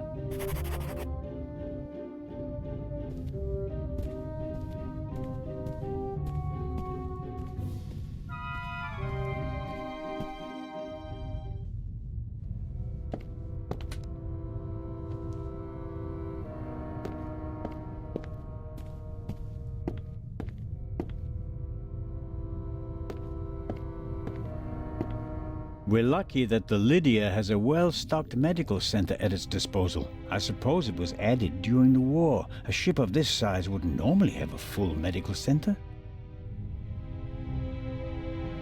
It seems impossible that Dr. Gebhardt could have shot the Baroness. He was with me when the gunshot ran out, but he must have noticed that the Baroness was lying in a pool of fake blood. Maybe he's covering for someone. Let's find out.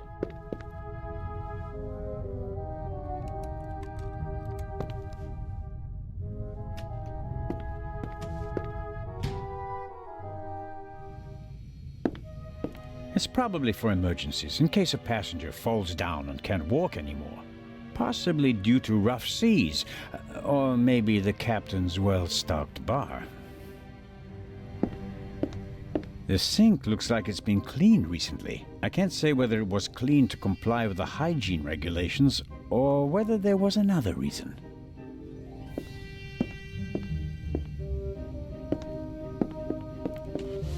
Interesting. A tape on a reel. The reel belongs to a much better player, like the one from the Baroness's cabin.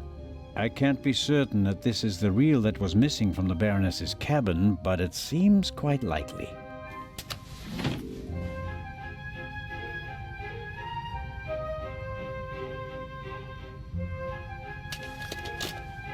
Okay.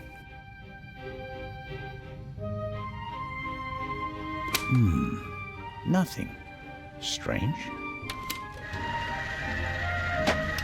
There.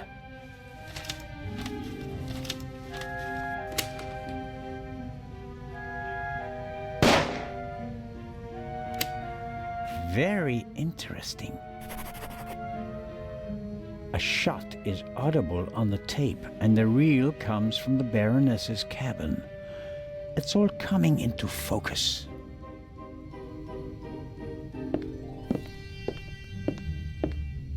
I guess the trash bin is in here. Right. Paper towels, plastic packaging, cartons, and... hold on.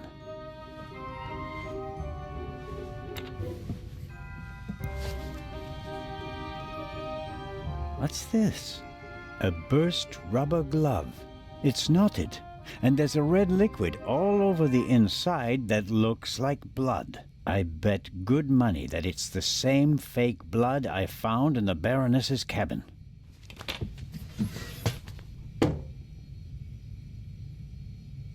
Dr. Gebhardt will have trouble explaining how rubber gloves full of fake blood got into his trash bin. First, the fake blood he missed in the Baroness's cabin, and now this.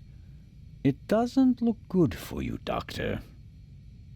That's proof enough for me that the doctor is involved in this. I should report to Legrand.